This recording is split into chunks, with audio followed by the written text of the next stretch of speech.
Hello. Hello. Hi. Working. There we go. There we go. Who jumped? Who jumped? I'm so sorry. I'm so sorry. Um, there isn't much plan for today. We're just gonna watch some stuff. There's been trouble in Turf Town. It's very funny to me. So we'll do some of that.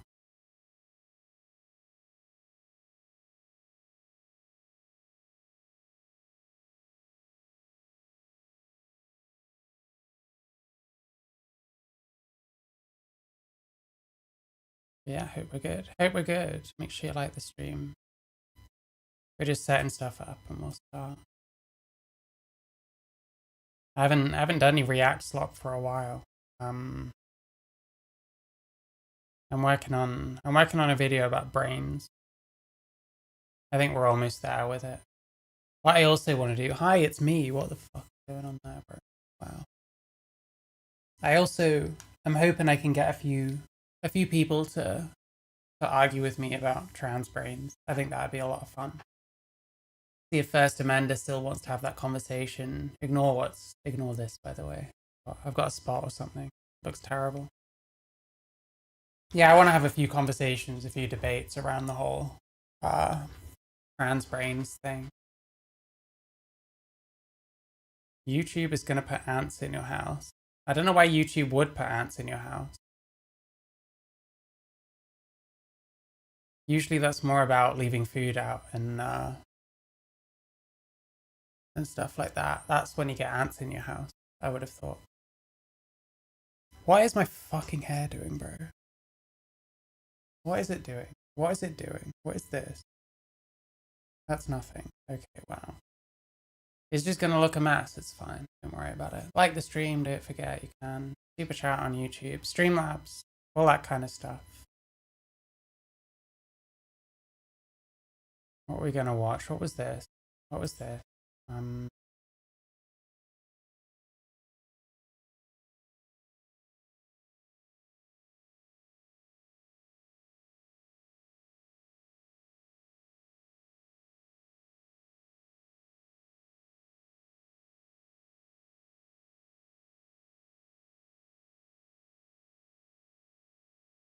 Yeah, we'll have a look at this. Don't forget to like the stream. Don't forget you can super chat on YouTube, Streamlabs. You can join my Discord, other stuff.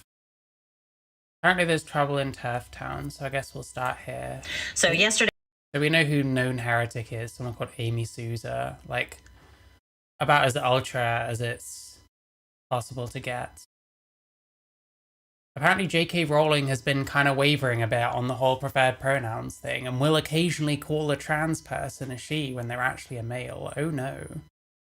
So we're gonna see what happened here first. There's gonna be some kind of new schism or whatever in the land of turf. It's always sad to see. It's always sad to see. Anyway. Yesterday, J.K. Rowling came under some friendly... So yesterday, J.K. Rowling came under some friendly fire from some gender criticals for posts that she made on X about going along with preferred pronouns in certain circumstances. Now, you know that I am always against preferred pronoun usage when they are wrong sex pronouns. I'm not going to go along with that for reasons of safeguarding, for reasons of dissociation. It's safeguarding to never use preferred pronouns. Okay. Having healthy boundaries, being able to be responsive to our instincts. I do not agree with inducing any cognitive disruptions that dissociate us from being able to be responsive to our instincts, nor do I agree with teaching children that they cannot trust the own authority of their bodies to tell them the truth about the world and being able to name and... I mean, some of this works, I guess, as like reasons why you probably shouldn't compel people to use certain pronouns. But just using pronouns, like, you know a trans person and they pass well and you just see them as a woman even if they're male. Like, none of this really comes into play if you just choose to call someone a she that's a male because of that kind of thing, you know, you just see them that way. It's a bit over the top. But then this is the same person who thinks that every woman gets to consent to who goes into, like, any woman's bathroom, even ones they don't own. Which is also patently ridiculous, so I don't know. We're kind of used to the over the top shit by now. Claim the reality in front of them. But I'll get into more of that. I want to go through exactly what she said, and I want to go through some of the manipulations that even J.K. Rowling uses. So I want you... Even J.K. Rowling is trying to manipulate some people into calling male people she, obviously. Obviously that's what's going on. To be able to spot them when they happen, even if it is your favorite child novelist. So let's go through what she actually said and what I have to say about it. Here we go. She writes... Linguistic prescription is authoritarian. It's one of the things that trans activists have used with enormous success, seeking to... This whole thing is going to be... It's annoying when trans people insist that you call people pronouns and, you know, use shame to get what they want if you don't. It's also annoying when, like, gender criticals do it. When you call someone a she because they look kind of like a she, and it's like, no, he. Like, that's just as annoying, believe it or not. What is my fucking window doing? There we go. To control what people are allowed to say is a hallmark of cults and totalitarian regimes. I do not subscribe to the postmodern ideas that changing language changes reality, that redefining something alters its nature, that our conception of a thing is more important than observable facts about the thing itself. To me, this kind of thinking is a dead end full of people pontificating and obfuscating, enjoying the sounds of their own voices while the world burns outside. Some gender critical people seem to think that demanding we all use the correct sex pronouns will return the world to sanity. This is an attempt to make the tail wag the dog. You cannot fight linguistic prescriptions with more linguistic prescription, and no rights campaign can succeed if adherents are more interested in creating a purity spiral than allowing... People keep calling you a groomer. Maybe there's a reason for that. Just the smallest space for nuance or for the complexity of human nature. And yeah, I mean, I agree with this, to be honest. It's just as annoying both ways. People are going to use language differently if that's what they want to do, you know? Feelings. Well, it sure sounds fancy, doesn't it? So let's go through this point by point. So first part, she says linguistic prescription is authoritarian. True. It's one of the things trans activists have used with enormous success. Seeking to control what others are allowed to say is a hallmark of cults and totalitarian regimes. Absolutely true. However, this is not what people are doing when they are calling for accurate pronouns. Accurate pronouns is about safeguarding. We're not demanding it for control. It is about accurate. It is about accuracy when it comes to identification. Well, how do these people say this shit out loud and not think that that's exactly the issue? That how you identify a person is actually quite subjective and in some ways personal to the person doing the identifying. How does she not, like, hear herself?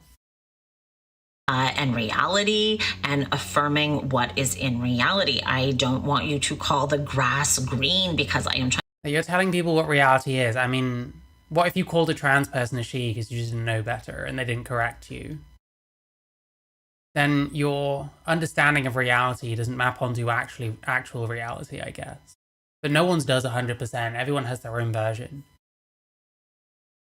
Trying to control your language in an authoritarian way, it is because I want to have consensus reality. If we cannot have consensus reality, we cannot have true communication, and we can. Do we think there's ever going to be this on things like pronouns and language when things like trans exist?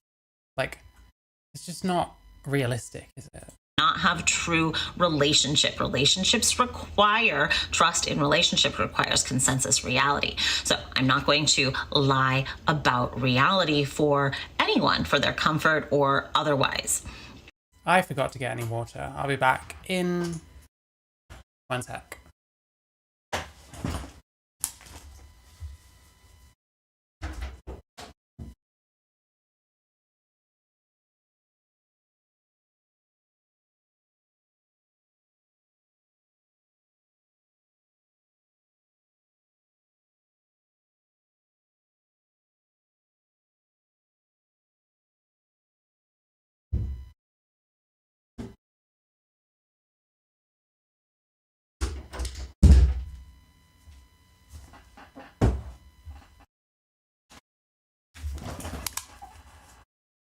Is roofie the same as rehypnol? In which case, yes, it's literally the top comment.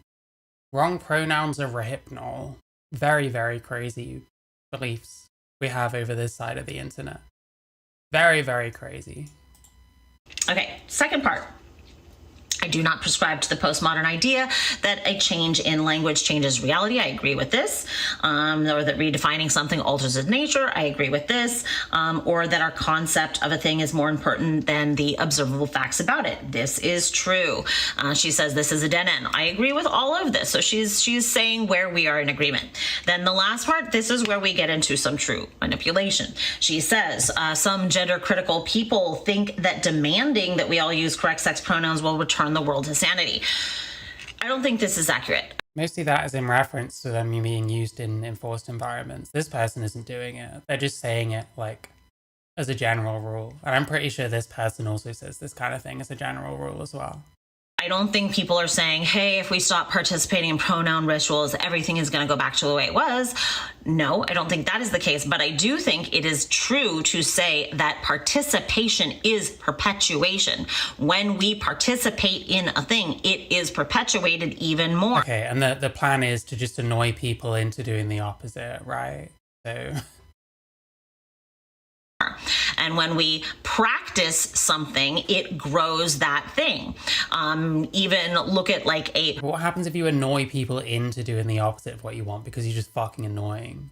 Like the trans rights activist types already had that problem. This person's gonna have the same problem. Physical practice. I go to the gym. It grows me in strength. If I do not go to the gym, I will lose that muscle tone. So withdrawing participation, withdrawing a practice of something weakens the thing. So it is a very tactical political maneuver to withdraw our participation. And again, I do not want to practice dissonance in myself or others that dissociates me from being grounded in reality. So that is the other reason. The next sentence, this is an attempt to make the tail wag the dog. So she's saying, wag the dog. Why does she take her glasses off every time she finishes reading? Tail wag the dog is saying that you're using the littlest thing to control the bigger thing. Now, one, this isn't about control, so it's not a tail. Oh, it is about control. You want to control people in order to achieve your shit. So that's why you're telling people what they should say. You can say it's not about control, but you're using control, right? Wag the dog situation. It's not when you're like shaming people into speaking the way you want to speak, you are trying to control people, whether you like it or not, ultimately. It's just the method which you're using, you know. Controlling how other people think, but it is about withdrawing our practice or participation in something that is so harmful. And this, like, anyone can do that, and that's fine. If you think it is harmful to call any male person ever a she, then you don't have to do it. Like, now more than ever, we're in an age where people can kind of say what they want.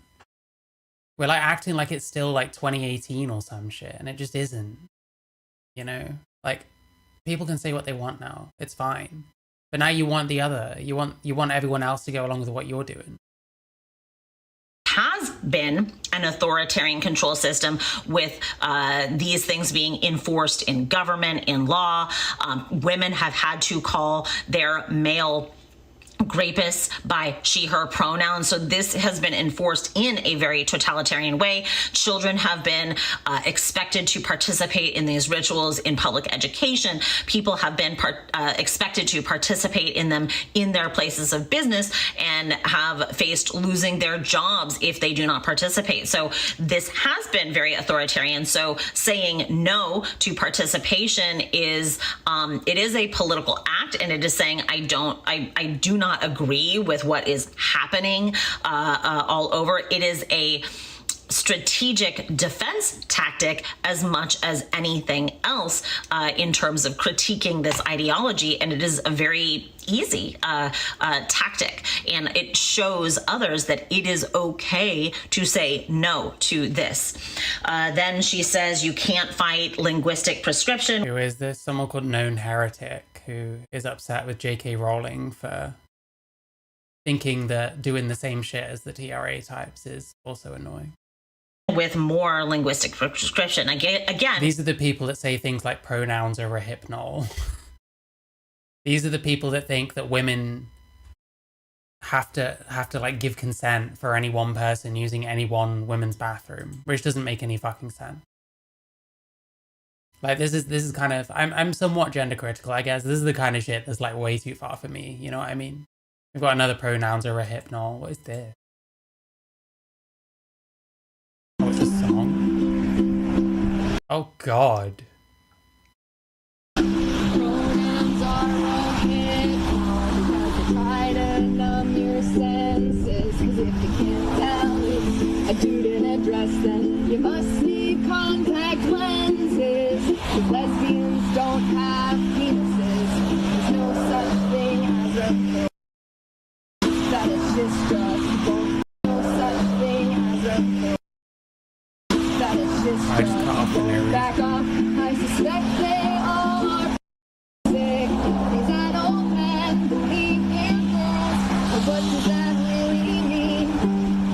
Depiction This is extremely embarrassing, by the way. of female views on Pornhub's most watched video stream. This female is not an identity you can put on when it's pleasing. Yeah, in the UK, they're protected, gender critical beliefs. I would have thought that, like, in the US, free speech is generally much more protected. So I'd be surprised if we're having all these problems with, like, your ability to call people what you want to call them in the US. I'd be surprised if that's the case. And it's really not as bad here in the UK as people pretend it is. It's the cycle of the moon and tides, the life-giving and the bleeding. This is extremely embarrassing. Who is this Vanessa Vokey? Who is this? Female Ben Shapiro.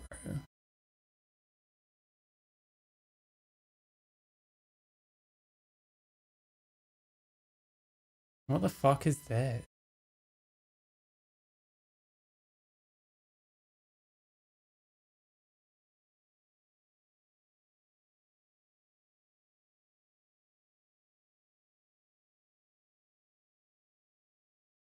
I know. I might have to look through this. I might have to look through this at some point. Jesus Christ. Anyway. Pronouns are a hypnol. Is these kinds of people. Is these kinds of people. You know?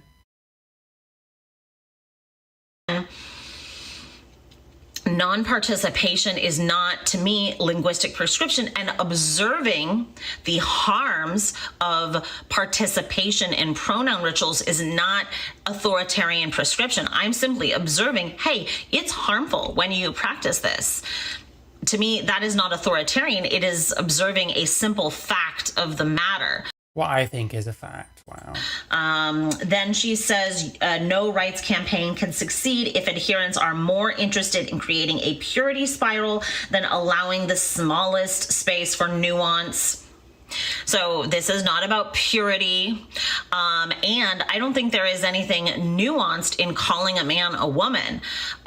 If I agree that one man can be called a woman, I'm really degrading the term woman. I am participating in changing the word woman from something that is politically used to advocate for women and girls on the material reality and the basis of our physical circumstance into a concept, into a literal objectifying concept. So, I don't think there is, I don't know what nuance she's talking about or when it would be okay. But to me, it is never okay. It's never okay. I want to be able to accurately identify human beings based on their physicality. And then she says, and the complexities of human nature and feelings. And again, this is, it's an appeal to our empathy, like, oh, some things are very complex and like there's a nuance in feelings and emotions. This is sort of an empathy trap here. And to me, my empathy is... This is like reading way too much into fucking tweet. There's only one way, and that's down when you're doing this shit. is with women who have been traumatized, with women who need to stand up for their boundaries, and for kids. Now, I want to talk about two things. I want to talk about Barbara Kerr's very early article, Pronouns Are Rohypnol, published by Fair Play for Women. You can find it here. And she goes into the fact that pronouns act as rohypnol. The fact that pronouns act as rohypnol. Do dissociate. Listen, if you have to try this hard to say that what you're saying is facts, then there's probably something wrong, you know what I mean? Us from our ability to name and claim reality. It is a... Am I egotistical? Why do you want to watch someone that's egotistical then? Cognitive dissonance. They dull your defenses. They change your inhibitions. They keep you from being able to be responsive to your instincts. They make your brain work harder, both when you are using wrong sex pronouns and when you are receiving them as information. So when stories, for example, report a man who has done a crime and they keep calling that man a woman.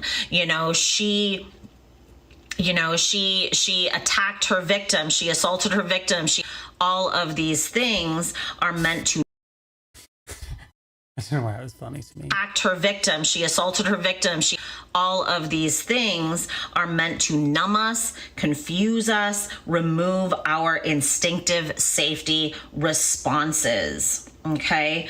This is nuts.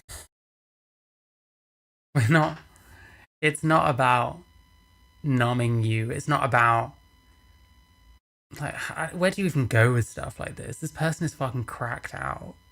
It's like, actually just like, why? Why does this exist?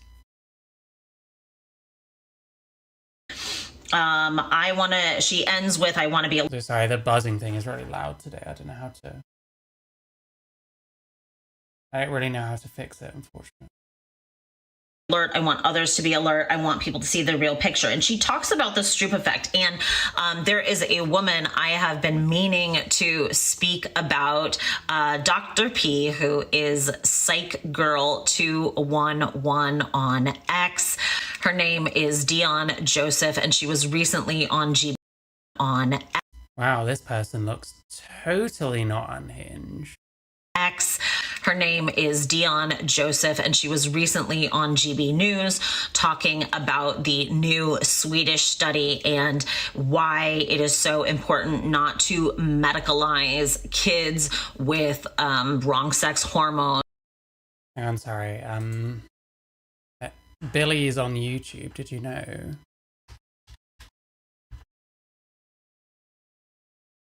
Did you know there's a video of Billy? It's on YouTube. I can't stand this any longer. Somebody please pay attention to me. Hello? Pay attention to me. Look at me. I'm Bart. Look at me. Look at me. Look at me. He's saying Billy, not Bart. It just sounds like Bart, but it's Billy, I promise. Anyway, I'll just play that if you keep complaining that I'm not paying attention to you.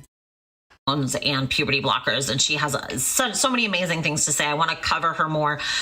She has an amazing critique of the diagnosis of gender dysphoria, but I want to talk about this graphic. She made two really great graphics that help you see the Stroop effect in action. So the first one, look at this please with me.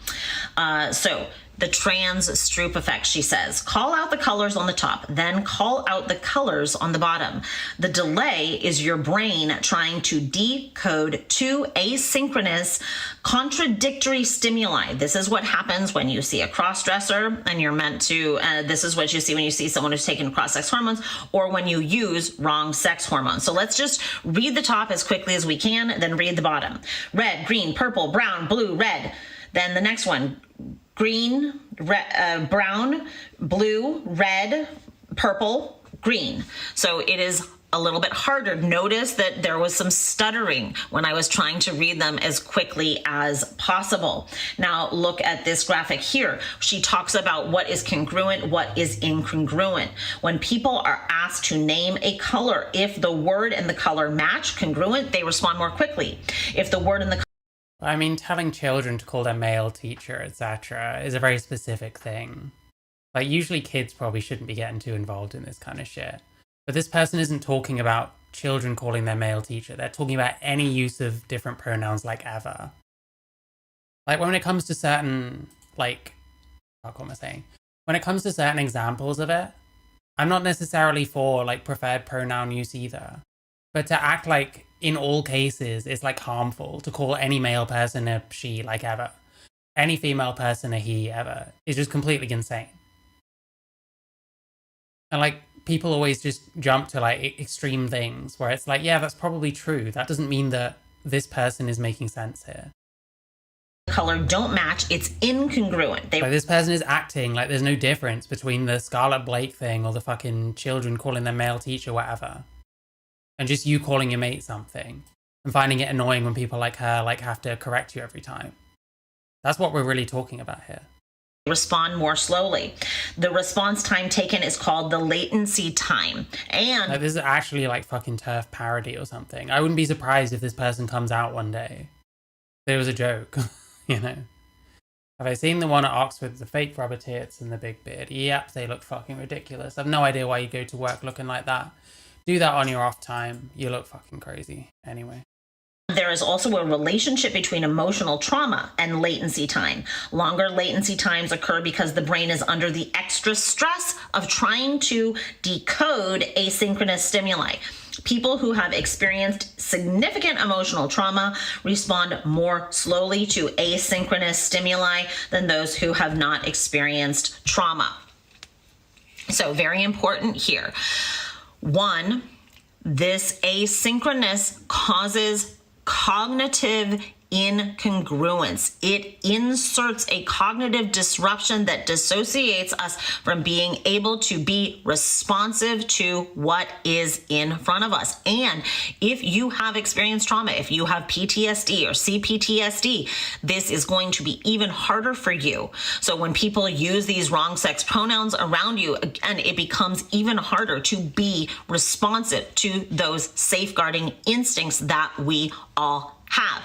And as I have drilled into you again and again, sex... Yeah, she likes to drill it in, doesn't she?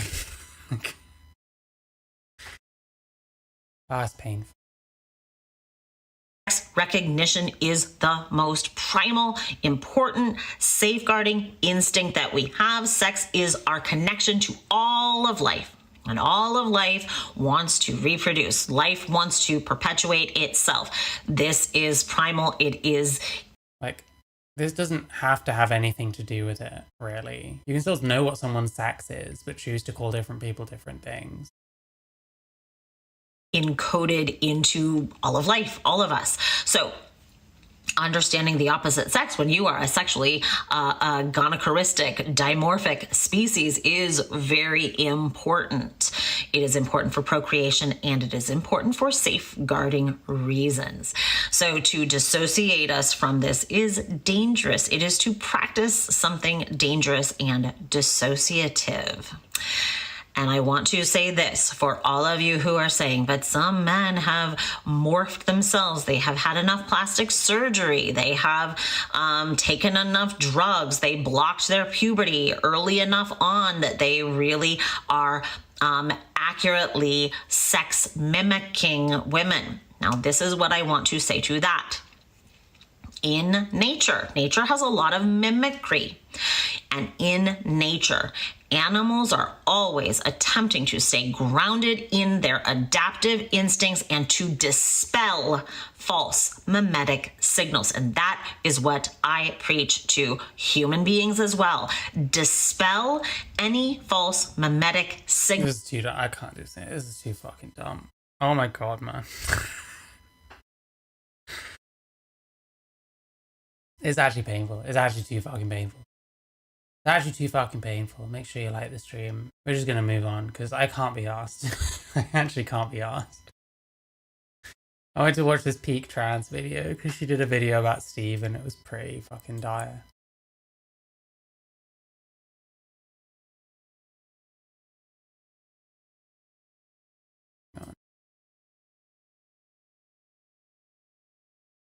Why does she talk like this? I don't know. I don't know. Unresolved something or other, maybe. Who fucking knows?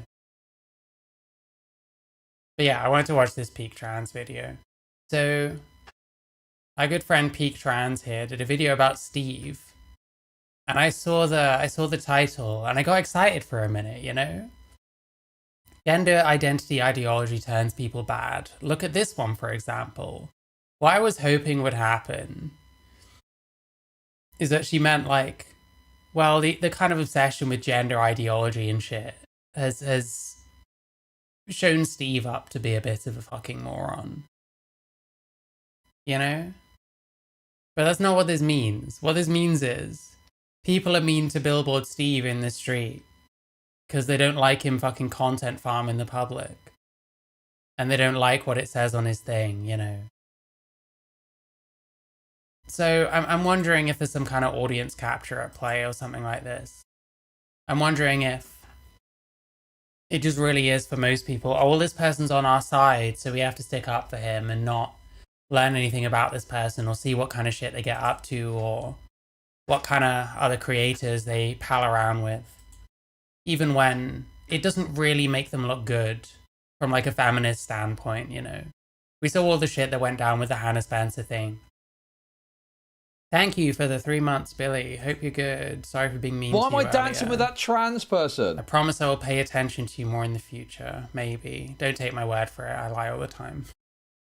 Yeah, considering the kind of shit Steve was getting up to around the whole Hannah Spencer thing, considering the company he keeps, and how completely unfeminist a lot of that shit is, it's a bit bizarre to see someone kind of sweep him for him in this way.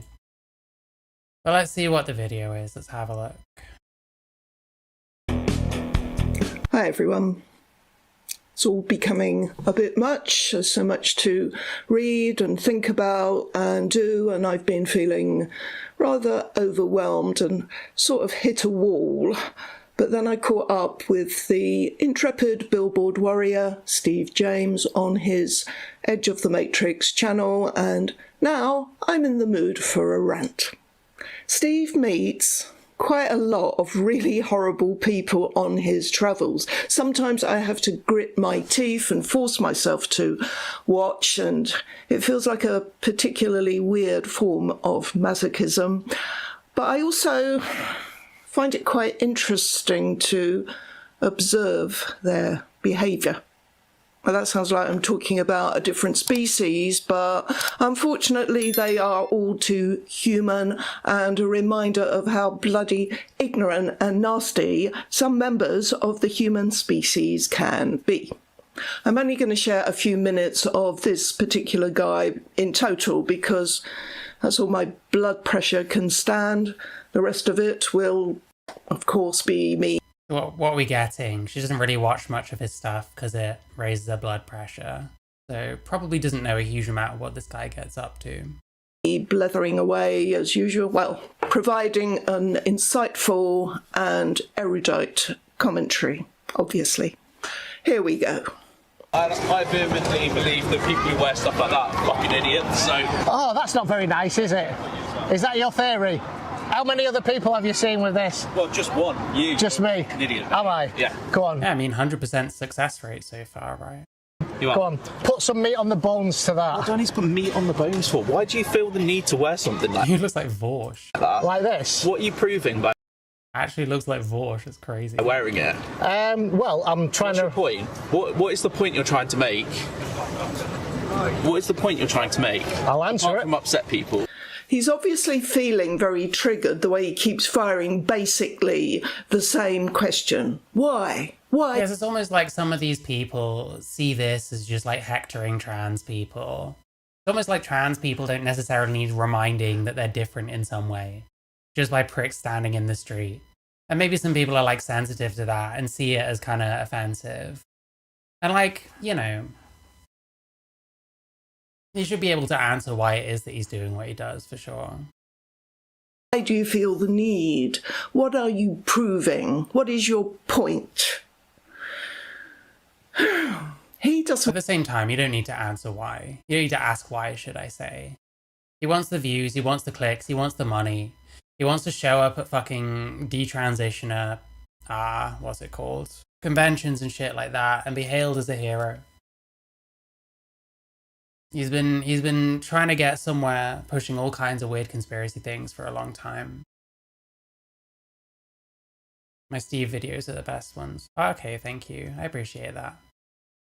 I haven't watched him in a while. I kind of got bored since the video that I did. I don't know. I watch stuff now and I think his stuff's dying, to be honest. Yeah, what the fuck was I saying? Sorry. What is your point? I can't remember what I was saying. He doesn't want to know why. He just wants to get that indignation off his chest. And we see quite a few people. Yes, why are people indignant at this kind of thing? People expressing. Why would you be indignant if you walked past a sign that said trans women are women, potentially? Their ire with Steve in that way, with that question. Why is he doing it? But it's a bit of a daft question, isn't it? I mean, isn't it obvious? Not really. It's not a daft question. Someone's not trans. And they are this invested in telling the world that trans women are men. Like, why is that? Like, what about this issue particularly speaks to him, you know? I'm reminded of... what was his name? Just got anti-protein man written down here. But Londoners of a certain age... oh, it's Stanley Green. So people who were here in London in the 1970s and 80s might remember seeing Stanley Green, a very own anti-protein man, walking along London's most famous shopping street most days with his placard giving dietary advice. He wore a peaked cap too. His sign said, less passion from less protein. She's comparing Steve to this guy. You think there's hope, you know what I mean? You think we're at least understanding that this is what Steve looks like. He looks like a fucking moron doing this. Saw him dozens of times during the 24 years he paced up and down Oxford Street nearly every day, but I don't remember ever seeing anyone talking to him. His sign didn't make people angry. Why would it? I think most of us dismissed him as a crank, and... yeah, again. So shouldn't we be dismissing Steve as a crank? I agree with that. At the same time, I can see why Steve's sign is a little more offensive to people than this. You know what I mean?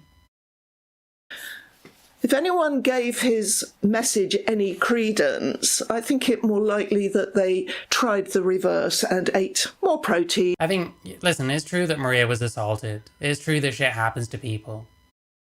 That's never an excuse to then turn your brain off and look at someone like Steve and just stick up for him on impulse, in my mind. To spice things up, don't you? I mean, Viagra wasn't really known back then. But to ask Stanley Green why he was spending his days doing that seems silly. He obviously felt passionately that people had too much passion and this was curable, and he wanted to persuade people. He was presumably hoping that some people would ask him, not why are you doing. No, the person that hit her didn't get in trouble. I don't mean this in a way to say that it changes anything, as if it's okay suddenly to punch someone, because of course it's not. But this all did happen at like a protest and there was like a scuffle. So I guess I can kind of see how that changes things, even if it's still not okay to hit someone. Doing this, but why do you think this? Why do you hold this view? How did you arrive at this? I think the important thing is when you go through certain things is that you don't just use it as an excuse to then do wrong yourself, I guess. Like, you can have something bad happen to you and then become radicalized against something. And then if you start, you know, spreading dishonesty, if you start becoming audience captured and just saying what you think your audience wants to hear, or sticking by someone because you agree with them politically and not really care about their behavior, then I don't think that's a good thing. You know, it's a bit meaningless. It's a bit irrelevant as to what happened to you if it becomes a reason to then be dishonest, in my mind. this position, which is He really doesn't stick up for Steve here. Have you seen the whole video? Because I have. obviously a fair question if you're interested in the possibility of a link between diet and libido. And I suppose someone must be. I'm sure sometimes people engaged with him politely. The people who are angry with Steve don't ask that question. They don't ask, why is he saying trans women are men? I thought that's literally what that person did ask, was why he's talking about this. Am I wrong? Because they already know that somewhere deep down. Well, they think he's just a transphobe. They think he's just grifting off of like rage bait to try and get people to spag out in general. I don't know whether that's that's what you think is what he does, but Sure. No, they are angry at him because he dares to tell the truth. there we go. So it doesn't matter. This person agrees with him, so everything's okay. We don't need to get in the headspace of people that disagree and see why it is that people might react poorly to this and try and understand that. And at the moment, all we're really complaining about is someone called him a fucking idiot. Well, he kind of is a fucking idiot, and I feel bad if people call him a fucking idiot, you know? In such an audacious way, and their minds are closed to the possibility that he might have anything important to say, something that might make them change their minds. But they're closed-minded to the idea that he might have something important to say. Well, look at him, you know? What is he presenting? Does he look like someone who's got something important to say? That's what presentation matters, you know? As far as they are concerned, whatever he says will be wrong by some ludicrous standard or other, and transgenderism Terrible faith. is a particularly terrible thing to be wrong about. Okay. They have fallen for the narrative that those who self-describe People that don't like Steve are just brainwashed. as transgender are the most victimised people under the sun. I think they see Steve like he's wearing a sign saying euthanize all disabled people, or... No, I don't think they see it as that. I think they see it as trans people already get a fair amount of shit. And someone like this is just like needlessly bringing it, you know? You're just kind of going around wearing a personal attack on some people on you. And to be honest, I'm not fazed by shit like this, and I encourage other people not to be. But you imagine that does happen, you know? And sometimes you just don't need reminding. Oh yeah, I'm trans, I'm different. Wow. Sometimes you don't need reminding of how different you are to other people. Just all the time, randomly. You know? Deport all black people, or promoting conversion therapy for homosexuals. They are outraged. I mean, if you saw a man in a flat cap looking all northern and friendly and holding a sign saying euthanize disabled people, would you go up to them and say, oh, that's an interesting point of view, why do you want to do that? Nah. Some people would just hurry past and perhaps hurl an insult. Yeah, you scum. You think I'm scum? Okay. Fucking bigger. You're a disgrace. Dickheads like you, me calling you a twat. Knock his hat off. Yeah, I forgot about this. He just shows a bunch of clips of people like fucking with him. I'm supposed to feel sympathy, I guess. I don't know. You put yourself in this situation, you kind of expect this kind of shit's gonna happen. That doesn't make it okay. But I don't have much sympathy for him when literally his whole thing is going out and rage baiting and like, you know, farming the public for clicks.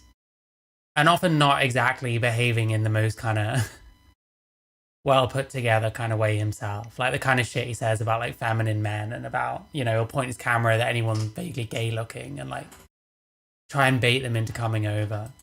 He kind of asks for it on a certain level. Like, you know, what do you want me to feel for this person? Entity. Hey, what are you doing? damage his property. Have you just squirted something over the back of me? You're so welcome. Get off! Do not touch my camera, okay? You grab my camera there. Watch out. Wait. Do not touch my equipment. Maybe assault Do not touch his equipment. him. Go with me! Oh, fucking fingers! Mate, I wouldn't if I was you. I really wouldn't. Or report him to the police for upsetting them. Just a lot of people are making reports that they're feeling harassed by the way that you're coming across towards them. Yes. We've had numerous calls. Yep. Obviously about your sign in particular. People might see it as spreading like some kind of like hate speech. All of which seem to happen to Steve on a regular basis, as does... Yeah, the police have never done anything. There's just been people complain about him, so they're doing their due diligence. I don't know what point that is. People angrily asking him why he feels the need to stand there being provocative and showing hate for such a poor, marginalised group.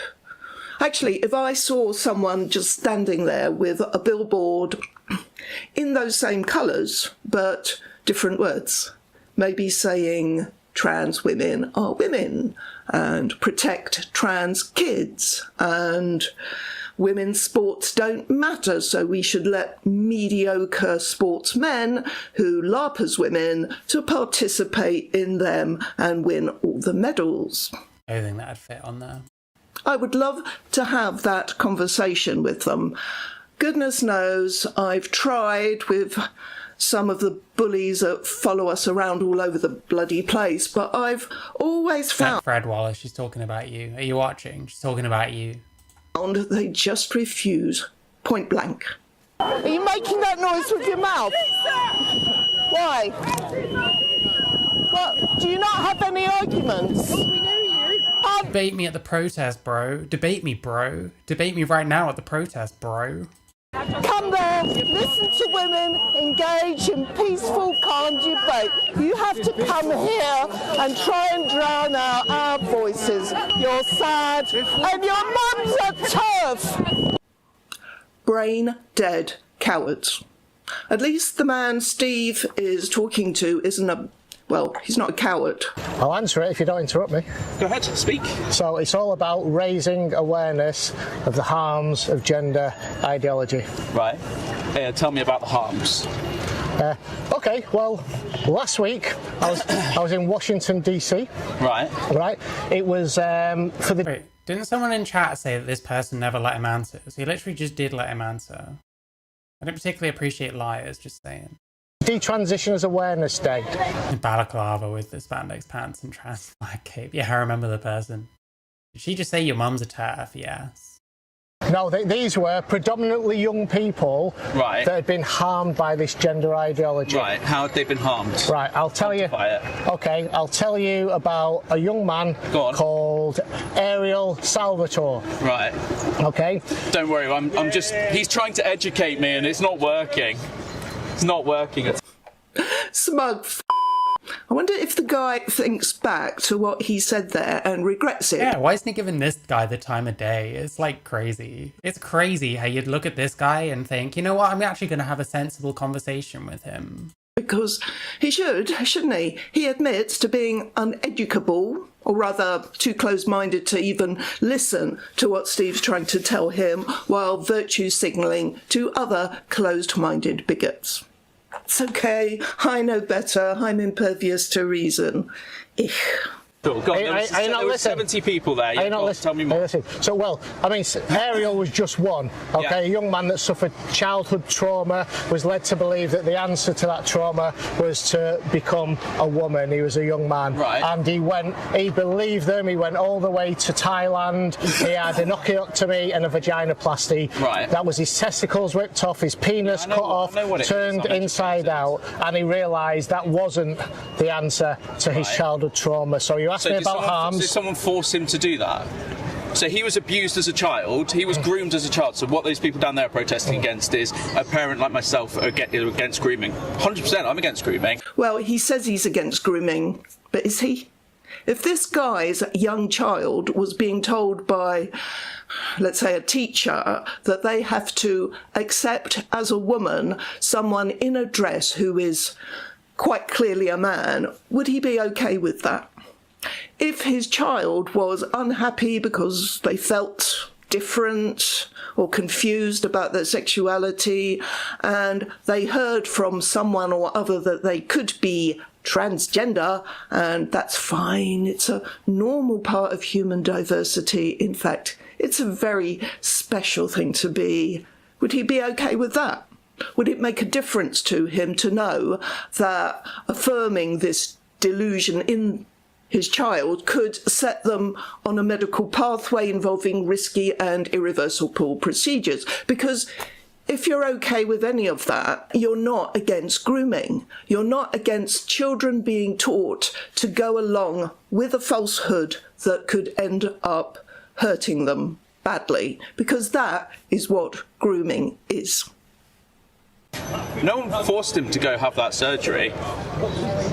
That's the point that you're making. You're saying that someone forced him to have that done and that's the problems, that's the harms that he's gone through. That's not true, though. No, that's not what he's saying, you great green gobshite. Try bloody listening. He's never heard of this young man, Ariel Salvatore, but he's already decided that he knows his circumstances. What I'm saying is, this gender ideology, okay, led him to believe that that was the right thing to do. Now, this is... So how old was this person? Hang on, I zoned out for a sec.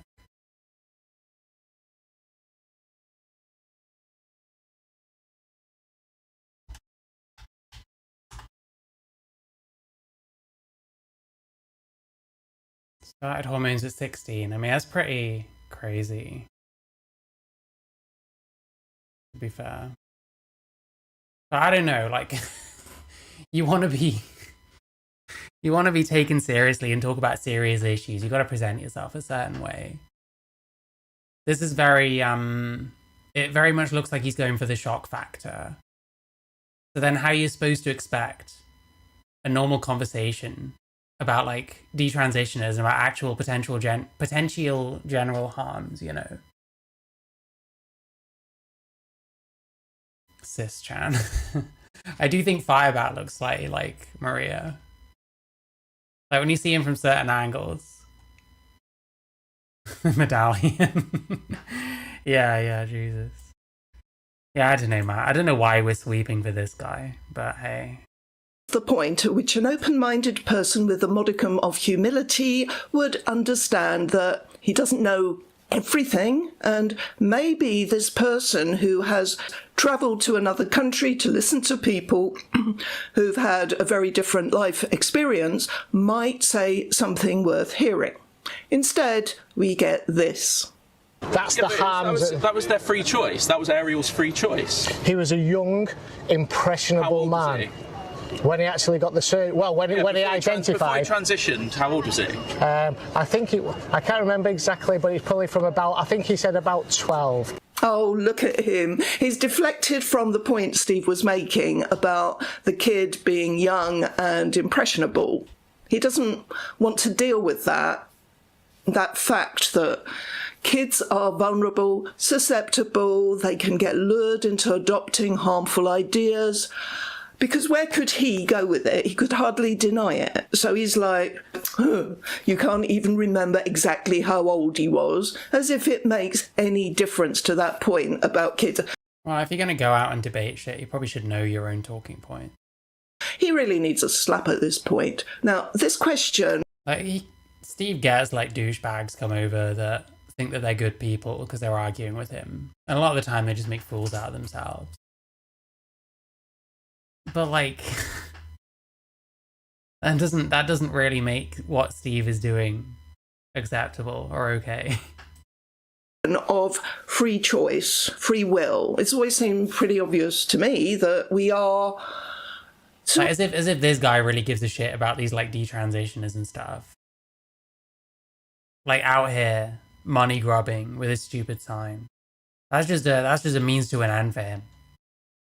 a large extent shaped by the environment in which we exist, how we were brought up, the era we live in. Same genes, but different time, different place, different circumstances. We may well think differently about some things and make different choices.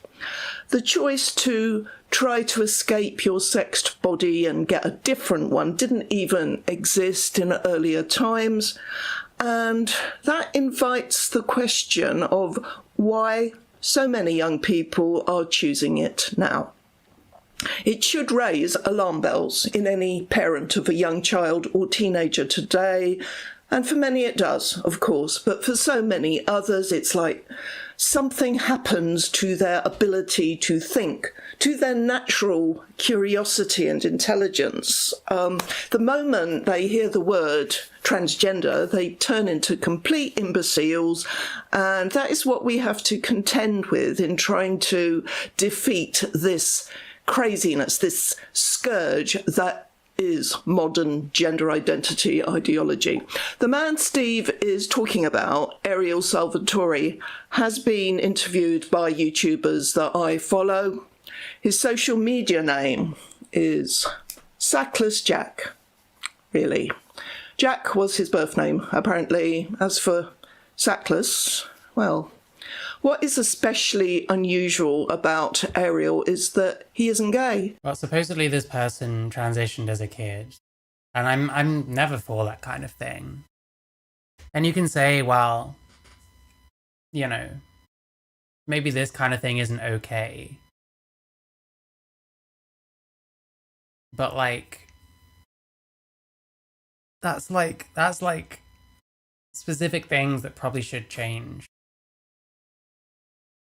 You know, and we can agree on that kind of thing. It doesn't mean that everything to do with trans needs challenging. It means that we need to work out how it can best fit, you know, society or whatever. I don't know. I'll wake up at some point today, I promise. Jesus Christ. Every man or boy I've heard of up to now who say they wanted to be a girl from a very young age has turned out to be gay, and it's not hard to imagine why. People have very strong ideas about how boys should be, and that is actually pertinent to Ariel's story. But he says he's primarily attracted to women. So what was it that made him seek transition? I'm not going to be able to convey the complexities of what he went through as a child. Suffice it to say that he did have a very troubled childhood, and he ended up living with his father, who apparently spent most of the time yelling at Ariel. If there was one dominant theme of his father's parenting style, it was... I guess I'm wondering with all this, it seems like this person has done interviews, is able to speak for themselves. Why do we need some fucking jackass in the UK in a fucking billboard presenting his case? It just makes it almost devalues this person, to be honest. I wouldn't want if something bad had happened to me in regards to being trans, and it was the kind of thing that someone like Steve would be able to weaponize. I wouldn't want that shit. I wouldn't want him devaluing my shit. I wouldn't want him making it look worse by using me as a talking point. I'd rather he shut the fuck up about me, personally. Was that his son needed to man up. This is from Ariel's Substack. My father caused my gender dysphoria with his antagonistic meth withdrawal. Okay. Be a man. So what about Steve's shit with feminized man? What about Steve shaming men for doing their own thing? You know, all this be a man shit, calling your kid a little girl because he's not masculine enough for you. Yeah, that's bad. He shouldn't do that. It could be that this person felt like they should transition because of shit like that, and that's not really okay if it wasn't right for them. Then why are you supporting someone that upholds the same kind of bullshit masculinity? Fueled abuse. Be a man. Answer me. Be a man. Are you a little... Apparently his birth name was Jack, so it's more like, name your kid after the trough, what do you expect? That's a joke, that's a joke. little girl? Do you want to be a little girl? Answer me. And at some point, it occurred to Ariel that if only... So I just like to think they are revealing the hidden mechanisms of the male mind. It's mostly an echo chamber because these women have an autistic special interest in trans. Yeah, I think I'd agree. Also, hi Ray, I hope you're good. I watched your oh, you probably know because you saw my comment. I thought it was a really good video. He were a girl, his life. Yeah, got Steve for a dad, exactly. Like she doesn't know what this guy is like up to, what kind of shit he says, and how much it goes against her supposed like feminist beliefs. It's really bizarre to me.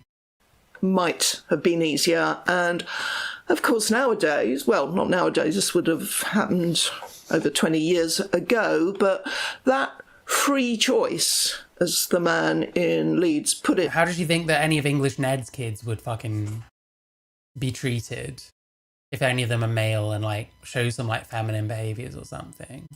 To Steve was available to him. Starting sometime in his teens, Ariel spent 18 years on cross-sex hormones and he had the genital surgery sometime along the way. And now he's in his mid-30s and he realises that transitioning was not the solution, but his free choice to do so and to ruin his normal, healthy male body will affect him for the rest of his life in a way he has no free choice about. Yeah, I agree, it's bad. Maybe Steve isn't the one to be talking about this, though, yeah. And apparently that means nothing to the likes of the ghastly gobshite. That's just one. Again, the problem is you get off on such a bad foot when this is the guy you're presented with. He probably thinks he has some reason to not take this seriously. Maybe you should take this kind of story seriously. But there's a bias that's created because of the utter clownishness of what's being presented in front of you. I've been saying it for ages. If he wants better conversations, he should probably look like someone that is capable of having better conversations. And even then, he doesn't act like it either because he plays dumb all the time. That's just one. Do you want me to tell you about Richie Herring? There's girls at my daughter's school who are 6 and they know that they're not in the right body. Hear that? 6-year-old girls know they are in the wrong body. How utterly preposterous is that? I really hope that this guy is just a complete idiot who is making this up, who has conjured up these 6-year-old... I agree, it's crazy. So they need to talk to people that can explain the other side of it, like how messed up that kind of thing is. That ain't gonna come from Steve. He's not up to the job, I'm afraid. It has been normalized to an extent. I don't think that's good. I don't think kids should transition. But then there has to be a kind of pushback. There has to be an ability to explain why it's wrong. Girls out of his feverish imagination for the sake of argument, but let's assume it's true and that his daughter has one or more school friends who are saying that they are in the wrong body. If they really think that, then it's a really sad and worrying thought for a child to have. Where would children as young as that get the idea that it was even a thing, that it was even possible, which it isn't, of course. Anywhere, I suppose, in this dreadful new world in which so many adults have abandoned reality and responsibility for ensuring that today's generation of children are okay. No, they're going to celebrate diversity and make... It's not about abandoning reality, I don't think. I think we are being sold this like gender identity thing as if it's a very serious concern that you have to get on as soon as possible. And I think maybe parents are like kind of manipulated into thinking, you know, oh, if your kid shows signs of gender nonconformity, there has to be a problem, and now we have to get them like help as soon as possible to make sure they're not going to be miserable for the rest of their lives. And I think that needs to go away. I think that needs to change for sure. But that's a very different conversation to saying, oh, these people have lost touch with reality. Oh, we don't care about reality anymore. Well, it's more that we're seeing a problem that needs solving when maybe it isn't a problem and doesn't need solving. But the problem is typically gender nonconformity, which once again, Steve has a really poor track record on. Make sure the kids need medicating for the rest of their lives. Well, who are they hurting? What do you mean, not in the right body? Well, because they believe that they were born in the wrong body. How do they believe that? How does a child believe that? Well, because they've got a brain and they can think and they know how they feel. How do you know how they feel? You don't. They're a child. I mean, they know how they feel, like, at that age when they're 6. They don't know what they're going to feel like when they get older. They're allowed to believe and think and feel. I'm not really a gender critical content creator, but thank you, I guess. I don't know. I think Maria's being kind of dumb with this video, to be honest. They know what they feel like in their body far more than you know what they feel like in their body. I promise you that, so far as I know, this guy is for real. He hasn't been paid to come up to Steve and make an exhibition of himself. He's not playing some sick prank on him. He has somehow managed to convince himself that being a boy or a girl can be reduced to a feeling that someone can be born wrong and that they can know this when they are only 6 years old. What could possibly have happened to a little girl to make her not want to be a little girl anymore?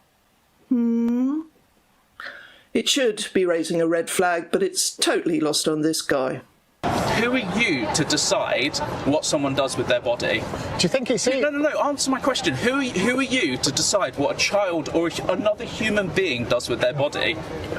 Do you think that No, answer the question. Who do you think you are that you can tell someone else what to do with their body? He's losing it, isn't he? In fact, it goes downhill all the way from here. He accuses Steve of... So I think the kind of blaming an ideology thing for that Ariel person... I don't... It's a weird way of putting it, I guess.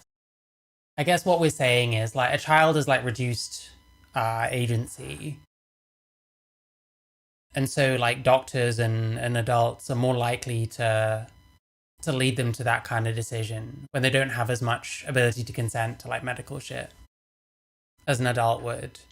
So I guess it's a way of kind of saying that, but framing it around ideology is, like, really weird. The way they word this kind of shit is really weird. Spreading hate, of punching down, same old, same old. I would love for him... Well, he does spread hate to an extent. ...to put some meat on the bones of that accusation. Why is he calling them vulnerable, and how is politely challenging and exposing the harms of the ideology... Is that what he's doing?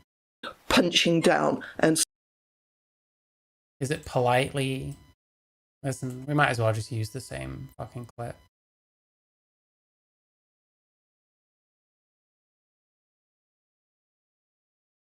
Is this politely rebuking whatever? See, that's a great example of a man that's been feminized. If we can accept men, the diversity among men, right? Look at the three of us. We're three completely different men, but we're men. Yeah, maybe you should stop being so feminine. And if that was more accepted, and we're all not forced into this straitjacket of you have to be like this, you have to be like that. That was See, that's a great That was example. working. Fucking YouTube Shorts is fucking gash. This clip here, this is him politely, you know, engaging about the harms of gender ideology and totally not making things worse in his own way. See, that's a great example of a man that's been feminized. If we can accept men, the diversity among men, right? Look at the three of us. We're three completely different men, but we're men. Yeah, maybe you should stop being so feminine. And if that was more accepted, and we're all not forced into this straitjacket of you have to be like this, you have to be like that. That was a feminized man.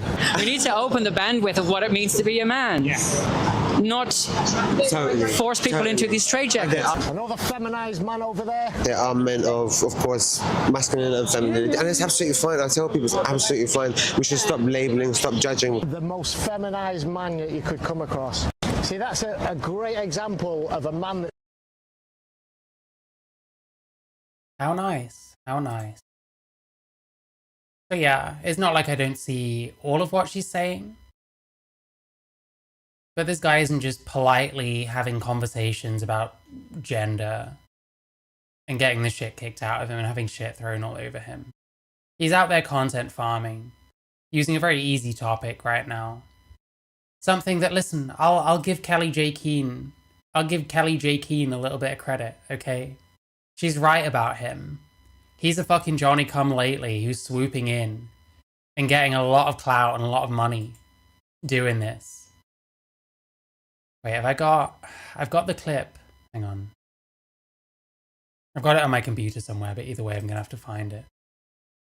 I don't know if I ever showed this in full, but there's a clip of Kelly J. Keane like complaining about Steve, filming her and like reaping the rewards. Where was it? Where was it? I think it was this. I need to explain. If we don't, like, the only way I do this is merch.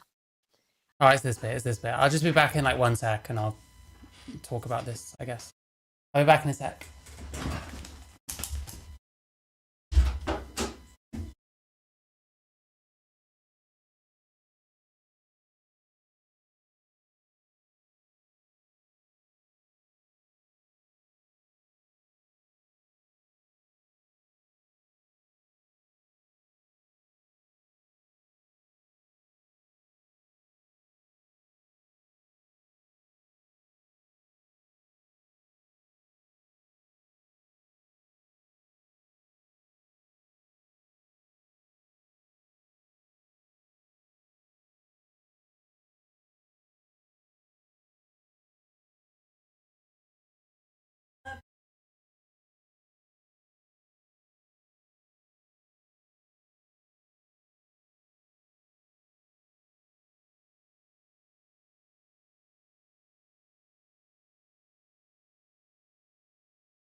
Sorry, where were we?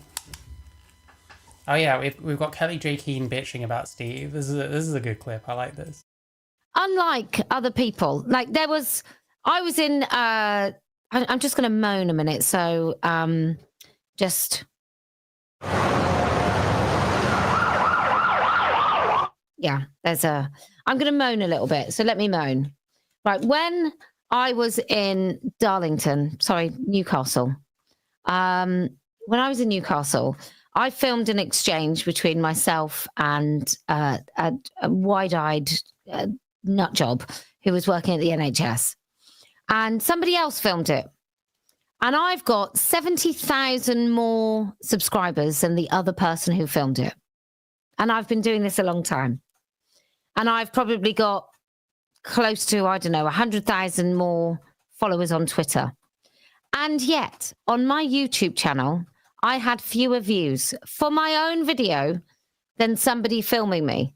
Steve like barely contributed to this conversation like at all. He just like films Kelly J. Keane talking to someone else about shit she's been talking about for years, that he's been talking about for about 6 months, if that. And like that's most of the views for it. It's funny in a way. Like, this is how totally crushed I am. So unlike that person as well, who earned money on their video, and look, I don't begrudge him earning money on his video. He still gets, I think he can She does a little bit. Have super chats, and he can do all those things that I can't do. I think he mostly just raises money through Ko-fi though. Hang on. I don't think he even gets memberships. He's with this fucking dreadful woman again. She started talking about.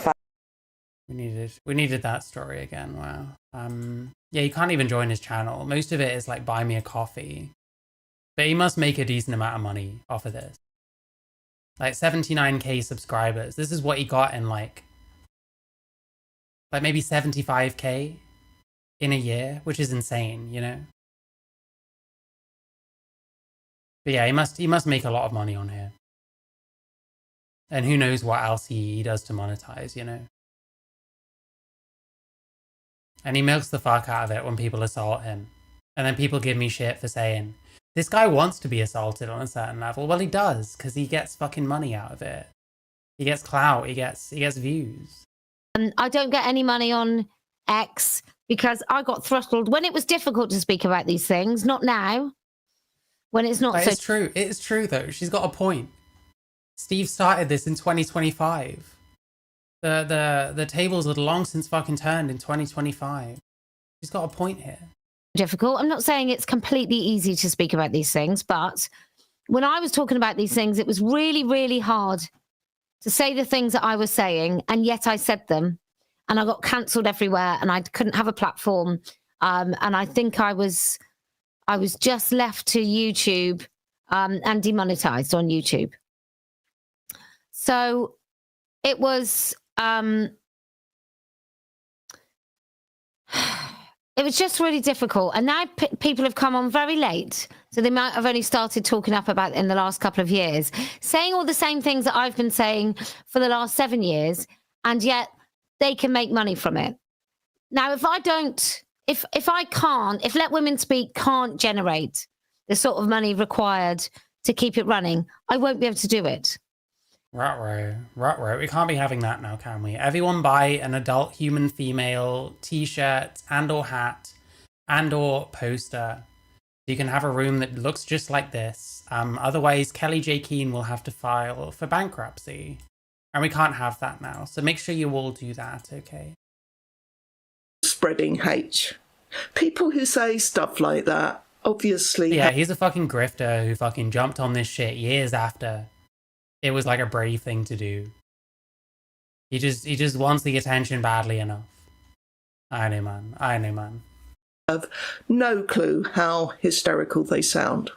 What's the truth? Yeah, when he started this, he had like a few thousand subscribers. Literally about 4K maybe.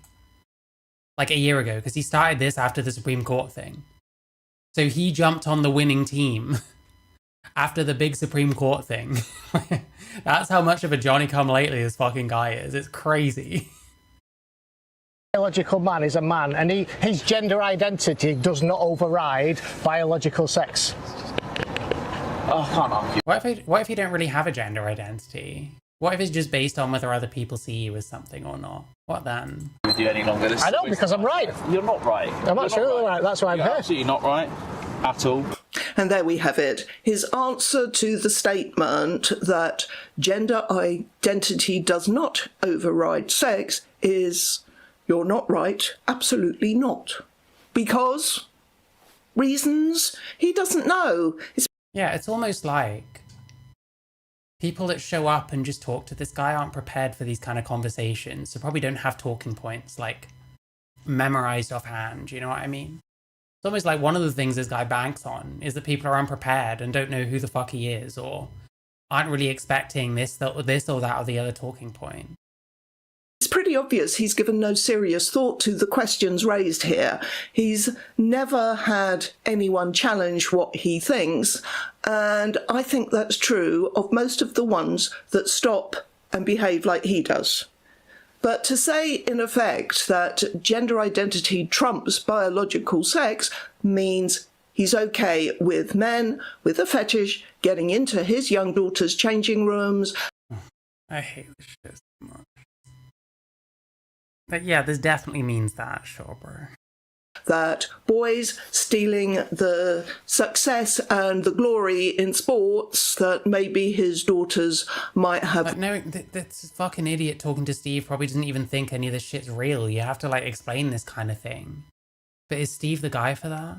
Worked for and dreamed of. He's okay with that. What sort of father does... I don't think being like, oh, well, you're okay with fucking your kid getting raped or something. I don't think that's really the way to go about it myself. Just essentialize them into the worst version of what they're saying as you can possibly do, you know. Does that make him? And it gets worse, and this is the last bit I'll show you. Daughter's got a mullet. That's why she wears boys' clothes. She doesn't think she's a boy. Why I said, not a problem. No, but you're one of those society don't think that she and even if she decides to grow up and be, do you know what? I'm in the wrong body. I'd like to be a man when I grow up.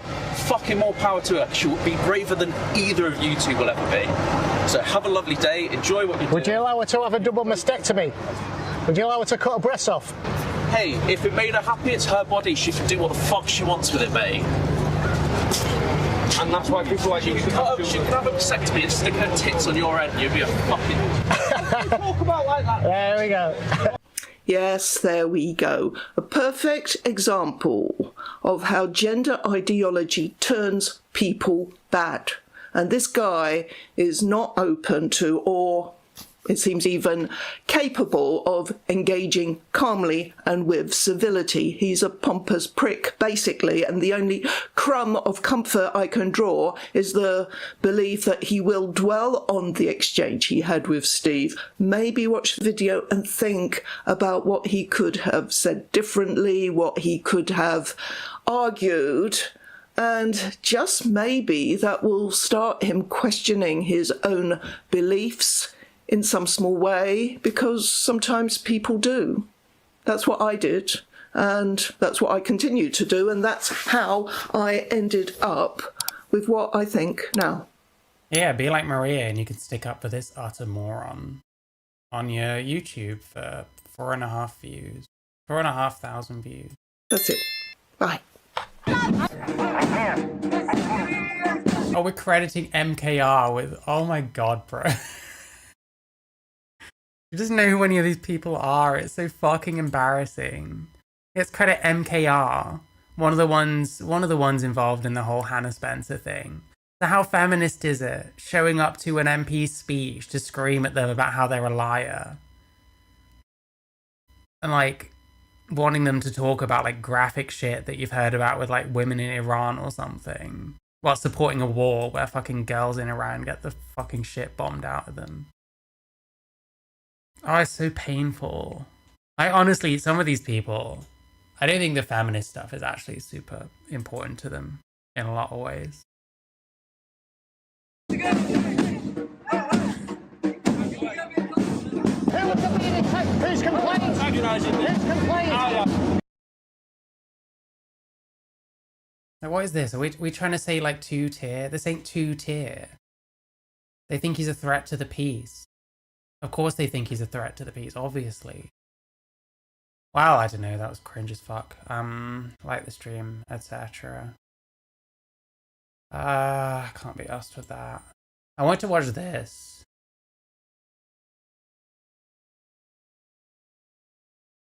So we've got this person, That Gear Guy. Security stories, the trans debate no one in security will talk about on camera. So I think this is about... Yeah, so this person has been seeing like security footage, I guess, and has seen some trans people acting in unfortunate ways or something, I'm guessing. Yeah, so behavioral patterns I observed. Why the security industry stays silent. Probably don't want to be cancelled. It is annoying. It is annoying that, you know, you express certain opinions. You're liable to get fucking cancelled. That shit needs to stop, to be clear. It's not helping anyone. You're not just gonna shut out one side of any kind of debate because it's offensive or whatever shit. It doesn't work that way. And it never will. Gender dysphoria and autogynephilia, this will be interesting. This will be super interesting. Real world safety, safeguarding consequences of ideologically driven policy. Yeah, let's see. I don't know. Let's see. Hope you're all well and you're having a great Easter weekend. It's time for another security stories, and this one I've covered slightly in the past. It keeps coming up in media, in social media. It's a highly controversial subject, the subject of trans. I wanted to cover what I had experienced. I spent several years working gay venues in Brighton during about 23 years of doing security. I often got picked to run those venues out of many other options because I was one of the only guys that had a team that would be non-judgmental, happy to work in the venues, and we just kind of got on with it and took the money. There was a big stigma back in those days from a lot of security guys for working on the gay scene, and largely it was strictly gay security guys that worked it. That of course meant you were pulling from a very, very small pool, because although there were a lot of gay guys in Brighton, there weren't a huge amount of gay security guys, so there just weren't enough to go round, and some of them weren't particularly competent, you know, because you had this small pool to pull from. So we ended up getting the jobs, which I didn't mind at all. It had its ups and downs.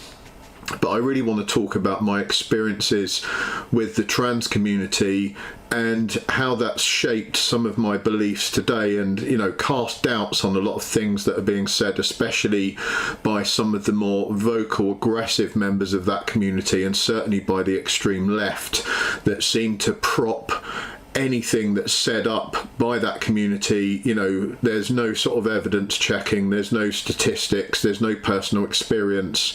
All they care about is that it was said by a trans person, so therefore they're going to parrot whatever nonsense they care to parrot. And one of the biggest issues I take with that is regards security, that we keep being told by the extreme left that the issue, for example, of men being in women's toilets is a non-issue because there's never any assaults, there's never any attacks. The trans community... Yeah, to be clear, people do actually say, oh, well, it never happens. Well, no, it does happen. It's very, very rare.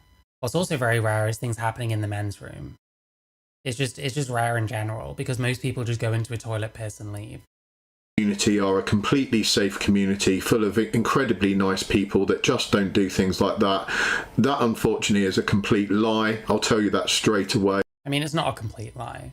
Many, many trans people do in fact just use toilets for their intended purpose and have no desire to, like, rock the boat or make anyone uncomfortable, and probably would not feel good about themselves if they found out that they've made someone uncomfortable.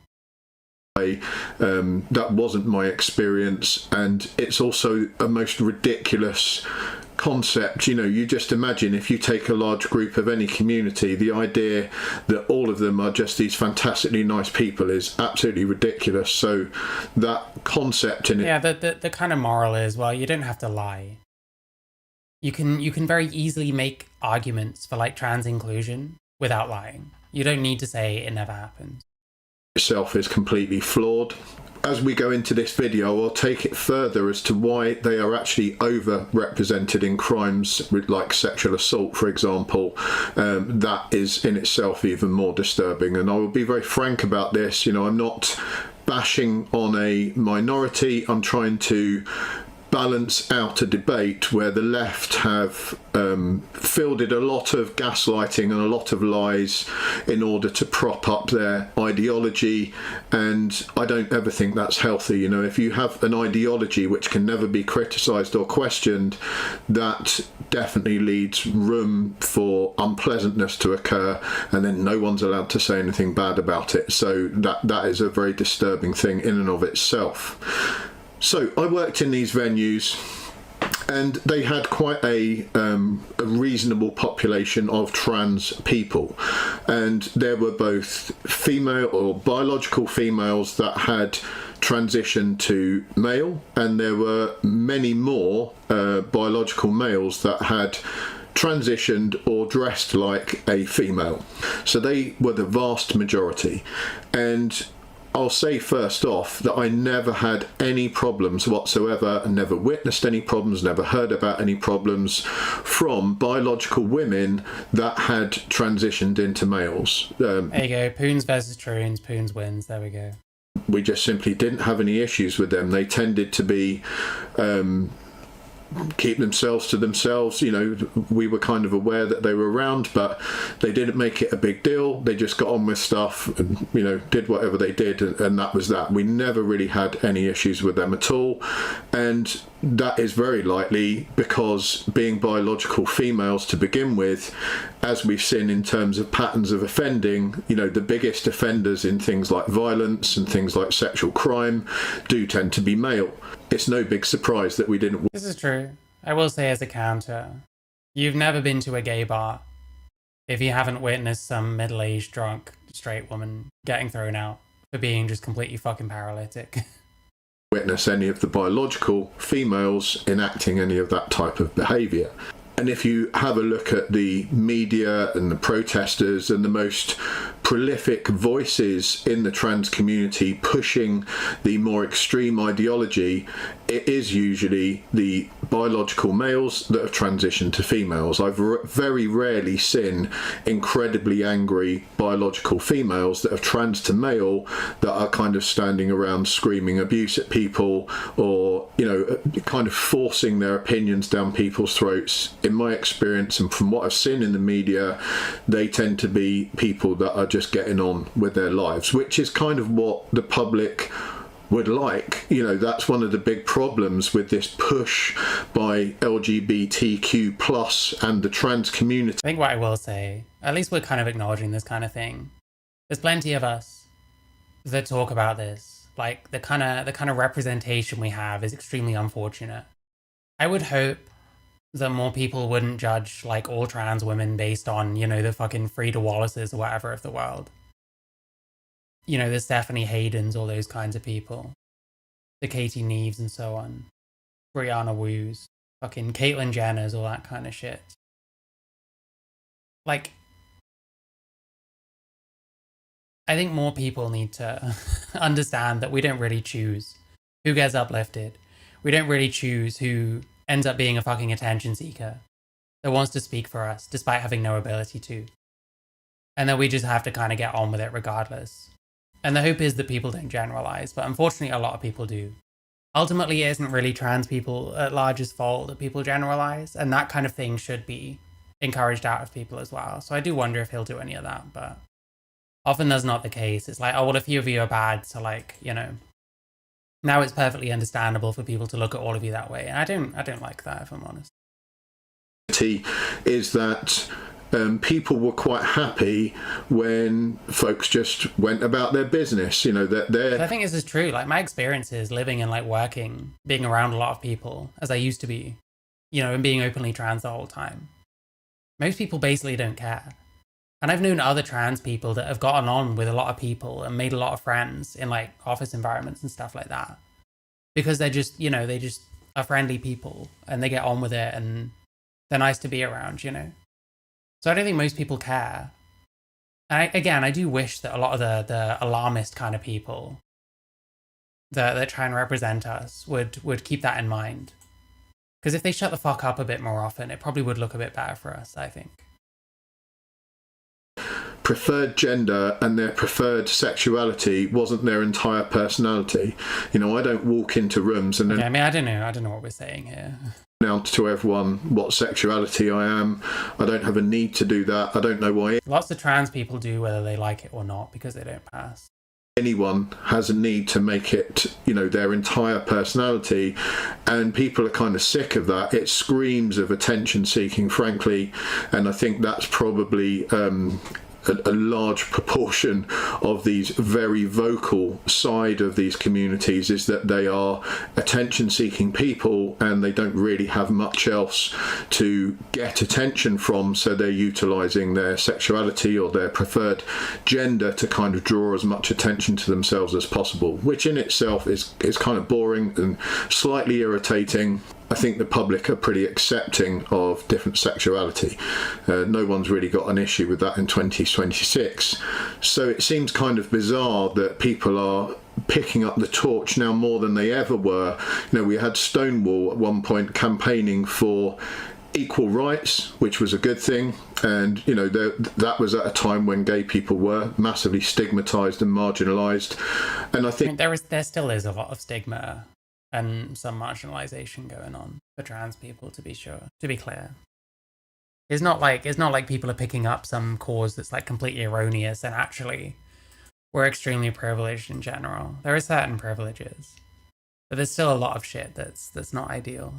So I don't know. I guess I kind of half see what he's saying with a lot of this, but I'm not sure. I don't know how many trans people he's talked to that really want nothing to do with a lot of these, like, kind of a lot of our representation, a lot of these people that genuinely do bad things that to us kind of sets us back, you know. think Stonewall kind of got what they wanted. They did a good job, and then these people that were working there thought, I'm not going to have a job for much longer because we kind of achieved what we set out to. And then they rewrote the book, and they wrote some more extreme stuff in there, and they really started pushing the boundaries of pushing into schools.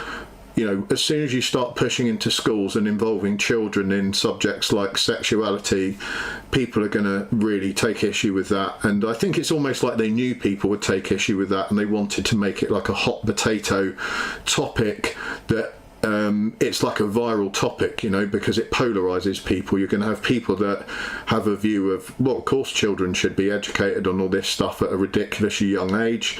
And then you're going to have the other half like me that say, damn well not, like these kids should be left the hell alone. No one should be talking to them about any of this stuff. I didn't need to have any of those conversations when I was a little kid. I didn't grow up to have any major issues with it. I found out in a normal, gradual way as I became an adult, and the same as most people did, whether that was finding out about straight sexuality, homosexuality, whatever it was. There's no need to be teaching very young children about that stuff. So we'll get into the club part. So I noticed there was kind of 3 divisions amongst the biological males that were, turning into females or had turned into females. And the divisions were as such. You had some drag queens. These tended to be gay guys that every so often would don a drag outfit. It was a big kind of showy thing. It wasn't their life 7 days a week. It was something they did as an entertainment. The rest of the week they tended to just get on with being normal, everyday gay dudes. They didn't cause us really any problems. Sometimes they would have kind of catty arguments amongst themselves, which were almost comical because a lot of the drag acts were pretty funny. They were like comedians and stuff like that, so they had very catty, bitchy kind of word fights with each other, which sometimes boiled into like a bit of handbags at dawn, but it was mostly hilarious. And generally speaking, after these arguments they would kind of all be fine with each other, and they didn't really cause us any problems. They were cool, I got on with quite a lot of them. They were really good fun. Then we had a very small minority of people that I would say, I'm not a doctor obviously, but it was very obvious by looking at their appearance and their mannerisms that they were people that had unfortunately been born with hormonal issues. So you had a guy that was extremely effeminate. He clearly had, more estrogen than the average guy. He clearly had less testosterone than the average guy. Kind of higher voice, a very effeminate manner about him, a very effeminate looking body. And for those people, I felt really bad for them, because these are truly, when the left talks about you shouldn't marginalise people, these poor people, they're actually talking about that subsection where it's incredibly rare. There were very few of these people. They were not in any way the majority. They were very, very few. You can understand how awkward that would be growing up, that they're not able to fit into the kind of stereotyped feminine or masculine role. They're kind of stuck in the middle somehow. And for those people, I can completely understand the quandary and how they might have to kind of pick a gender that they feel the most comfortable in because of this hormonal issue that they've got going on. I mean, we're kind of making it about hormones and stuff. I have no idea what my hormone profile was like when I went through puberty and shit. Like, some guys just get shat on for being feminine all the time. It just happens. And like, it's kind of understandable why someone would experience that for like years and years and years, end up questioning a lot of this shit. And like feel like they're expected something which is not what they're capable of. And that makes them wrong somehow. It doesn't have to be a hormones thing. Some people are just like that ultimately. And it would be completely right for them to seek help, completely right for them to... And by the way, bear in mind, he's talking about being security at a club. You're going to get certain kinds of people. Like when I've heard from trans people before, they've said that when they go out on like trans nights, a lot of the time they go once and it's just all the crossy like AGB types. And then they don't really bother after that. So this person is going to be talking from like a specific like sample that just might not include a lot of trans people that probably don't go out a huge amount and just kind of do their own thing. So I think it's a certain kind of people we're talking about. Have whatever medical attention is needed for them to kind of feel good in their own body. But they were very rare. We saw very few of those people. Yeah, they're probably the ones. They're probably the ones that went out once, wondering if they'd meet a few more people like themselves. And all of the people they met were like the crossies and stuff. They're the ones that are probably just fucking staying home, to be honest. It's not that these kinds of people are rare. Within like, you know, trans women or gender non-conforming males or whatever. They're just probably not fucking going out. They didn't cause us any problems. When we did see them, they tended to keep themselves to themselves. In fact, they were very meek, very humble, very polite, and we had no issues with them whatsoever. Then there was the last group who made up the vast majority, who created the most problems for us and were generally quite an unpleasant group to deal with, and that was biological males who had decided to become female, but you could tell that they didn't have a hormonal issue. You know, these were guys that looked, to all intents and purposes, like me. They had stubble, beards, they were great big hulking dudes. They had just decided that they wanted to dress and be looked upon as women. Now, to me, they were guys that had a sexual fetish. They were not people that were of a very young age kind of thinking that they were in the wrong body because they had hormonal issues. Yeah, that's because they had hormonal issues. We need to stop with this, man. That's just not how it is. Most of these trans people are pretty fucking normal in how they develop.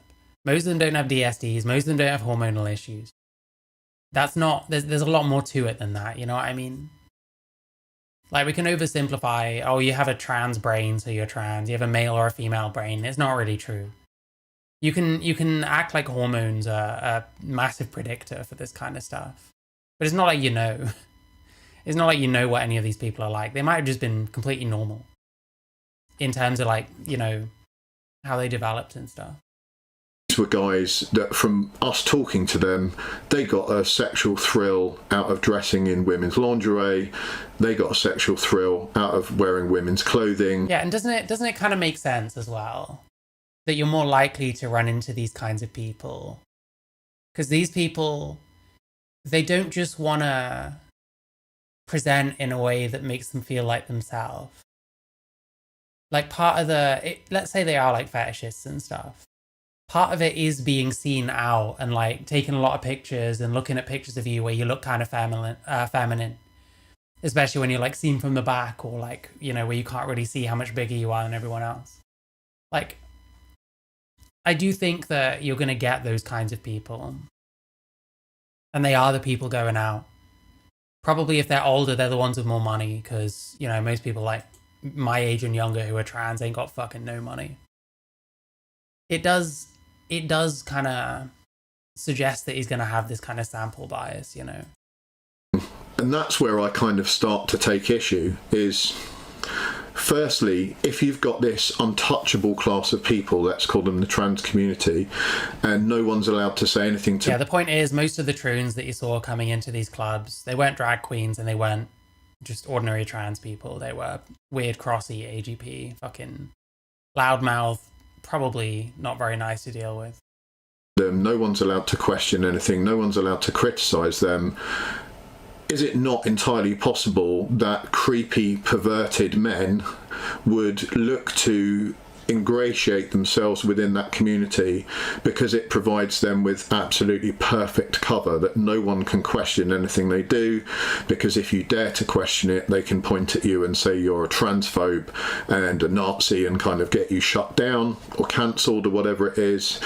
So there's that problem to start with. And then the very fact that this wasn't really, for a lot of these guys, about gender. This was about a sexual interest, which I don't think having like a sexual fetish should bring you any major kind of benefits or elevate you in any way as a marginalised group. You know, I might have sexual fetish. Well, the fetish wouldn't make you part of the marginalised group, as if you have a fetish and then are also trans. Let's say, for example, I'm really into wearing... I mean, to me, I think that having a fetish probably is a way in which one can come to the conclusion that they're trans. It's not like it's not a necessary component or whatever. It's just one way that someone might do that, you know. But they're still trans, ultimately. They're still part of that group. Leather. I'm not, but let's just say I am. Why on earth would that give me any special advantages or privilege or allow me to say I'm some sort of marginalised person over and above other people? You know, it's frankly ridiculous. But that said, like, coining yourself as like a marginalised person and shit is pretty cringe. I don't know. I don't go around being like, oh yeah, I'm trans and therefore marginalised. Like, I don't know, bro. Am I that marginalised? I have a roof over my head. I'm able to afford food. You know, people aren't racist to me because I'm white. People don't really fuck with me. It could be a lot worse, believe it or not.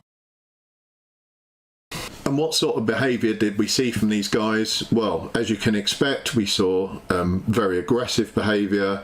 They would drink, they would become incredibly aggressive to other people. They were very, very aggressive towards women. Yeah, this is like the kind of straight dude.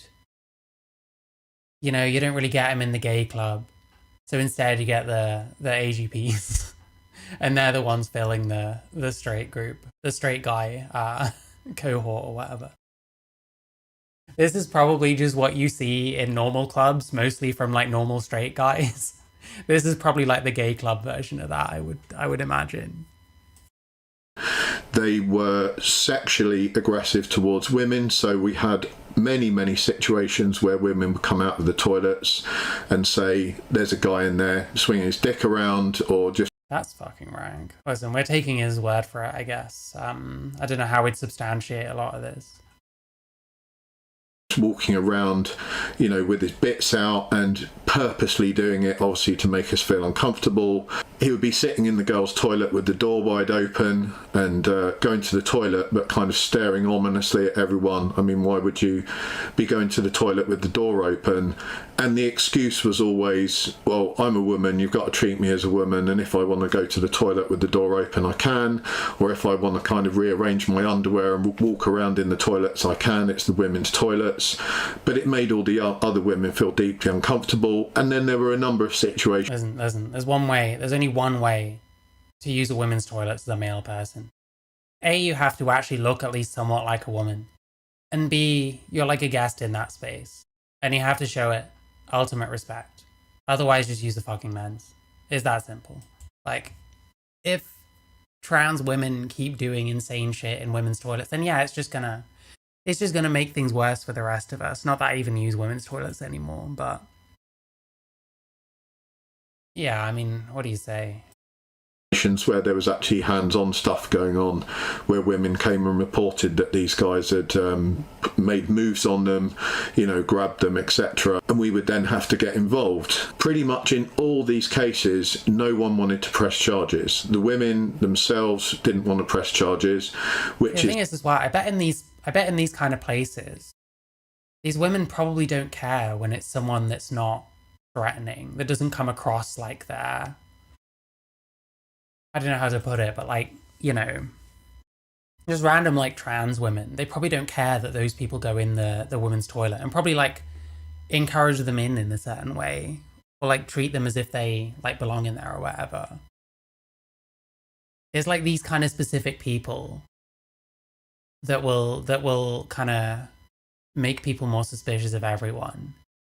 And that sucks, man. It's hard to know what to think, because if it gets to a point where women just become uncomfortable with any trans women in their toilet, well, it's like you got to understand how they feel at the same time as that it sucks that, you know, someone like me is getting generalized in with these kinds of people, you know. You also have to understand how it makes like these women feel.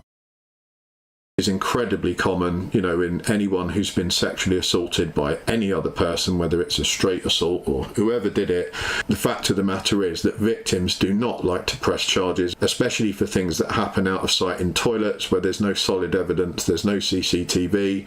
It's your word against them, and you know that can cause all kinds of issues. You have to go to court. It's going to be really, really unpleasant and upsetting. Lots and lots of personal details. You're going to have the defence team shredding your character to pieces in court, so people are naturally frightened, and they would say to us, we don't want anything done about this, we don't want it reported, you know, I'm just letting you know that guy has done this and we want him kept away from me and my friends or whatever. So we would keep an eye. Generally speaking, I would throw that guy out. That caused a lot of problems with the clubs, with the management of these clubs, because these trans guys would make a massive complaint to the clubs, and basically the same old story. They would say that we were transphobic. You know, the reason I'd thrown the guy out was because I didn't like trans people. And the clubs were left-leaning, so they were naturally on the side of this kind of woke politics. And as usual in these woke politics, they would completely wear blinkers to the security aspect of it. It's almost like they didn't care that there was a victim of a very unpleasant situation. They would look past that, and they would care more about the PR of the club and the supporting of ideology, and that we're all under this bloody rainbow banner together, which is another absolute myth. I've made a video on that before. You know, the LGBTQ plus community is one of the most divided, contentious, bitchy, unpleasant communities I've ever worked within. All of the groups pretty much despised each other. The only time they didn't despise each other was when they're on the bloody news or they're doing some sort of protest march. The rest of the time, if you caught them in any sort of real world situation at the clubs, you know, the gay guys hated the lesbians hated the gay guys, they all hated the transvestites. When I used to go gay clubbing, it wasn't like this. Like, I used to go to a place in Bath that was like really small. And you get like straight people and lesbians and gay people. They all just kind of hang out with each other. And they all seemed fine. I don't know if things have changed.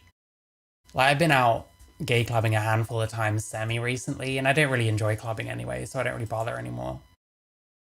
And like, maybe it seems a bit different. Maybe you more kind of get like little groups of like, there'll be a trans man group here. And then, you know, some gay guys over there. But I don't know how much I've seen this kind of thing.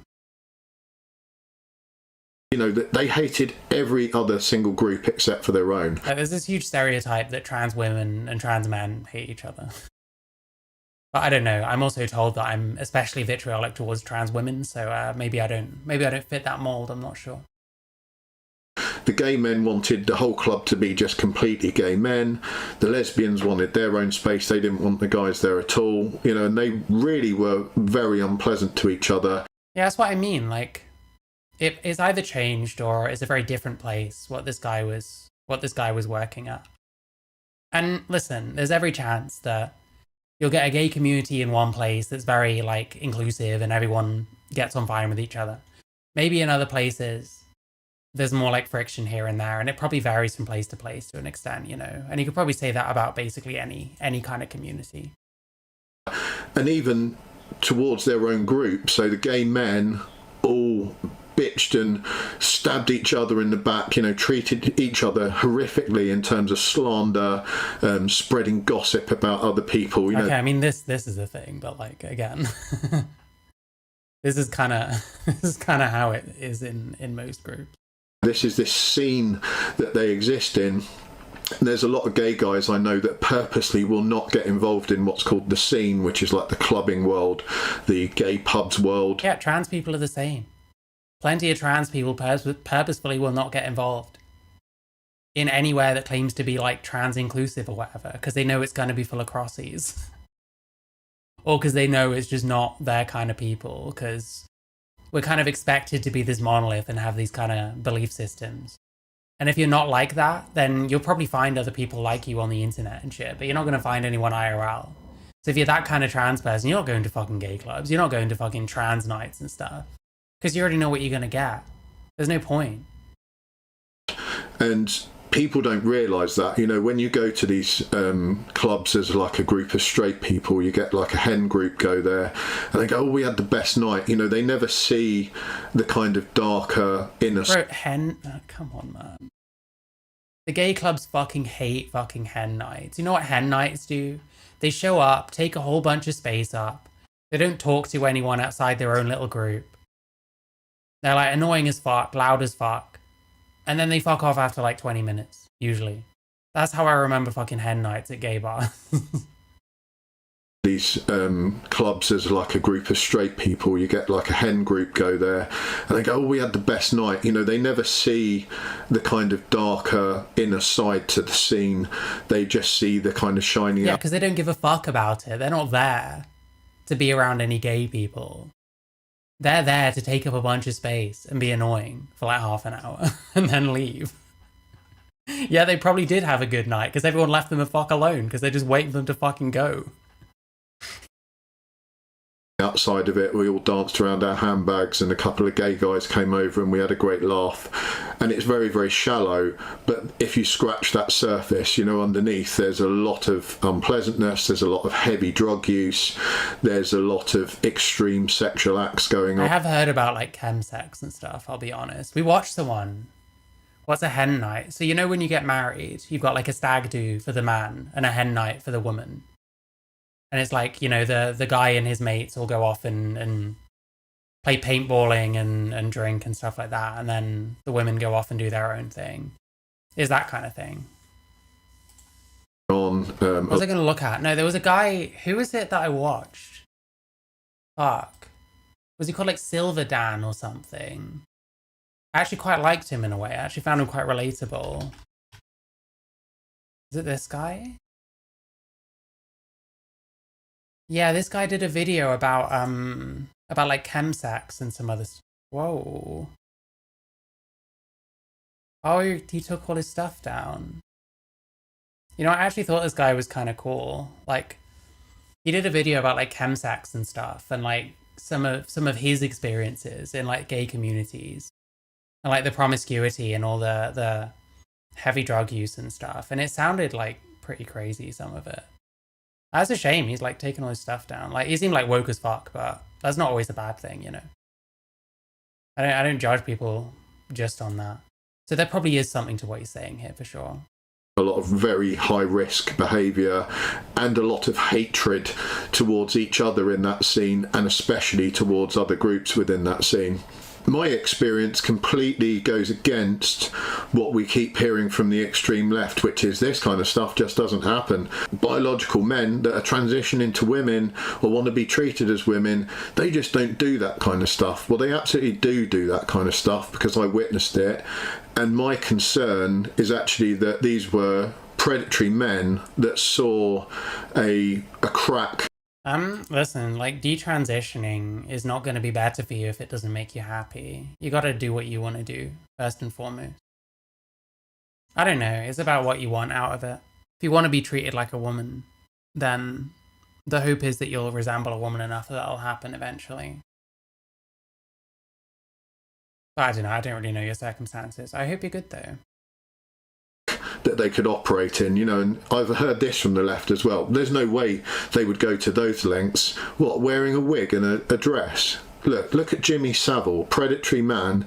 Look at the lengths he went to commit his horrific crimes. He worked his way up a very awkward ladder to, you know, right to the top to be walking around with the royal family, letting himself into bloody Buckingham. Club people, yeah. You wonder, like, what would you think of like straight guys if he worked at straight venues rather than gay venues? I do wonder if this guy only worked gay venues. Like, if he worked both, that would give a bit more credibility, I guess. Otherwise, it's very easy to look at the gay community and like the kind of people that go to gay clubs and make all these kind of inferences and like, this is what it's like. But if you don't have the same experience, like going to straight venues and doing the same thing, or just, you know, normal venues, there aren't really straight venues per se. You know, maybe what you're describing is fairly normal. And in fact, when people get drunk, they turn into dickheads quite frequently, you know. Palace, all kinds. I worked at a Weatherspoon for like well over a year, and it was there were all kinds of pieces of shit. You know what I mean? Didn't need to be a fucking gay club for that to be the case. Walking around with the royal family, letting himself into bloody Buckingham Palace, all kinds of stuff.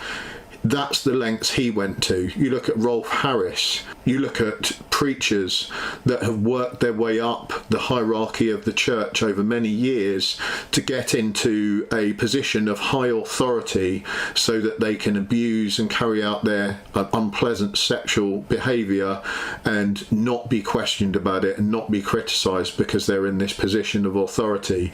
You get people the same at working up in the police or the social services. They put themselves into these massively elevated positions solely because that gives them access and it gives them a veil to operate under. The idea that a guy isn't going to stick a wig on and a bloody miniskirt and a pair of tights and walk out into a nightclub and parade around, the idea that a guy isn't going to do that because it's too difficult is absurd. Of course he's going to do that. If he's a predator and he feels that that gives him carte blanche to get away with things and an ideal cover to commit crime, of course he's going to do that. Like, it's ridiculous to suggest he isn't. And the statistics probably wasn't only gay places. Yeah, maybe. I don't know. It's always hard to tell. Like, you're kind of just taking this person's word for it, of course. You might have reason to elevate one experience over another. You know, I'm always very wary, I guess. It is interesting to listen to and to compare, like, my own experiences and why I think he might see a particularly large number of, like, male to female people being a problem in the club. And I think there are reasons that mitigate it. But it's always like pinch of salt type stuff, you know? It's always kind of, well, anything this person is saying might be true. Any of it might be fabricated. Any of it might be trumped up for this, that, or the other reason. It's always worth, you know, keeping that in mind, of course. Strongly back that. Although we haven't got excellent governmental statistics on this issue, of course we haven't, because none of the governments want to touch it with a barge pole, just like we don't keep really good statistics on, like, the ethnicity of offenders that happen to be migrants, for example. Especially illegal migrants, you know, no one wants to talk about those statistics. We've had to look at other countries who have been sensible enough to keep those statistics, and the idea that our statistics would be massively different, of course they're not going to be massively different. They're going to be just like Sweden's or Norway's or Finland's. You know, we've got statistics on that. It shows very clearly that there's an issue. And we also have statistics from prisons in this country when it comes to trans people, and again, they ape exactly what I've just described. The biological women that are transitioned to men, hardly any statistics on them at all. In fact, they hardly end up in prison. But who does end up in prison is biological men that are transitioning to women, and they tend to have histories of violence. They tend to be in those places because they have sexual offences. Biological males that are transitioned to women are many, many times more likely to be violent sex offenders than just an average straight male. So yeah, there'll probably be another Savile someday. If people have got enough reason to sweep something under the rug, they will. And money is usually the biggest one. They are highly represented in very unpleasant areas. And I don't think that's because becoming trans turns you into a dangerous predator. I think it's the reverse, like I've just said. I think it's because dangerous predators are attracted to put themselves under the banner of trans because it gives them protection, it gives them a kind of cloak of invisibility, and it protects them from criticism. And they can. I do wonder, sometimes you get like super vulgar, like trans people. I wonder how many of them get away with it a bit more, like male to female. Trans people are always like talking about sex and always like super vulgar and shit, where they kind of get away with it because it's like, oh, well, they're trans, you know. This is like what someone might call like ultimate like fucking straight male fucking behavior or whatever, even if I don't really see it that way. But then they're doing the same shit, and because they're trans, it's like, oh, well, they're trans, you know, they're a character or something. I don't know. Operate and do what they want, and they can almost get away with it. That's the danger of refusing to have any open conversation on this subject, is that you're aiding those people. You know, there are predators who are doing exactly that, and our refusal to have open conversations in this subject matter and being shut down and having people screaming in your face and saying you're not allowed to talk about that, you're just aiding and abetting a bunch of violent, disgusting perverts. And that's also damaging for the trans community, because who's really suffering? Well, you've got the victims of the crimes that are suffering, but also no one's really protecting the actual trans community. Because if you really are trans, because you've got hormonal issues or whatever it is, and you truly are trans, do you really want those kind of people ingressing into your community and bringing it into disrepute? Of course you wouldn't want that. Well, again, the hope is people don't look at those people and assume I'm like them, but I don't know. Like I said, I ain't going to the fucking club, so. And I think if you kind of put a truth test out there and you asked actual trans people who really were trans down to the bottom of their soul, if do they want these randoms in their community that just suddenly turn around when they're 40 and don a wig and do it because they've got a weird sexual proclivity to do so? I doubt they want to be associated with that, and they certainly don't want to be associated with some of the disturbing stuff that goes on. And given that that is the vast majority of Sure, so maybe people shouldn't generalise. Maybe people shouldn't generalise. Maybe we should say that. people that we came across, and they're the most vocal group, you know, that group is also the one that's petitioning the loudest, that's screaming the loudest for cancellations, for their ideology to be pushed into all these different areas. And of course they're doing that because many of them are very unpleasant people that are doing very unpleasant things, and they want to keep doing those things. And the best way to do that is to garner as much power as possible and almost make themselves untouchable, and actually start to shape law and to shape what is culturally appropriate for other people to say. It's a very, very dangerous situation in this country where we start getting into a situation where you're not allowed to talk about certain groups. I'm always wary when we hear, oh, this group's marginalised, you can't say... Again, it's another Johnny-come-lately thing. Like, it's not 2021. It's a few years on by now. Anything about them, you can't talk about them. Like, now you've just given a bunch of very unpleasant people a group to like cling on to and to start carrying out their very unpleasant behaviour. And that's bad for that group who were originally, you know, the real group who were originally there.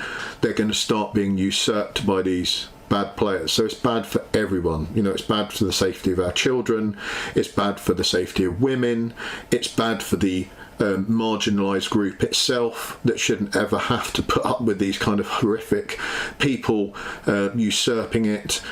Like, I don't know why no one is having this conversation. It's because everyone's bloody frightened to talk about it is why. Let me know your thoughts. It's obviously a very controversial subject. I'm sure there'll be some stick I take in the comment section. Fine, that was my experience. I don't really care if you believe it or not. My opinions are based on my experience and some of the statistics I've read from prison. Again, I don't care if you believe those or not, that's just my opinion. And I think you can probably tell that my main concerns is actually the safety of women, children, and the actual community themselves. So if you're about to say I'm a transphobe, you know, you think about that again, because I actually care about those people that do have medical issues and hormone issues who are having their community usurped by a bunch of perverts, basically. So I'm not a transphobe. I don't have an issue with people dressing however they want, and I have great pity for people that were born with medical issues that makes it hard for them to kind of define their own gender. Thanks for watching. I don't want your pity, but sure. Keep the comment section decent. You know, I don't want to have to edit comments ever, but I will edit comments if they're hateful, if they're illegal. You know, I'm not going to host extremist views on this channel. Some of you may believe what I've just said is some sort of extreme view. Well, I think you should readjust your viewpoint. This is not an extreme view. Taking security of everyone seriously is not an extremist viewpoint. It's just called taking security seriously. You know, I'm not some political ideologue. I just care about people being safe, and that's why I did the job I did, because I cared about people being safe, and you can take that however you want. Thanks for watching. Have a great weekend. I'll catch you next time. Are you willing to have like Hi, welcome back. I hope you... Alright, autoplayed. That was interesting, I guess. I think there are some mitigating factors. I guess he's doing his best to kind of say it's not like a general comment on like trans people. Unfortunately, you just get this kind of shit. And I think, I don't know, it's annoying, because if you're the kind of trans person that calls out a lot of the louder and more pernicious shit, like, people just don't fucking listen. If you're a cis guy that saw a bunch of AGPs like kicking off, then it's like easy views. People don't give a fuck when it's trans people talking about it, unfortunately. But hey.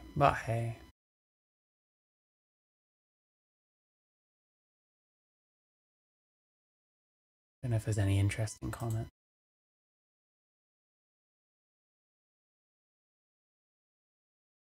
Okay, so it's cisgendered. I swear to God, I don't know what this clippy thing is. What's the deal with like the clip it fucking...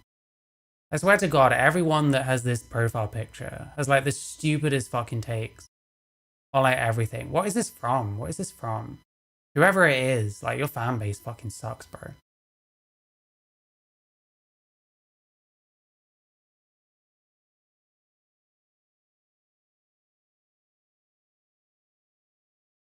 I just don't think trans women are inherently dangerous. Well, I mean, I guess no one's really saying that, but okay.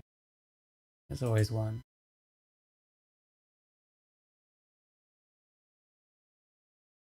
And this person has a female mustache, so I don't know.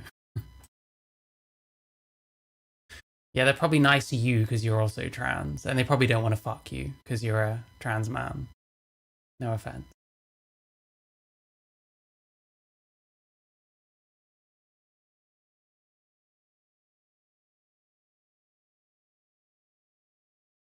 People saying AGP is infesting the furry scene.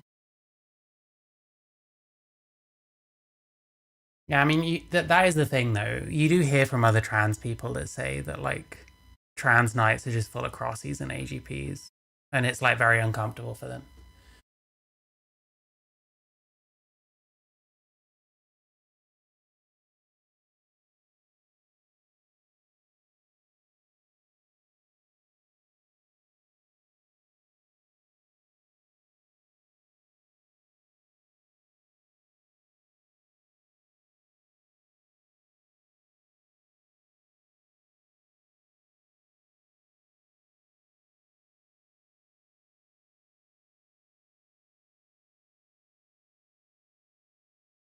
Yeah, I don't know. I guess this video was semi-interesting.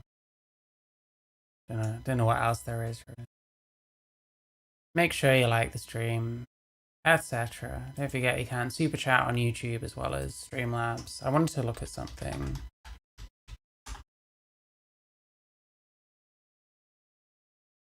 I want to look at this very reputable human beings podcast. So apparently we're saying that Section 28 is being brought again for trans people.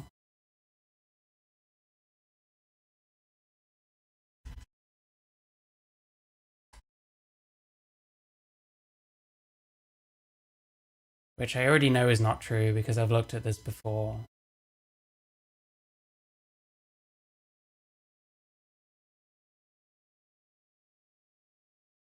This was like promoting the teaching of the acceptability of homosexuality. Certainly isn't a thing anymore. I don't think that this in any way is now being brought in for trans people.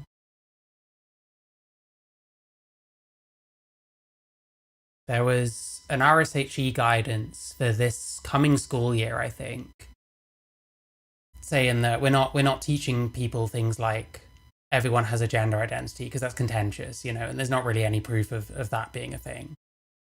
And if it is, it's just knowing what sex you are, which, you know, big wow, you know, big wow. I guess some of us are just actually delusional in that case. Love it. So yeah, we're like, the big issue I have with Helen Weberly is that I think she's a massive propagandist. She was the one that made that video of like, she sat in front of a green screen with Auschwitz on there and saying that, what was it? And comparing getting like sex tested, getting like your cheek swabbed or whatever in order to participate in women's sports. Likening that to queuing up at gas chambers. That's the kind of quality we're dealing with. I don't know who Matthew Hodson is. I guess I'll have a quick look. But like, this is the kind of shit. Like, I kind of stopped watching a lot of this kind of shit. And I guess I got reminded because that Frida Wallace person insisted in showing up in my Discord.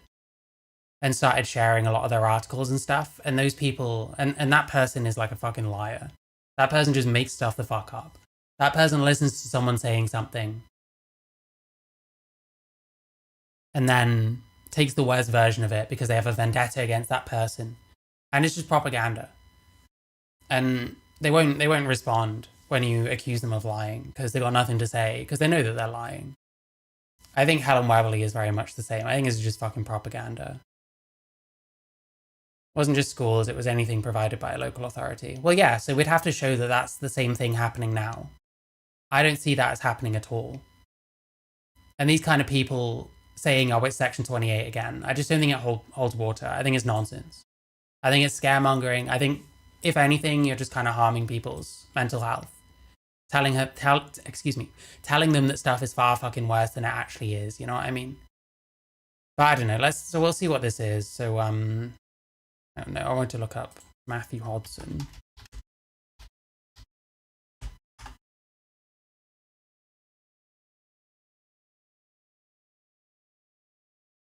Oh, I don't even know. Oh, is it this person? Some kind of activist type, I guess. I don't know. Shamelessly HIV positive. An HIV activist. Okay, fair enough. I know, let's see what this video is. I'll try not to get irritated as fuck, but I can't promise anything because I really do not like Helen Weberly. I think she is a propagandist. I think she makes her money and gets her clout, scaremongering trans people and then providing the answer. Well, you know, at least I can give you fucking hormones quickly, which isn't really the case in the UK, certainly, because GPs are told they shouldn't take instruction from people like Gender GP or Anne Healthcare or whatever. Can't be Section 28 when the town hall got a diversity flag up. That is very true. That is very true.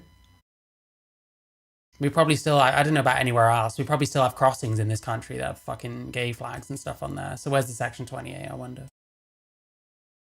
This is exactly what it was. Oh, you don't want to be gay because everyone will hate you, says the person who is drumming up as much hatred as they possibly can. That was the National Diversity Awards. Beforehand, they were going to pull me out because they had complaints. You know, a doctor that works with trans children. However, are we going to get equality if you start hiding stuff? That's what Section... What, from the National Diversity? Why is it always awards with these people? I hate this already. Fuck me, dude. Can. That was the National Diversity Awards. Beforehand, they were going to pull me out.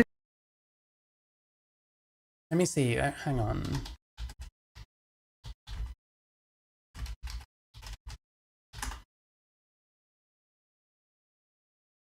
Nominated as a positive role model. Oh, it's gross. This person like makes their fucking money doing this. What's the positive role model? I was going on about, oh, I got to do this fucking award and that award. Meanwhile, the kinds of people that you're fucking hawking towards, the kinds of people that you're propagandizing and telling them how shit their lives are, even when it's really not that bad. They're the ones fucking, if they're anywhere near this award, they're like carrying the fucking champagne around and probably getting spat on by some fucking rich fucking loser. because they had complaints, a doctor that works with trans children. However, are we going to get equality if you start hiding stuff? That's what Section 28 was about. It was about trying to brush homosexuality under the carpet. And of course, the reason why we now see some of those parallels with trans rights is that I had a friend, she's trans, and I got on the tube with her, just sitting next to her and seeing the way people treated her. I just was appalled. It's not enough to just be kind of on the tube. Isn't everyone an asshole on the tube? Quietly pro-trans. Allies really need to be visible. If you hear someone... Oh, shut up, cis boy. You don't fucking know. Allies don't need to be visible. Like, get the fuck out of here with that shit. Quietly pro-trans. Allies really need to be visible. If you advocate badly for trans people, you're actually just going to make it worse. If you hear someone being transphobic, call it out. You don't have to do it in a rude or an aggressive way. It's that thing, if you know someone, it's much... Here's a different perspective. Pick your fucking battles. Much harder to hate. I was in a gym. Paris Lees was on the news. Someone in the gym went, see that? That's a bloke, that is. And this was a quite intimidating person who said that. And I went, actually, I think you'll find that she's a woman. And this big, intimidating bloke said... So nice to see you again. We met, I said the other day online, I was like, when was it? Was it a year ago? And then I think, was it 2? It wasn't 3, was it? No, it definitely wasn't 3. I mean, I hope it wasn't 2, was it? I think it was 2. I think I made the mistake saying it was 1. Oh, Lord. I know. And that was just around the corner from here? Yes, it was. Actually, we're staying there tonight. We're going back to the same hotel that we were in for that last time. So that was really nice. That was the National Diversity Awards. But anyway, we won't talk about who won or who didn't win. But anyway. I think we can mention it. Yeah, you get to swan around. Not even trans. Getting awards for the shit that you make money doing off of trans people. Okay, man. We didn't win. Yeah. So unfair. However, who was judging? Well, I have to admit, I thought you were going to win. And I thought you were my... Like this elite fucking... Oh, it makes me fucking want to puke. Shut the fuck up about trans people. Neither of you are trans. You're getting the kind of privilege that most of us will never fucking dream of, let alone be anywhere near. Oh yeah, we're talking about the fucking diversity awards. Fuck off with that shit. I hate this. I hate this. This is putting me in such a bad mood. I hope you understand this. Big competition. Oh. And I would have been delighted, of course, if you had one. Of course. But then neither of us did. You fell asleep on the tube. That's very, very brave. No, I think politics get in there a little bit as well. It's like, can you... Because actually, I mean, not that we're here to talk about that, but beforehand, they were going to pull me out because they had complaints that we had, a doctor that works with trans children. You can't have that. And I'm like, however are we going to get equality for trans people of all ages if you start hiding stuff? So we made a big fuss and then they... Yeah, we're hiding me. It's like bad for trans people. Oh, shut up. They said, okay, but anyway... I'm sure whoever did win was a very worthy winner, and Absolutely. It was an honour just to be nominated. Absolutely. Tell everyone who you are, just in case we don't know. Okay, I'm Matthew Hodson. I used to be the executive director of an organisation called AIDSmap, and we provided information about HIV and AIDS to audiences all around the world. And before that, I was the chief executive of another charity called Gay Men Fighting AIDS, which kind of is quite obvious what we did. So I've kind of been working in the charitable sector I was working in the charitable sector for over 20 years, mainly in HIV and sexual health and LGBTQ stuff. So yeah, that's who I am. I'm currently freelancing, which is kind of not very lucrative, but it's interesting. And I'm doing a bit of acting, which was my first love, and I'm kind of returning to that, and that's been a lot of fun. Oh, very nice. What kind of acting? What kind of... I've done a bit of theatre. I was at the... Oh God, this is fucking boring. Train on the way up. An ad-lib forever, but... My lines from Edward II. Like, I can't do it. So we see a lot of Section 28 talked about right now with... Okay, fine. Trans people. So for those who might not know, can you give us a quick 101? What was Section 28 and why don't we want that again? Right, so Section 28 was... it was a clause inserted into the Local Government Act, which banned the promotion of homosexuality. And of course, the reason why we now see some of those parallels with with trans rights is that, you know, if you look at the Supreme Court judgment and the way it's been interpreted, in what way? Is that it's sort of saying we can't, you know, the trans people can't have a place in public life. It's just, it's not true. These people just lie so fucking much. That's been interpreted by who? In what way? There's been no guidance. There's been no, this is what has to happen. Like, it's so fucking cap. And that's what Section 28 was about. It was about Like, it's just nonsense. I can already tell there's complete nonsense. This is just scaremongering. trying to brush homosexuality under the carpet. And again, with the paradox. I fucking wish they would brush trans shit under the carpet. I fucking wish it wasn't this fucking conversation that the world has been having for like fucking forever now. All the kind of unwanted attention that comes from it. Because it's constantly in the news about this, that, and the other. I wish that was the case. I wish they would brush us under the carpet. Also, with trans communities and trans people, it was something that children especially needed to be protected from. Well, children probably should be protected from the idea that they're trans if they're not trans, because then they might do a whole bunch of shit to their body that they shouldn't do. It's a bit different to being gay. There's a reason why making a comparison between Section 28 and what's happening with trans people now, when it has a very different implication for that child's life, being gay or being trans, it doesn't really work super well.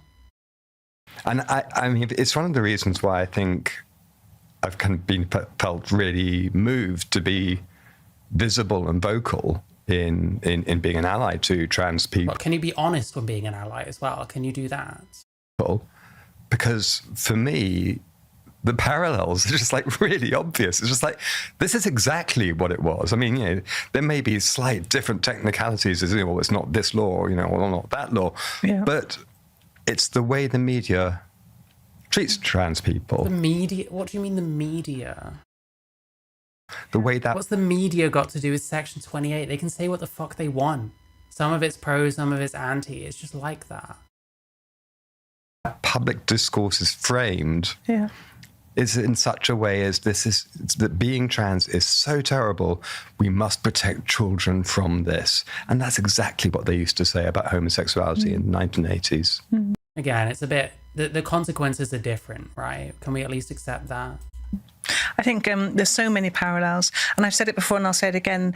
I'll say so many that we can't name a single one. Till I'm blue in the face. I wish the T people had come out with the L and the G and the B people back in the day. It would have been so much easier, but they didn't. But actually, we should be doing it better because we should have learnt. We should have learnt about the struggles. Yeah, this is the problem. This is the problem. We've overcorrected. I said this in my Steve video. I think this is very true. I think people are seeing how long and hard fought it was for like gay people to have rights and all the AIDS crisis and stuff. I think they didn't want the same for trans people, so tried to shove it through and rush it through and not care about the potential negative impact that some of it might have, such as transitioning children, which of course she's for because she makes money off of it, such as, you know, sports and certain spaces. I think we overcorrected massively, and we're too focused on trying to be good people to understand the potential issues with some of it. We should be making it easier now. I mean, I didn't know many trans people when I was at university, but I knew a couple. And I also knew a couple of people who at that point hadn't embraced their identity, but who are now fully embracing of their identity. I'm thinking of a specific person, Auntie Kel, a little shout out to her. And it's one of those kind of stupid things that people... Let me guess, another award ceremony trans. People say, oh, there was no tea back then in our community. It's like, well, actually there was the tea in our community back then. It was...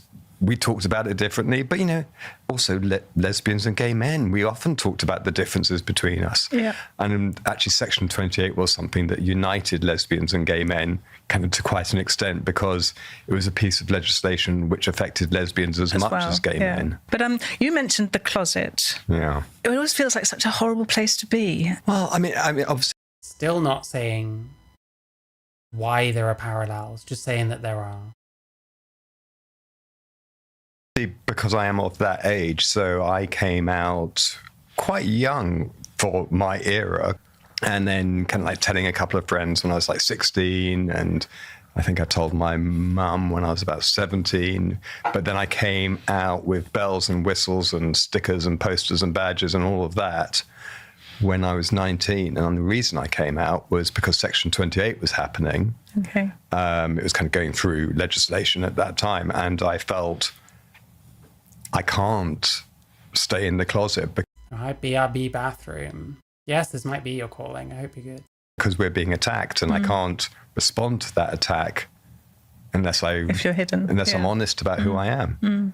Yeah. And I think, the recent kind of, it's only guidance, so it's not statutory law or statutory guidance, but it's guidance anyway, which says that, we shouldn't be teaching about gender identity in schools. I mean, come on. Well, it said specifically we shouldn't be teaching that everyone has a gender identity in school. Do we need to teach about gender identity in schools? It said in the guidance, I'm pretty sure, that they still should teach that trans people are a thing and what kind of rights you have and stuff like that.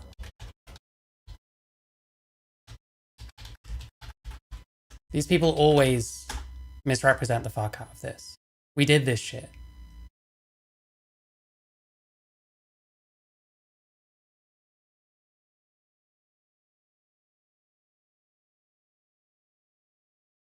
Yeah, teaching like the law behind sex and gender identity. So it still exists. It's not being banned from being, promoted in any way. And we're just talking about schools here. Yeah, careful not to endorse any particular view or teach it as fact. Whether or not everyone has a gender identity and that there are these gender identities and shit is kind of, is that a fact? Like, what are we saying a gender identity even is at that point? This is not Section 28. Like, if this is what we're basing this shit on, then just stop. Just stop. Just talk about something else. Leave trans people the fuck alone. Jesus Christ. This is gonna crash my computer now.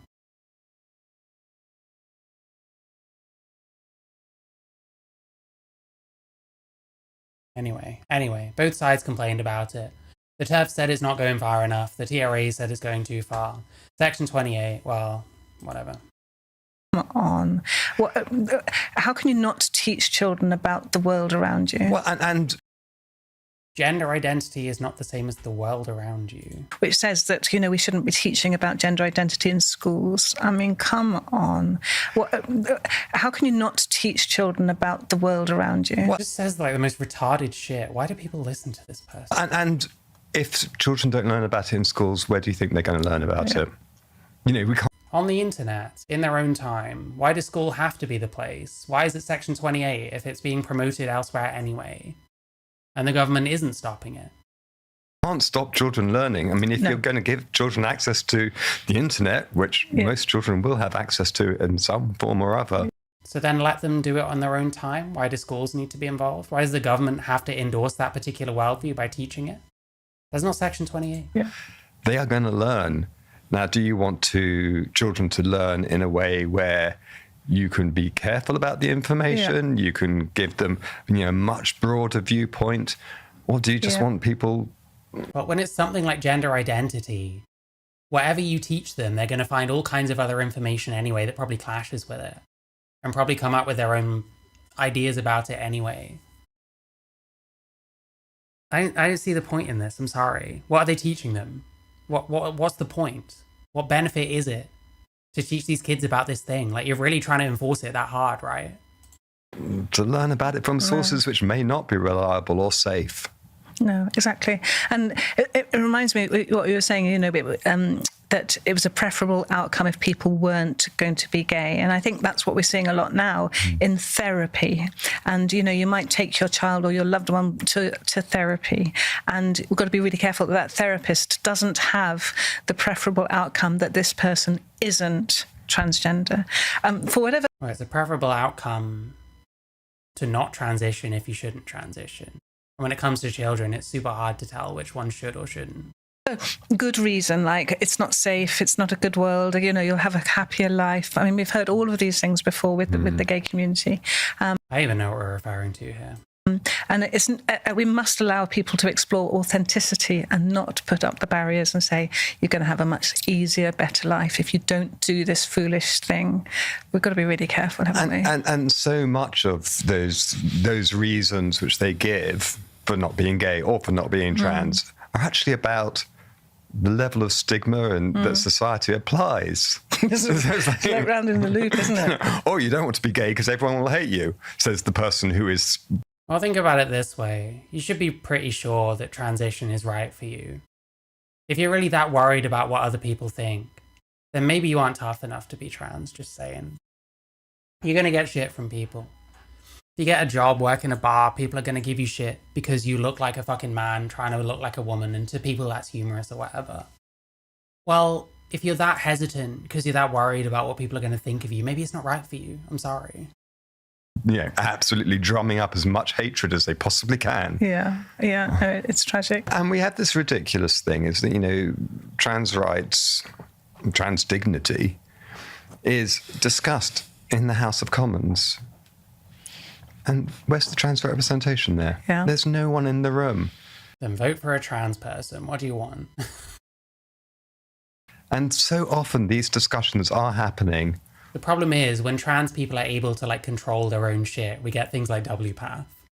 We get people like Amaya Deakins that get to make fucking decisions about literally anything, which is terrifying if you know that person. You know? Getting trans people too included in this stuff isn't necessarily any better. Because usually the kind of people that will get involved are the kind of older AGP ones with money and power that fervently wish they could have trans as a kid, even though they've got their own kids, and that means those kids would never have fucking existed. And they want other people to have the life that they never got to have and shit like that. That's not necessarily a good thing either. The ones that are sensible, the ones that actually live their life this way, they ain't usually getting a fucking look in. You're not going to be hearing from the average trans person if you're getting a trans person involved in these kind of decisions. You're getting in the same ones that show up to those fucking award ceremonies, swanning around, you know, acting all important because they're loud and have resources and can put themselves out there.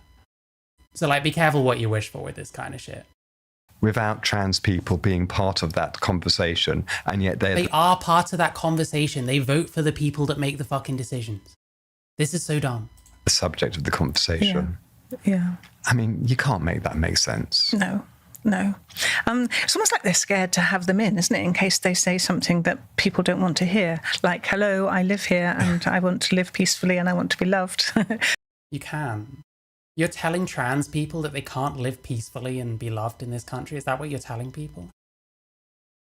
Like, oh, I hate it. I hate it so much. Trans people have worse mental health outcomes because people like this push this kind of shit. This stuff is far worse than it is. What have we actually substantiated here about things like Section 28? What have we actually substantiated? What have we actually said? You know, that's all they're going to say, isn't it? But is it the fear of what they're going to say and what they're going to ask for? And there's nothing to be scared of. Well, also, obviously there's a part of it which is it's a product of our electoral system, is that but we don't have. He understands. Well, there you go. So people vote for people that do that. So people are represented. Representation of every minority group, and obviously trans people are a very small minority within society, which doesn't mean their rights are any the less important. But you know, it's really frustrating with the caste review and things like that. What's wrong with the caste review? Where submissions which were made by trans people or by trans groups weren't accepted. Why were any of those submissions? Why were any of those people entitled to have those submissions used as part of it? What if those submissions weren't very good? What if they weren't good studies or whatever the fuck? Like, what are we saying? No. Oh, it's just so terrible. Oh, it's so terrible. Like, I hate that. Fuck me, dude. This person makes my fucking blood boil. It's like, well, how better to know what being trans means and to listen to trans people. Yeah. That's not what the cast review was about, retard. Oh my god. The cast review was about, like, the care given to, like, trans children and the evidence base it was based on. Whether or not a researcher is trans doesn't mean that they're giving automatically better research and that it should be considered over any other research. What matters is how well, like, studies are designed and stuff. But we just ignore all of that. So in your work now, you do campaigning, and you've been doing that all your life, I guess, really, since you were that 15-year-old in the gay club. But so what? That all your life, I guess, really, since you were that 15-year-old in the gay club. Since you have a 15-year-old in the gay club. Okay. But so what lessons have you learned? If we have people who are out there campaigning for trans rights and trans visibility, what advice have you got? I think we have to recognise, of course, that trans communities are very diverse, and so there's going to be a whole range of opinions within trans communities. And I feel that's true. Partly I feel a bit self-conscious, like, well, it's not for me to say this is what you should do or this is what you shouldn't do. But I do. Then don't. I think of some of the lessons which we learned from those kind of gay rights campaigns and gay rights struggles. Obviously, the ones which I'm thinking of are kind of from the mid-1980s through to marriage equality. That's a kind of very specific period.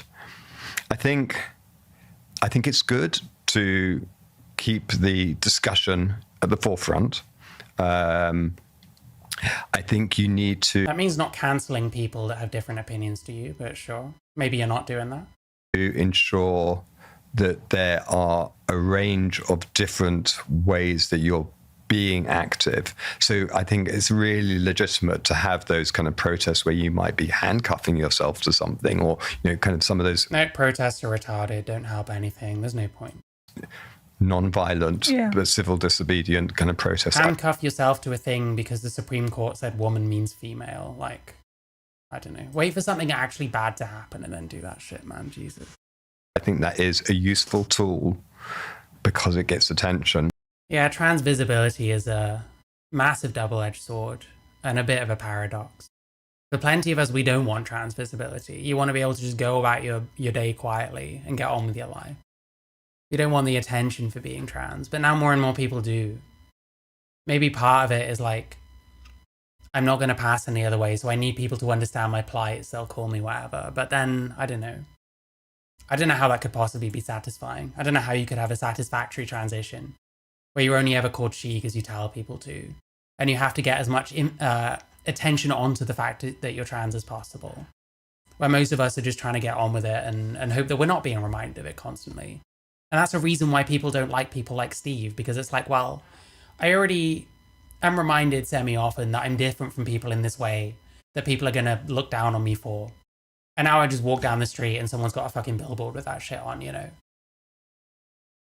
But like the visibility stuff, that kind of, you can't really say that anymore because you want as much attention as possible. But lots of us don't. Not in that way, at least. But I think you also then need to have someone who will go to the government and say, look, the way out of this is, the solution is, this is the legislative change that we need to see. This is the acceptance that we need to realise. There needs to be someone who the powers that be, the authorities, will be able to communicate with, because they probably won't be talking to the people who are chaining themselves to railings. I think that's an important part of it. I think another really useful thing is form alliances. There's a narrative which the media love, and it's not accurate, and it's not accurate, that trans rights are some... The media. This is how you get me to turn off. Just make a massive generalization about the media. Somehow directly in opposition to women's rights. Yeah. And they clash in some areas, though. It's really important that we elevate the voices of cis women who support trans women. Yeah. And I say trans women in this context because it is trans women who seem to be bearing the heaviest burden of, all of the media nonsense and all of the vile stuff you see in. Do you know what you can do when there's media nonsense? You can just tune that shit out. You can just get on with your own life. You can do that. The press and on the TV. And I think, one part of that, forming alliances, is also really standing up for cis women in reproductive rights, standing up for cis women in... Quick, name some feminist causes that aren't abortion. I bet you can't. Who have suffered intimate partner violence. What about the ones that get stuffed at their own sports because men are allowed in there? Oh wait, you don't really get that anymore.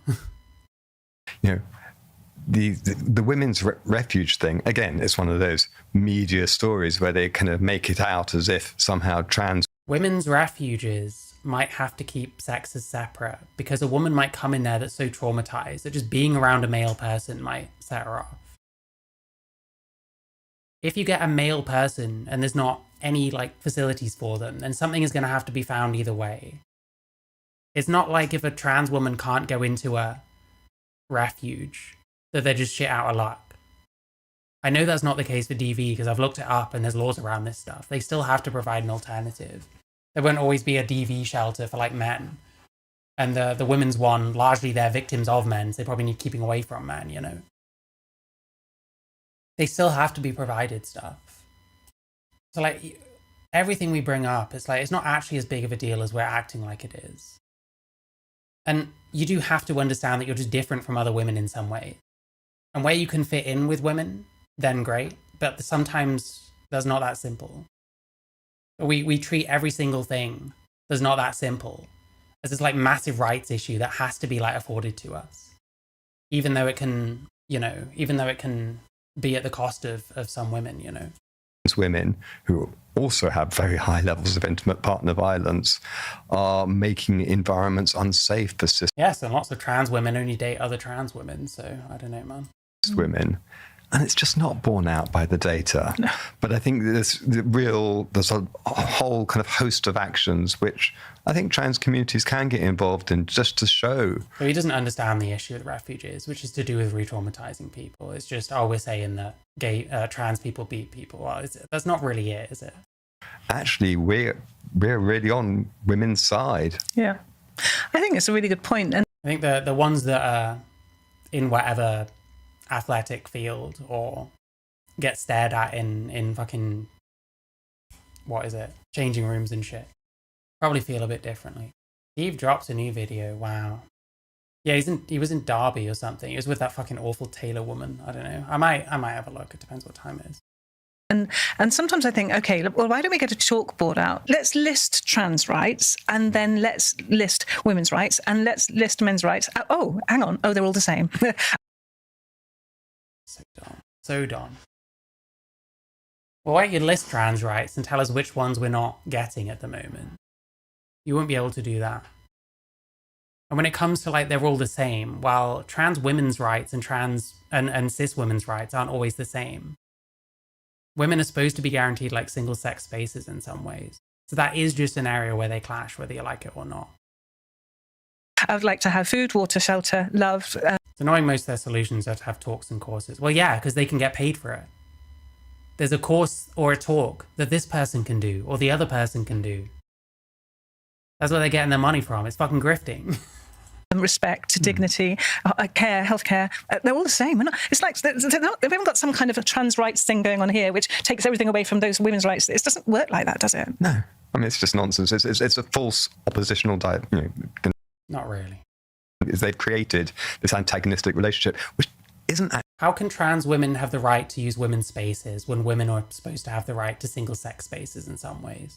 That doesn't make any sense. That doesn't work. There are areas where it clashes. It's okay to be honest. It's okay to acknowledge that there are certain issues and try and work through them instead of just pretending that none of this shit happens or exists.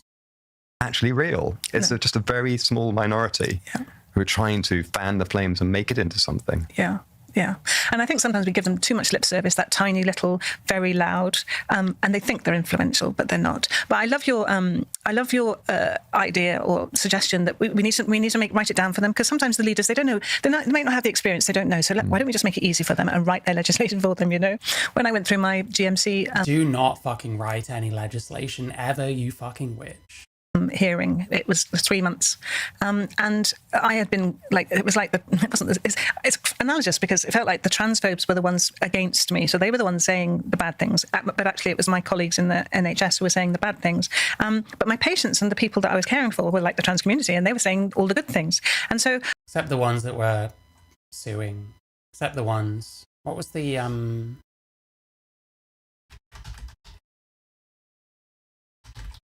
so Helen Weberly was suspended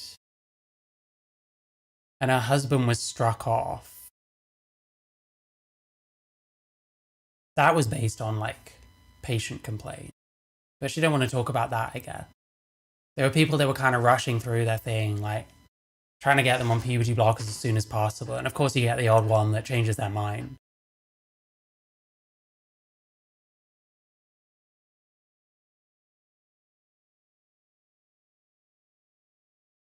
I can't remember. Yeah, she had patients that complained. She's like just fucking lying. This is what I mean, like, that fucking Frida dipshit was fucking stinking up my fucking Discord, talking about how, oh, I wanna interview Helen Weberly. I wanna talk to her about going into hostile space. It's like, no, fuck that shit. Why are you doing that? That ain't fucking content. Do you know what's content? Asking her about the trans kids that fucking complained about her service. Asking her why she's saying about, like, sex testing for sport being like fucking queuing up for Auschwitz. Hold her feet to the fire on some of the insane fucking shit she says, but these people are all fucking pussies. They're not gonna do it. And they just do these like Homelander interviews where they just bullshit their way through. And of course this utter moron on the other side of the couch ain't gonna fucking say shit. Because they're all sucking each other off. It's a fucking circle jerk. They all wanna get their foot in the door for whichever fucking awards ceremony they're fucking invited to next. Whilst the nearest fucking ordinary trans person to any of that shit is someone carrying around your fucking champagne, you know? Or opening the door for you so that you don't have to push the door to yourself. I'll try that one again. Or opening the fucking toilet door for you so you don't have to fucking push the door open yourself. You know, that kind of thing. I hate these people. We were saying to the GMC, look, that none of the patients have complained, and the parents are all extremely happy and delighted, and some of them are saying that Dr. Webley has saved their child's life. Oh, that's manipulative. That's manipulative as fuck. So none of these kids complained, yeah? None of these kids complained?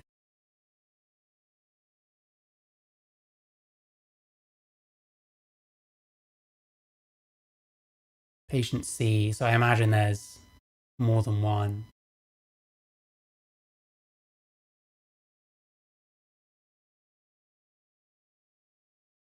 Hang on.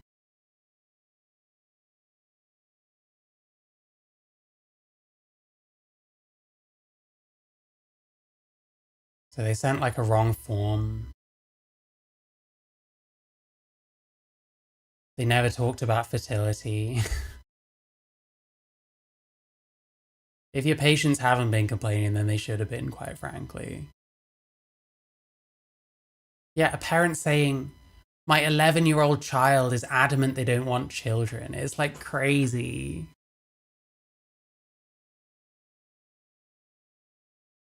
Okay, so you've got parents telling you that you saved their kid's life. And then you're taking 11-year-olds' word that they never want their own kids. So not bothering with any of the fertility stuff.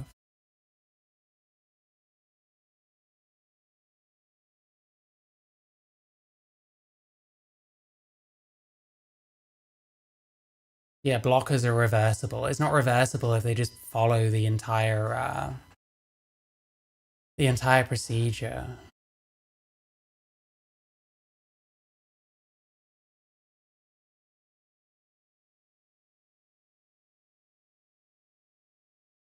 And this is where this like all this like puberty blockers are fully reversible stuff. This is what it leads you to.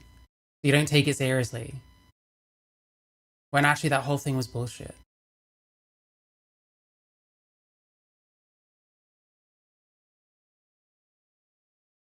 Seeing what else there is. There were definitely complaints about this person. There were quite a lot. Her husband got struck off for his treatment of trans kids. She wasn't struck off, she was suspended and then it was overturned, and then she lost her license anyway because she didn't practice in this country anymore, thank fuck. It's terrorizing other places now.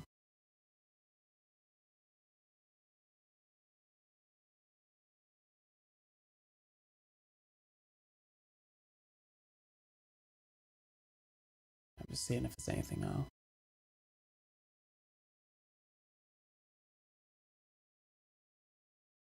Were there more patients? It said patient C. That would suggest there are other ones.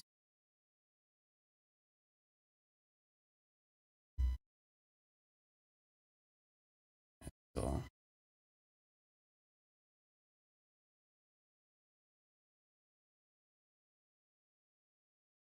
Yeah, I don't know.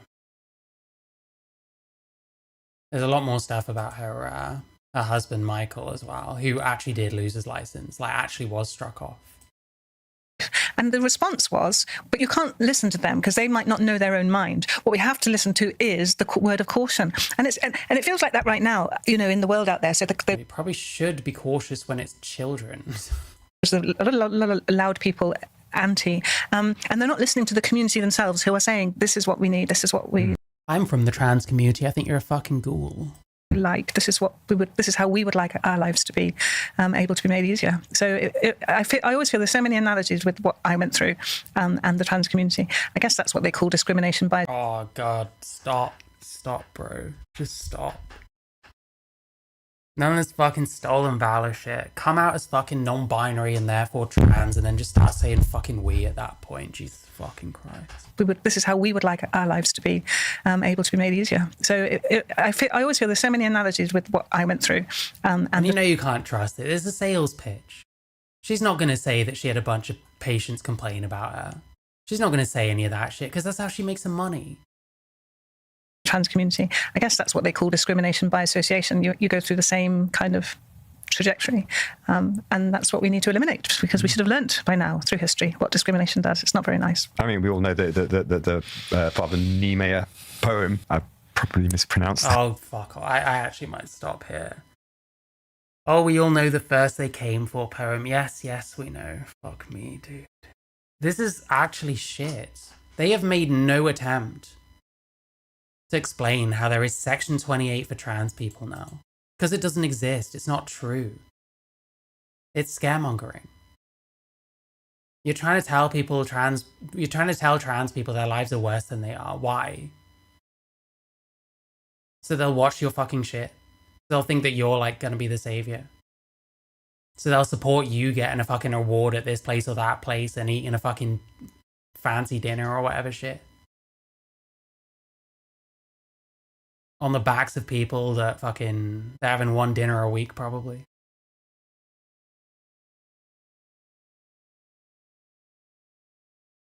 I don't know. I'm looking through the transcript because I'm fucking sick of this shit.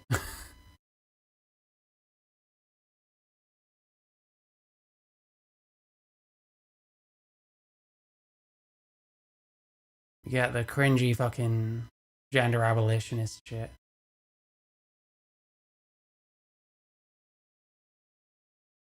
Oh, there just shouldn't be ideals of what men and women look like. Okay, well then, what the fuck is trans then? Trans people kind of rely on that shit.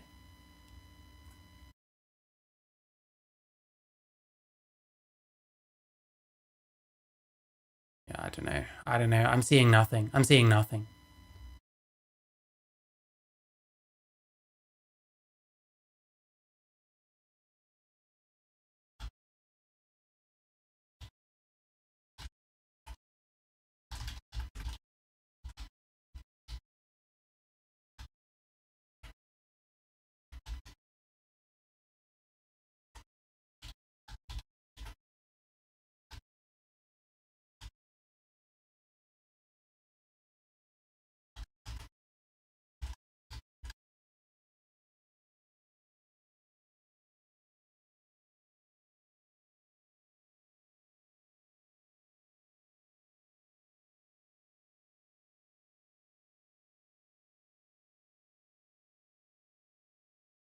Yeah, no, can't be asked. Can't be asked. Disgusting. Hate these people. I knew I'd get irritated watching that. I don't know, man.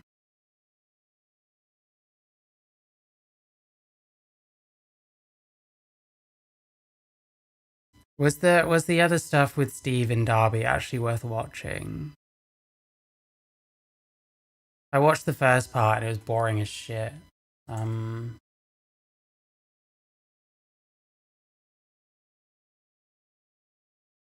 For me, as a teenager... The other thing is, though, people keep telling me to watch this Lady in the Trans thing, but I don't know which episode is good. Someone shared it.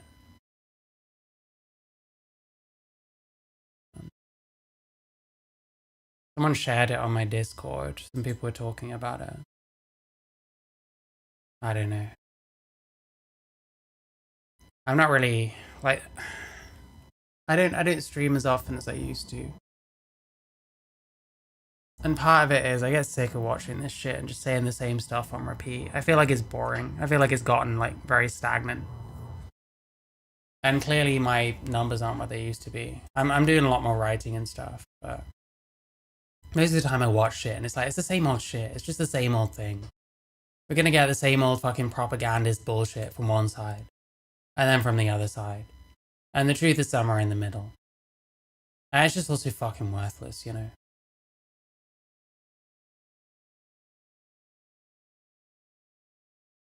Like, these people are captured by the cult. What was part of the theme tune? Yeah, I don't know what episode is worth watching from it. That's the thing. And for the most part, it's probably just going to be like, I don't know. These things are all the same. It's a leftist podcast with a trans person. I've seen about fucking 20 fucking million of those.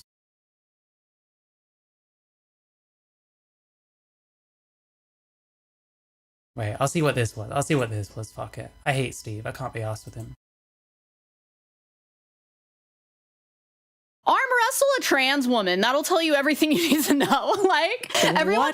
What is this? What's happening right now? What are you talking about? I've met people that don't know that trans women that take estrogen grow tits. They have no idea. Yeah, Nazis are pretty f***ing gay. Yeah. Lady in the Trans podcast. Where we believe in science. We don't believe in God. Only science. Science will solve all the problems. That's the trans agenda. Trans people in science gonna save the day. Solve the problems with us. With science. Science, bitch. To my trans agenda, I'm gonna turn you trans. Hello. Whose idea was this? Whose idea was this? Who am I killing? Who am I fucking actually murdering? I'm joking. I'm joking. Jesus Christ. Hello, and welcome to another episode of the Lady and the Trans podcast. The Lady and the Trans podcast. I am a lady named Chloe. And I'm a lady named Laura. Today, we are talking about... Wait, what did she start out looking like? I bet the woman one is getting like more and more queer as it goes on, and thus less attractive. I bet she looked way more normal at the start. Yeah. Yeah, you looked better at the start, to be honest. How we unlearned specific transphobic beliefs, and also some transphobic beliefs that we never necessarily held. But a lot of people do. But that a lot of people do. We had a previous episode, two-parter, called We Used to Be Trans... Oh, sorry, we're watching Debunking 15 Transphobic Beliefs Part 1, Lady in the Trans podcast. Oh, this person used to show up in my comments all the time. When it's people like this that are the ones watching, you know what you're getting. It's all the same shit. Do I know anyone else? I think that's about it. Transphobic, where we just told basically the story of like... We believe in science. Basically, it means that they read like 3 studies that conform to what they already think. And they know what scientific fact is based on those 3 studies.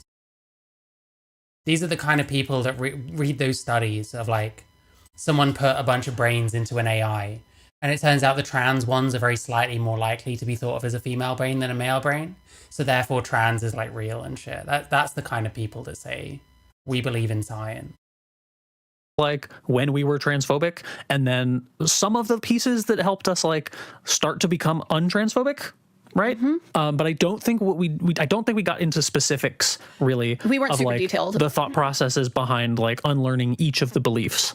We're going to give you some facts and details that can like help you realize that this stuff is bullshit. But I think even more important than that, we're going to talk about what you blue eyeshadow is very tricky. I never used to mess with it. Could do to try to unlearn these things if you are interested in unlearning these things, or even just tell it like how we specifically unlearned these things. See, I'm here to become more transphobic, but you know, let's see. They might bring me around.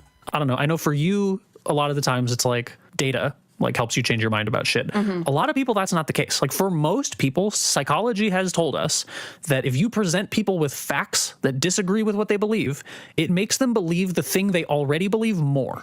Interesting. Yes. I didn't know that. Yes. So if you simply go out and you spew facts at people, you're pushing them further away. That's crazy. People do not want facts. People want emotional truth. People want to feel affected, and they want to feel like it affects them specifically. Like no hint of irony. No hint of irony saying this. I mean, there's truth to it. People are selfish and dumb. I don't know. I don't really know how to That's summarize it other wild. than that. Because for me, a lot of the I made a video about this the other day. I didn't know really what a trans person was the first time I met one. Sure. And because I didn't know about it, and the rest of the world was like, trans people bad, I kind of just took on those beliefs. But like learning facts about it made me go, oh, I might be wrong. This is absolutely mind-numbing. I actually fucking hate whoever told me I should watch these people. This is like terrible. About this, these people actually for real like need to do this, and there are actual people that need to go through this, and it's fine. Yeah.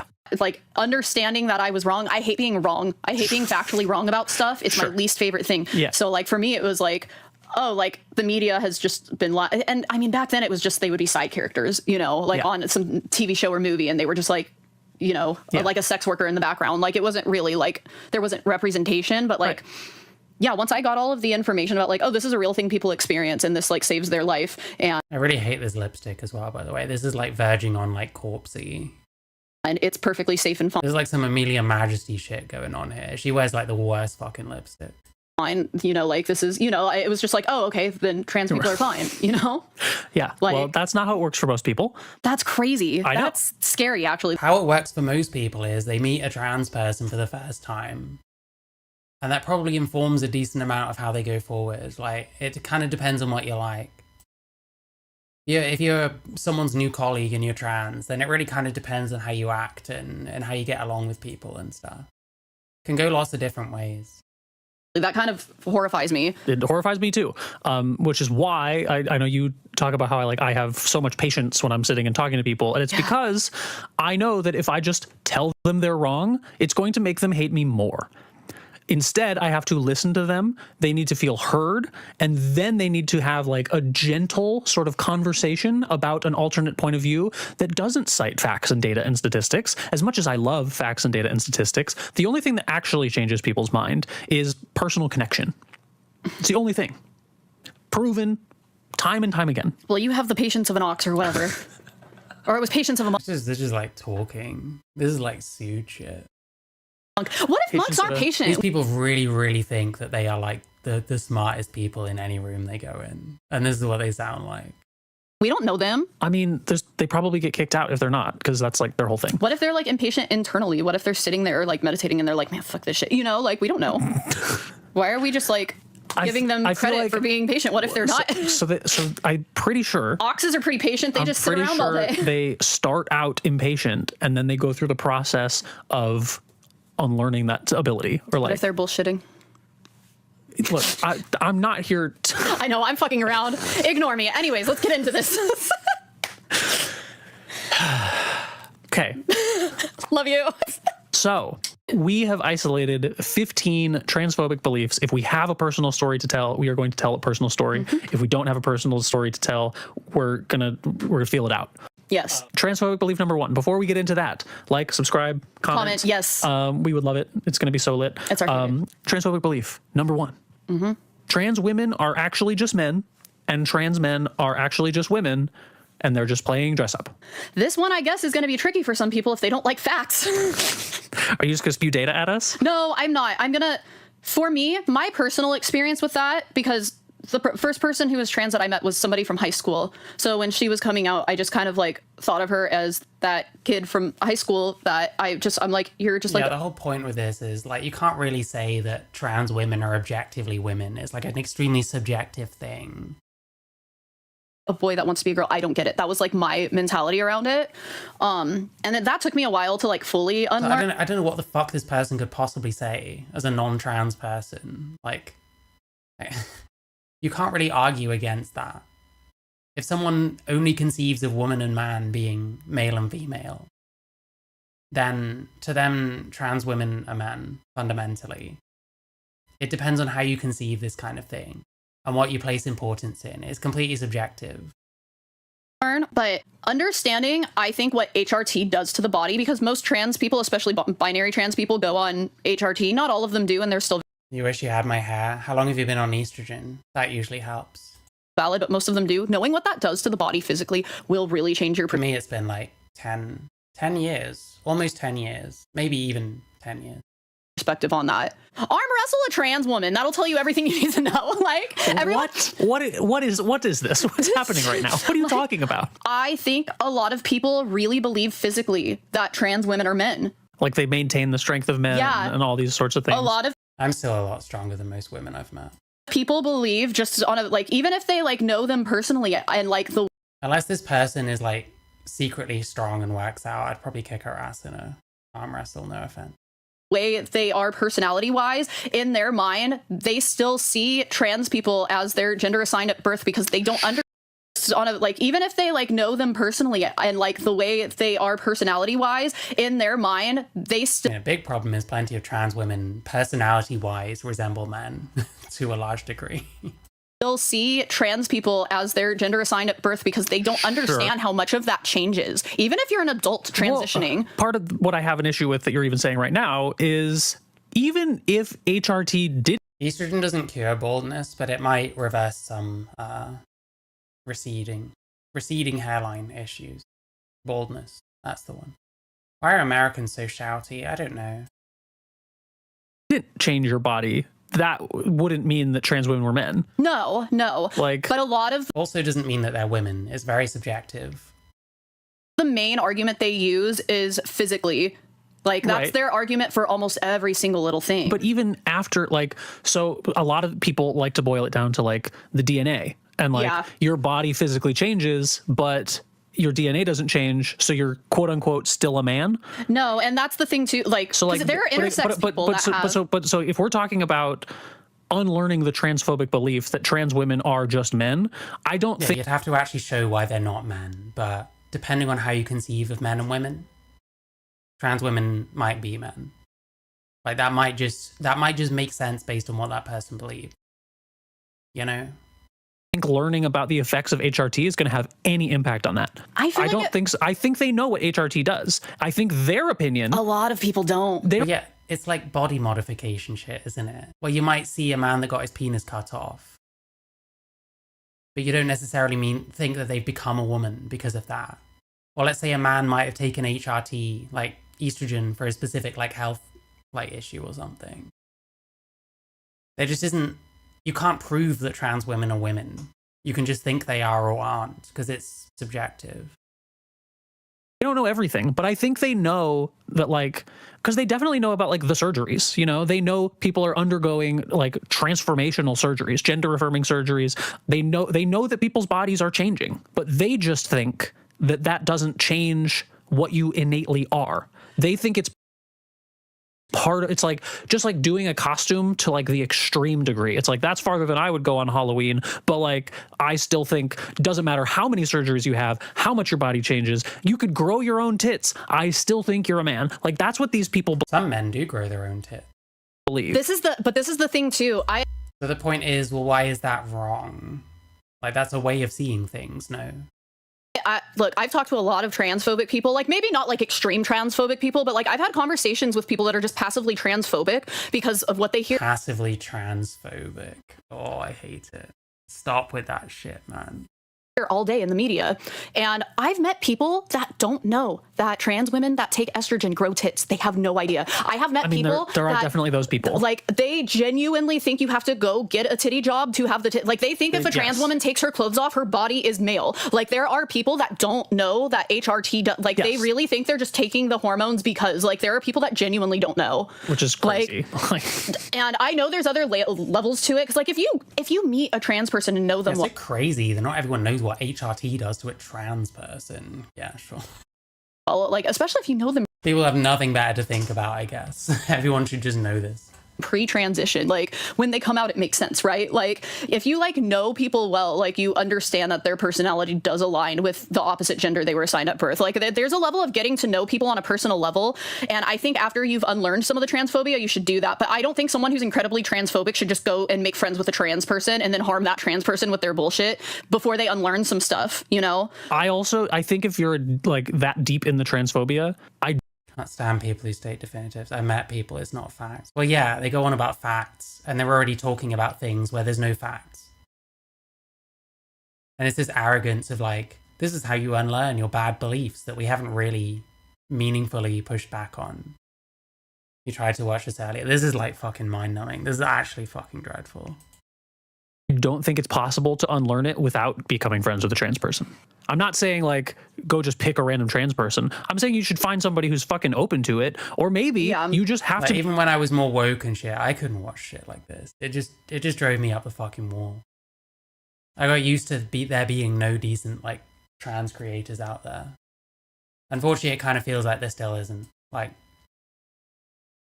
I don't even know who I'd think of off the top of my head that is trans and makes watchable content, quite honestly.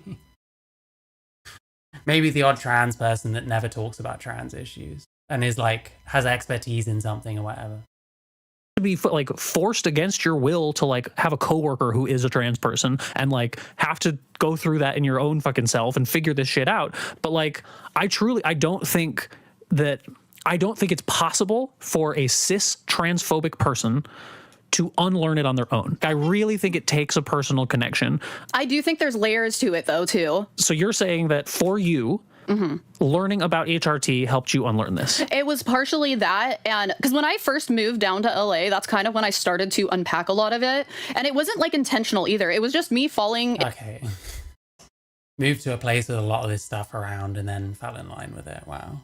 Into like certain corners of the internet where like conversations were being had. Is this helpful for your career in LA by any chance? Sure. And are there any trans content creators not talking about trans things? I don't know, it depends. I'm not sure. There might be the odd one. I don't know who I like, to be honest. I think a combination of seeing trans people talk about their experience, even if I was like kind of internally rejecting it to begin with, hearing people online talk about it specifically, and also, and this might be a me thing, it probably won't work for everybody, but I am somebody, when I understand something, I am more okay with it, if that makes sense. I think that's a neurodivergence. It could be that too. There's still transphobic neurodivergent people though. It's not like that doesn't exist. But what maybe those people don't understand it. What do you mean? So you're saying that for you, yes, when you understand something, you become more okay with it. Yes. There are neurodivergent trans people. Yeah, the problem is there's people that learn more about this shit and become less okay with it too. Or transphobic people. They may not understand it yet. Yeah. So I guess, should I like maybe put out advice? I mean, I say this on my TikTok all the time. I wish people would follow some trans people that talk about their experience being trans, because that is a big way I learned things. Yeah. I still had other things to... Yeah, that potentially is going to make things worse too. Just saying. Unpack down the road, but like... unlearn your transphobic beliefs.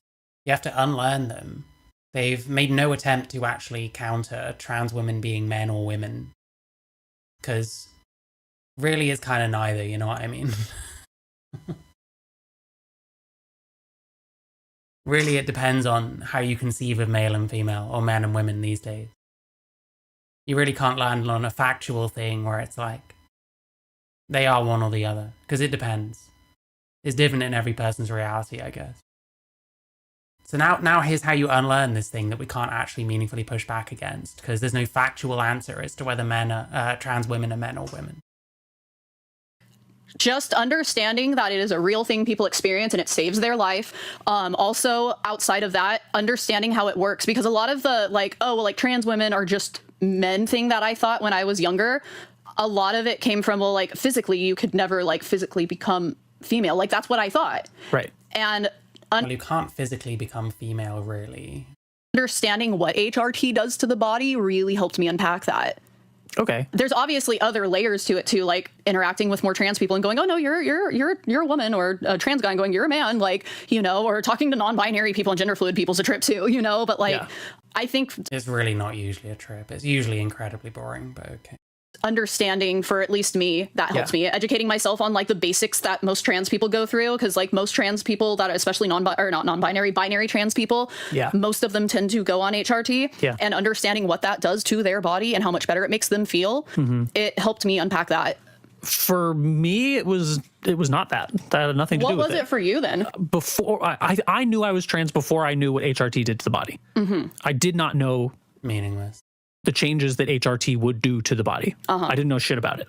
But I had come to accept that trans women were women and trans men were men, in part because I talked about this in one of the other episodes where there was the show Transparent. Yes. In I think the first episode, she comes out to someone in her family and they're like, what, so you're just gonna like start dressing up like a woman now? And she said, no, I've been dressing up as a man my entire life. Yeah. And that framing of it, that the womanness was innate. The womanness was a part. But it's not innate. That's the problem. There's nothing innate about you that makes you trans. We certainly haven't found anything. I guess we don't know for sure.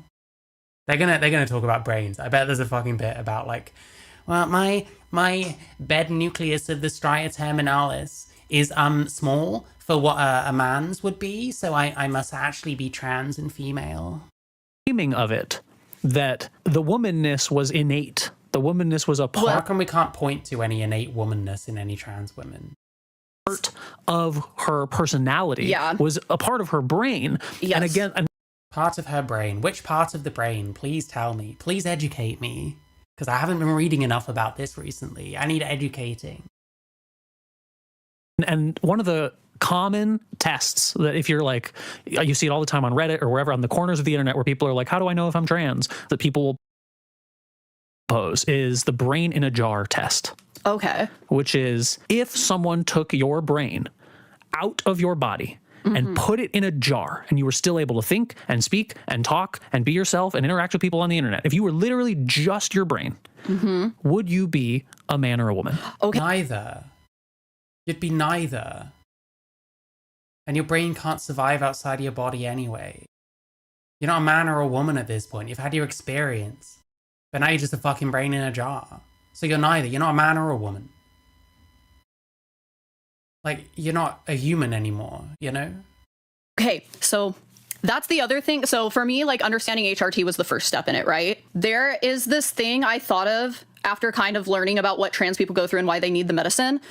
It's not a test, that's an analogy. Well, yeah, like, I mean, they're citing Reddit, you know. It's already over. We're citing dumb tests that people do on Reddit to crack eggs. Yeah, okay, bro. Okay, bro.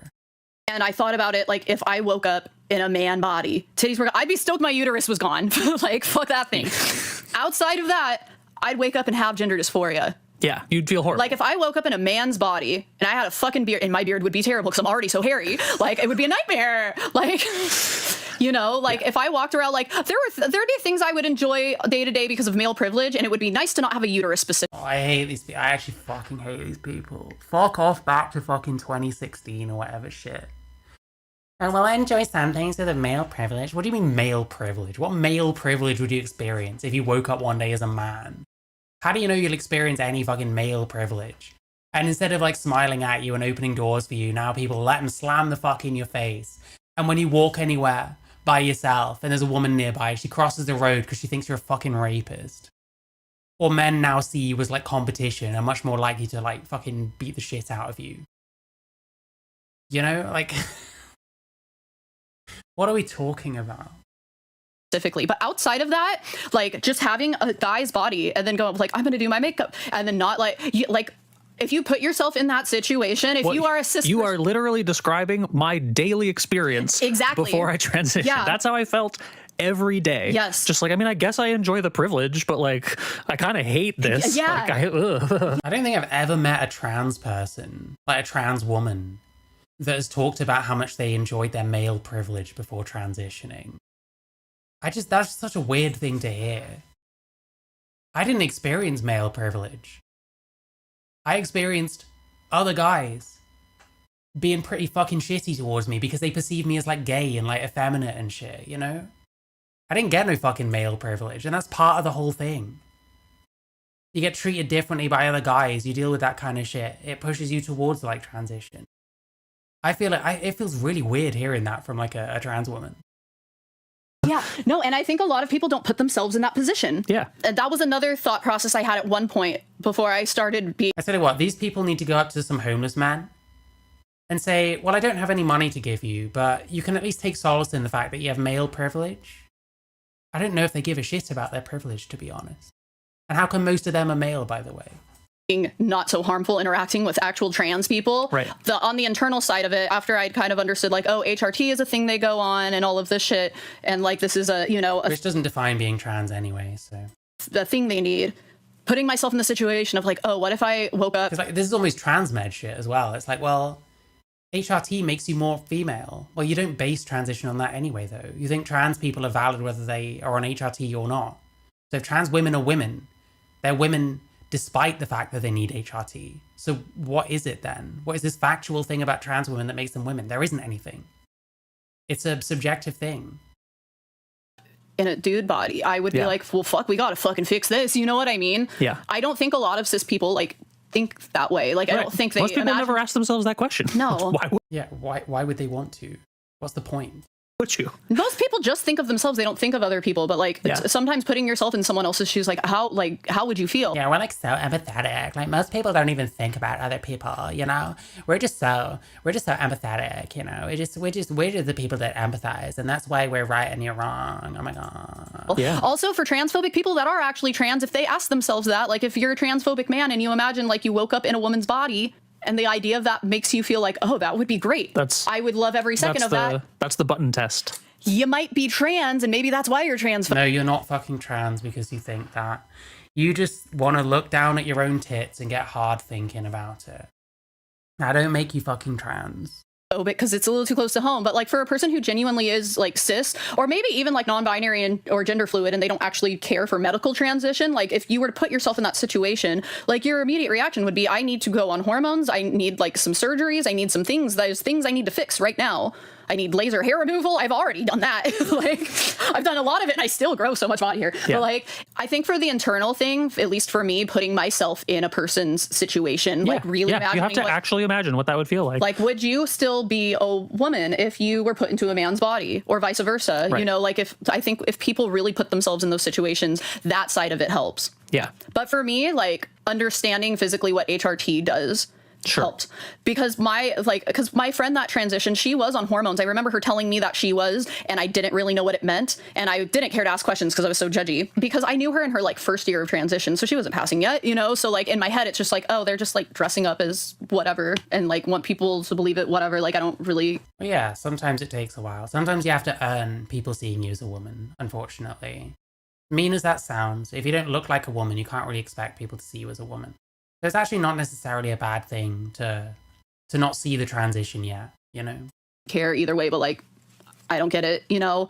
Yeah, understanding the like medicine I think is very important too. Maybe not for everybody. According to that study you talked about a minute ago, maybe that wouldn't help some people, but I know it helps me. Yeah. So it just, I don't think this is what you mean, but like when it sounds plot twist, they show the study and it was like 30 people. It's like you're almost being like trans medicalist.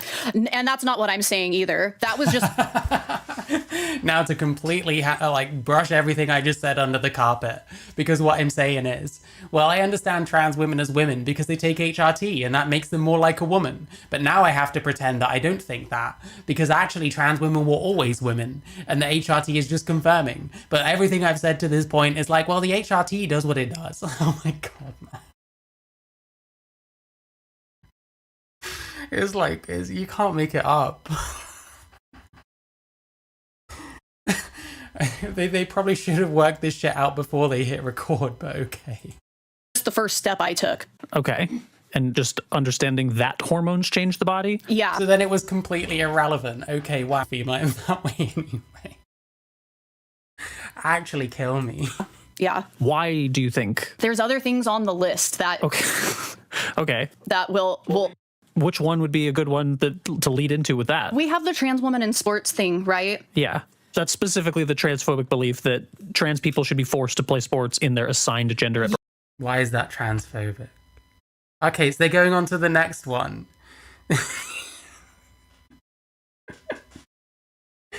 So the best argument they could come up with for why trans women are women is HRT. And then this one's like, well, that's kind of transmedicalist, isn't it? And the other one's like, well, that's not what I think, actually.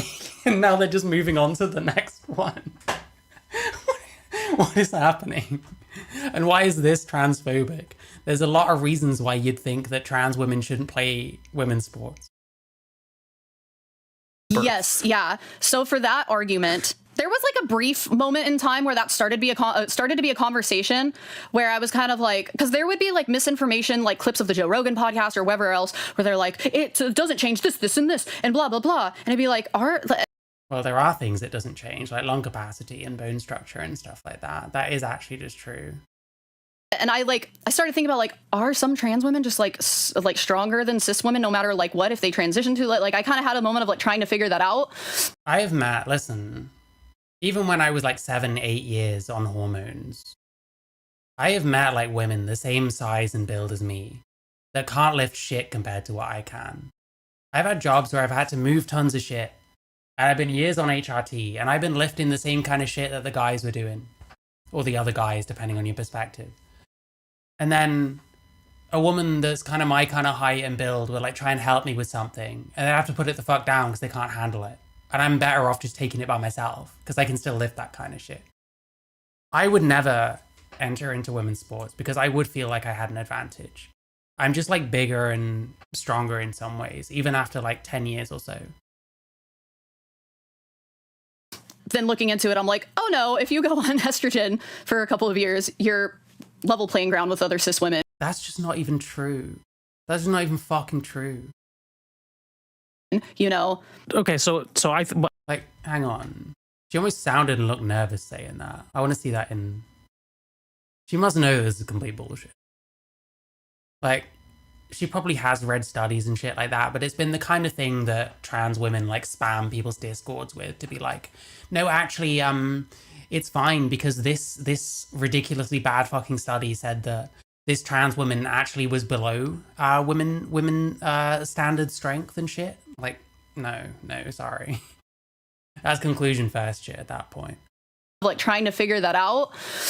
Then looking into it, I'm like, oh no, if you go on estrogen for a couple nervous laughter of years, you're suddenly shaking an awful lot. I swear she wasn't shaking before. Looking into it, I'm like, oh no, if you go on estrogen for a couple of years, you're level playing ground with others. What's with the shaking? She knows she knows this is bullshit. She knows this is complete bullshit. There's no fucking way. Cis women, you know. Okay, so I maybe a good one to jump into here is since we're... There was that Joanna Harper study. Joanna Harper being a trans woman, by the way. They found even after 3 years, the average strength was higher. And you're just talking about strength, bear in mind. You're not talking about any one sport. There's almost no evidence that goes into like any one sport to see how it all works in combination in that sport to see if trans women can fairly compete. There's also almost no like data when it comes to elite sports, because trans women in elite sports are just incredibly rare, because trans women in sports are incredibly rare, you know? So the kind of shit that we're saying here is just completely preposterous. Sort of dancing around it is the transphobic belief that maybe that's my next thing after trans brains. Maybe I need to get into the trans sport thing and make a proper fucking thing, you know what I mean? Nervous and doesn't want to enrage a friend. Well, maybe, Jesus. You have to be on hormones to be trans. No, I don't agree with that at all. Okay. So then it comes back, doesn't it? Okay, so your big evidence was, well, I learned how hormones works, and actually you can become more like a woman. But a trans woman isn't trans because they're on hormones. They're a trans woman anyway. and trans women are women. So trans women are women whether or not they've been on hormones. So we had this long as fuck conversation that went nowhere. And they didn't even remotely cross off the sports and hormones thing. I thought it was supposed to be, this is how you unlearn these beliefs, but you're not giving me anything. No. Right, I know, but I think we should talk about it now. Oh, so it's the next one in line. Yeah. Yes. I thought you were asking. Yeah, to me, being trans, bearing in mind, I see trans as like the binary thing.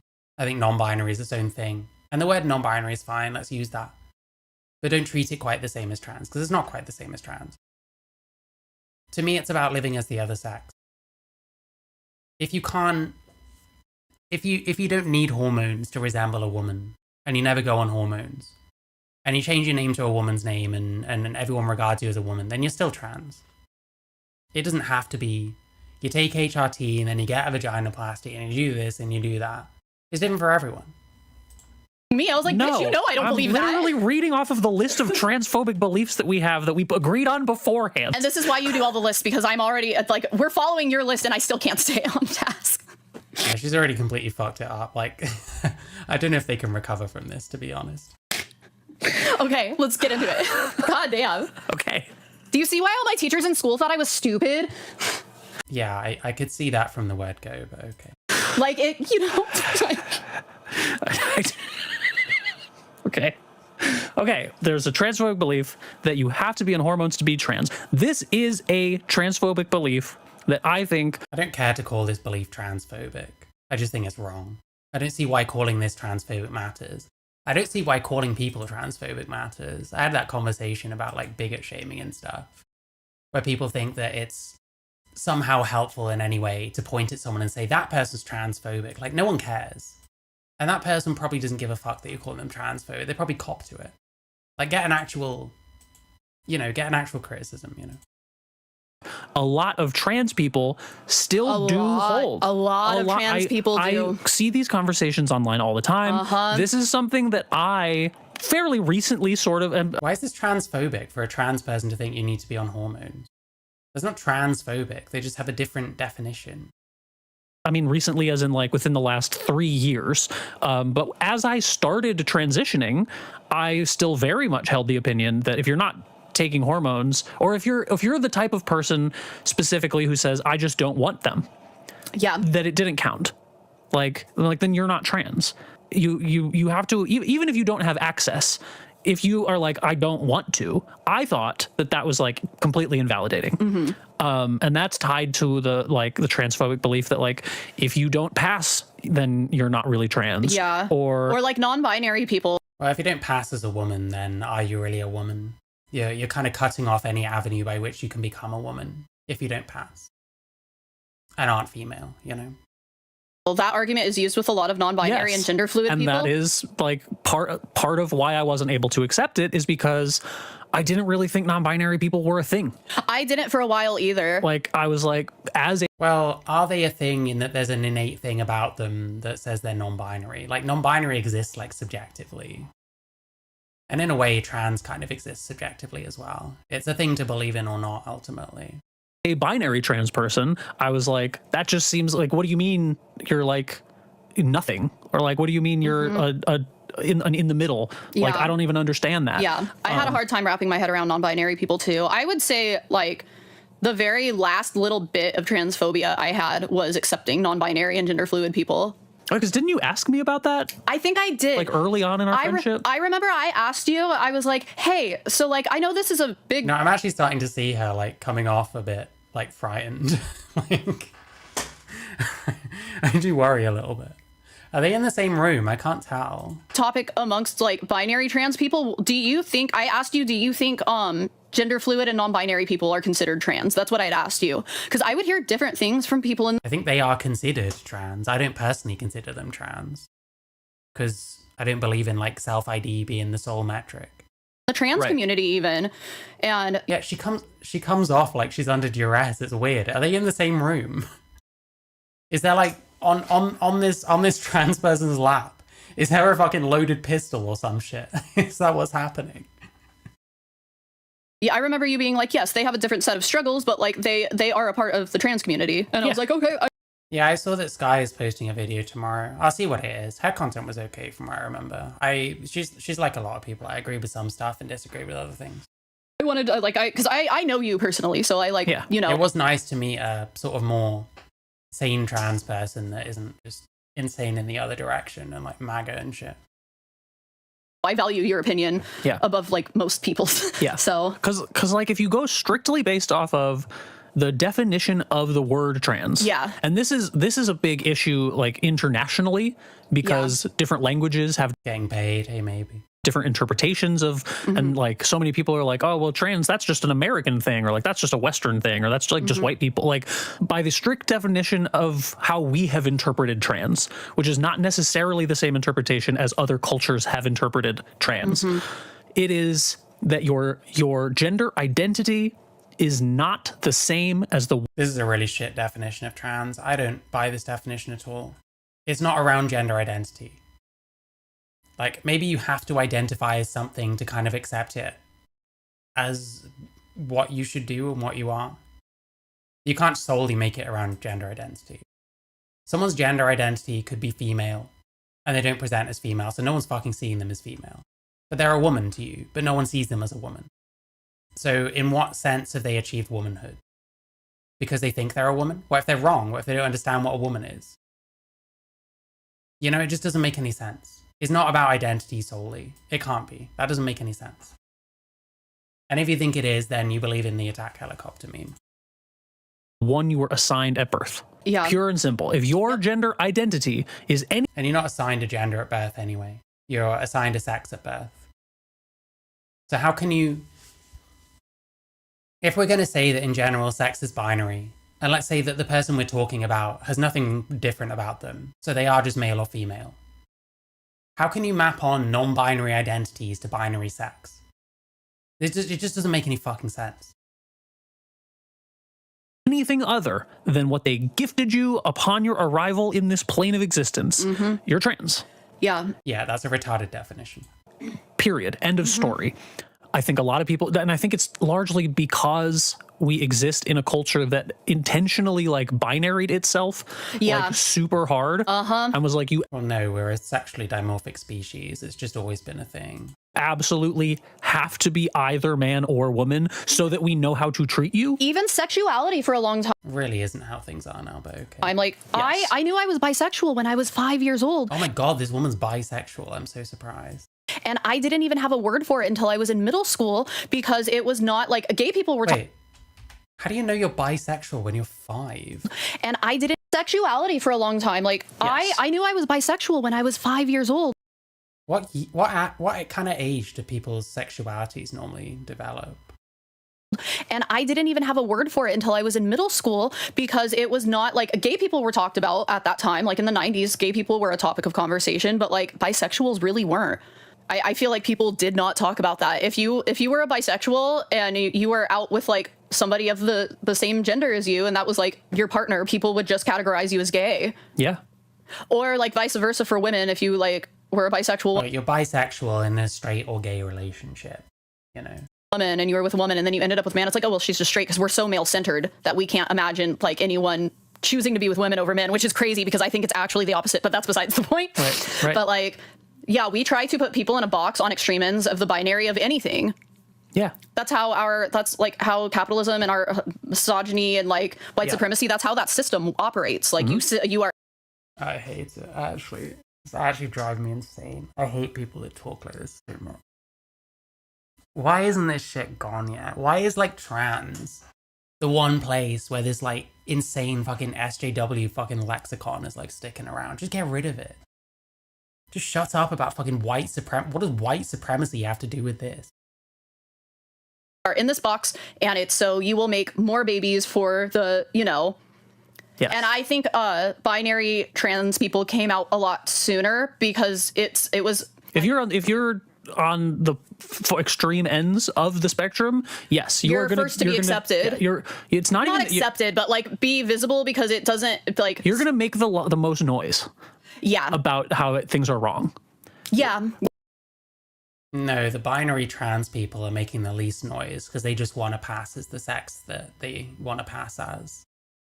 Whereas if you're like, if it wasn't until all the more non-binary stuff started coming in that all the trans visibility shit went into overdrive. But I don't know, man. If I was like, I'm thinking like 100 years ago, if I was in the middle of the gender spectrum, I'd be like, it's fucking not worth it. Yeah. To even mention my feelings. Because it sounds so crazy. Yes. Like because they're quiet. They're also like, I accept half of me, you know, half of me is fine. The other half I'll just ignore. This is the only way I can live. Yeah. And you wouldn't even necessarily know. Like, so you know?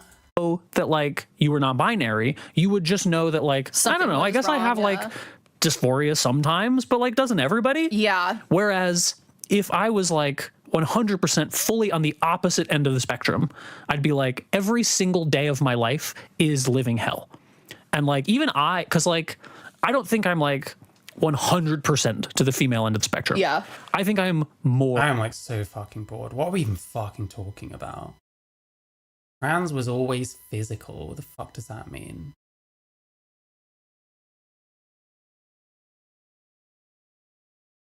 This is just fucking nonsense. What are we even saying? What is trans is not... Trans was always physical. What does that mean? Yeah. But the early thinking of trans people was they're just intersex. Yeah. Like the earliest doctors and researchers who were studying it were like, this is a physical condition.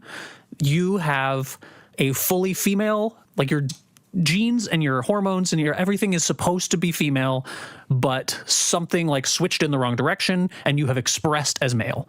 Yeah. But you're female. And that was the thinking for 20, 30 years of like the couple people who were sort of looking into it. They were like, this seems to be a physical issue. Mm-hmm. Then psychology got involved. Yeah. And psychology was really trying to make a name for itself. And psychology wanted to say that the brain is sort of a completely separate entity from our physicality. And the whole study of psychology is sort of trying to understand the mind while also divorcing it from the body, which is insane because our brain is a part of the body. Yeah. It is connected to and controls every part of our body. Yeah. But the early psychologists found out about trans people and they were like, oh, clearly that's just due to childhood trauma and clearly you just have a fetish. Mm-hmm. And because psychology was like the new hot thing and everyone was kind of talking about it and it was like hot button fun sort of stuff, it became the conventional wisdom about trans people. Yeah. Despite the fact that the first bunch of people who looked into it were like, no, this is a physical intersex condition and we just need to figure out how to like get the body right. We can do that with hormones. Like this is totally fixable. Most of the people we're talking to don't have childhood trauma. And if they do have childhood trauma, the trauma is them having dysphoria and being unheard. Yeah. It's not like they were being molested and therefore now they think they're the other gender, which is what psychologists are like desperate to make be the truth. And so they would like interview trans people and be like, are you sure you weren't molested? Are you sure you weren't molested? And get to the point where they would literally implant a fake memory, which we know is a thing you can do, which we see happen in like police interrogations where they just keep repeating something at you and wear you down until you're like, I don't know, fucking now I have a memory of doing it because you've said it so many times and my brain created an image of me doing it and now I've forgotten when I created the image, so now I can't remember if I made it up or absolutely no idea if any of this is true, by the way. They're creating false memories and trans people are being molested. Okay, bro. Sure, bro. Willing to bet you're not speaking from experience. Tangent is because we were talking about the transphobic idea that trans people have to be on hormones in order to be trans. Yeah, and that's not... Oh, wow, so we're just back to this again. Jesus Christ. Like, what? I feel like we've just come back to this same point over and over. It's just about teaching this person that you can't really base it on hormones if you want to be woke. True, because if you get to the place of understanding that it is an internal thing, then you understand that like there's a guy I follow, we're gonna tag him because he's fucking hilarious. He's Cosmic on TikTok, but he's a trans guy that he was on testosterone for about 3 years and had to go off of it because he was having issues with his liver processing testosterone. It was making him break out and stuff. Sure. And he didn't feel very good. So, but like he's like, I am still a man. I identify as a man. Like you know, he looks like a man. Yeah. You know, he acts like a fucking guy. Still a man. I identify as one. Okay. Like, it's, you know, like, just because he's not taking testosterone doesn't make him any less valid. You know what I mean? Yeah. And then there's people that, like, identify as both, and they're like, I don't want to go on. Or, like, I feel like, depending on how bad my gender dysphoria would be if I was a binary trans person, I am so bad. Like, I can barely take meds. You know? Yeah. Like, I feel like I would forget to inject myself. I'd be giving myself, like early like hormonal problems that you get when you're like 60. Like, I would have a hard time with that. So if my dysphoria wasn't so bad, I feel like I probably wouldn't do it either. I'd be like, I'm gonna fuck this up and accidentally kill myself. Like, I don't know. But because it's also possible to be a binary trans. Yeah, I know that embedding memories can happen. I'm not aware that they were literally embedding memories in trans people so that they all think they've been molested or something. And I'm pretty sure that just asking about something a lot isn't going to embed a memory. And that they probably weren't doing psychology exams or whatever shit, examinations, the same way that the police might interrogate someone when they want a suspect or something, you know? Trans person who doesn't feel the need to go on hormones. Yeah. Because again, if being trans is just like a non-visible intersex condition, of which we know there are like physical. hundreds, if not thousands of intersex conditions, many of which probably just are being transgender. It's possible that although you expressed as a certain gender physically, or like as a certain sex physically upon... Wait, how can you have an invisible like DSD? It's got no symptoms of any kind, then it's not a disorder of any kind or a difference of any kind. Like, what? Birth. It's also possible that the hormone balance that you have going on inside you is fine, is correct. Yeah. And like, it's not causing feelings of distress. It's not causing anything. There's also, you know, there's gender fluid people who genuinely are just like, I can do whatever I want and nothing ever makes... I am fucking bored, man. I don't think they're gonna say anything. I don't think they're gonna say a single fucking thing. This. Oh. Trans PPL. Yeah. Like all of and a lot of the turf bitches, like what makes me mad about this is I'm like, we're not... She's really trying hard. I bet she never talks like this normally. I bet she's just it's just the gun in the other person's lap.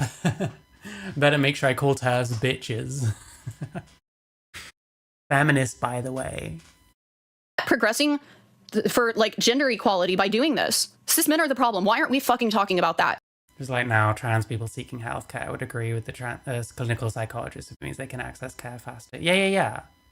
Like, how many people would say, oh, I got molested when it's not true, thinking that might give them better access? I can imagine that happening. I can't imagine that they were literally inducing memories of being molested. Okay, now that I've got you to believe that you've been molested, now I'll transition you. Like, what the fuck would that be in service of? Why are we not fucking talking about cis men being the problem? We never do. We always miss the point. Because Jesus Christ, man. I hate this shit. I can't. This is like the dumbest shit I've ever seen in my life. Where's my $100?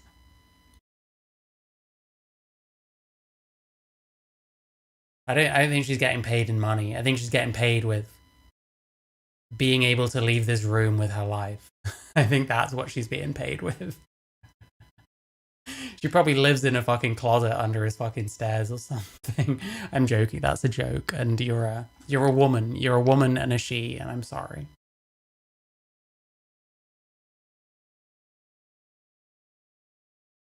Oh, this one's got 35 responses. We all know that gender is separate from biological sex. Well, it's not separate from biological sex. It still maps onto biological sex. If gender is separate from biological sex, then what does masculine and feminine mean?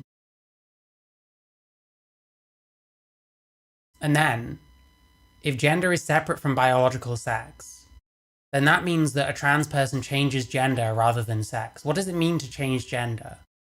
Surely it would mean that you take on, like, a different kind of overall set of rules as to how you are presenting yourself and behaving and how you fit into society. So that means that a level of passing is required, and that's how you change gender. You start passing as the other sex. Otherwise, gender and sex being separate means nothing, unless you just think that gender is what you think you are in your head, which is retarded and no one thinks that. In that case, it just goes back to, I'm delusional. I actually just think I'm a woman when I'm a man. Well, I don't think most trans people are delusional. I've never thought I was a woman. I wanted to be one. I felt... I don't know how to describe it. It's hard. It's hard. But like sometimes you're very kind of... You can't really gel with what you are. That's not like identifying as something. You don't just decide that you're another thing now and that changes anything. You're not a woman because you decide you're a woman.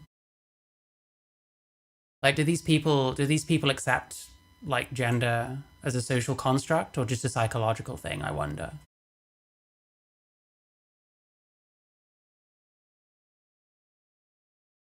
And like this person here is saying gender is the cognitive representation of a person's biological sex. Well, no, it's not.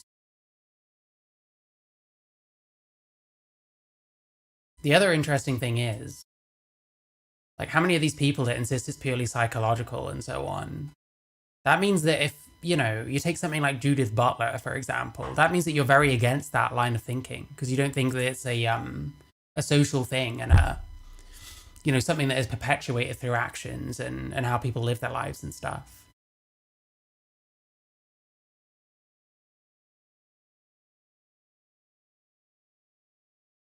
I don't know. I have a feeling this person arguing with him is also a dumb fuck.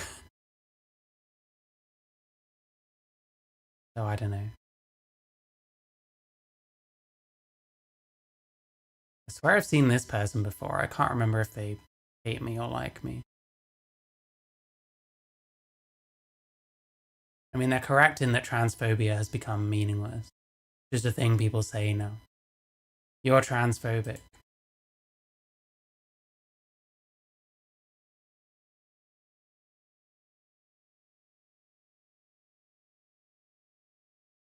Yeah, I don't know. These people are all idiots. We're just making trans even more confusing. But it's affirming to some people because it means that they're not a man. I guess. I don't know. I can't be asked. Boring. I could have been working on my trans brains video and making it good. And instead I'm watching. That's a shite. This is what I mean. This is why I got fucking sick of it. I need to find other things. I want to do more call-in streams. I don't know if call-in streams work better later on or during the day. I want to do more of those. I need to find other things I can do that isn't just reacting to the same fucking slot. I could watch another fucking Billboard Steve video. Okay, that shit's retarded too. I could watch some TERF talk about YouTube comments being roofies. Yes, I think that shit is retarded, believe it or not. I could watch Helen Weberly being a fucking grifter. Yes, that person's a grifter. I fully agree. It's been getting a bit existential, to be honest. I do apologize that it's been uneven.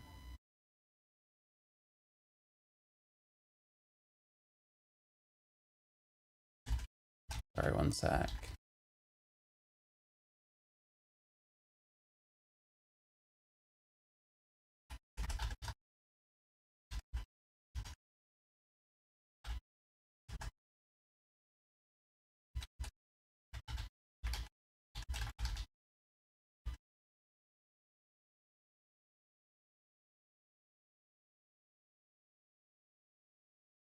Call-in streams are good. I mean, they can be. It's only as good as the people that call in, I guess. But the first one was actually quite fun.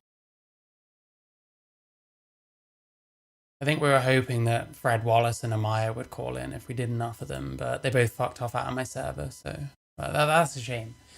That's a shame. We don't have any more geriatric fucking tea parties in my fucking server. That's a real shame. I don't know. I'll watch this for a bit and then probably call it a day, because I don't know what else I'd be watching. I'm not feeling the react shit anymore.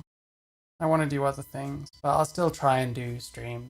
Maybe if I do less of these and spend more time writing, and hopefully get things out at a decent pace. Each things will make up for each other things. Does that even make sense? I don't know. Like the stream. That's what you should do. Make sure you super chat if you want to support the stream further via YouTube or Streamlabs, or join the channel or anything else. Maybe I'll amp up my energy a bit. I don't know. It helps. Anyway, what's this fucking Steve shit? We'll watch this. Fuck it. I thought I was trans, realised I'm actually non-binary. I'm a trans man. You're a trans man? Come and tell me your story. I saw the hair colour and was like, oh, this is going to be a good conversation. In year 3 was like when I first figured out I was like trans. Yeah. We've all kind of been through difficult things that have led to us literally cutting our skin. I came out in September last year and I've just been happier. But the physical aspect of your body affects nothing. The only reason people are so bothered about transgenders is because it puts people with fragile masculinity off the pedestal they put themselves on. I don't know how to explain it. It's just, you know that gut feeling when you feel like you're a boy. When you accept that you lot are wrong, you will... I'll be honest, I actually respect the hell out of people that say this kind of stuff. It is like basically impossible to explain to people that don't understand.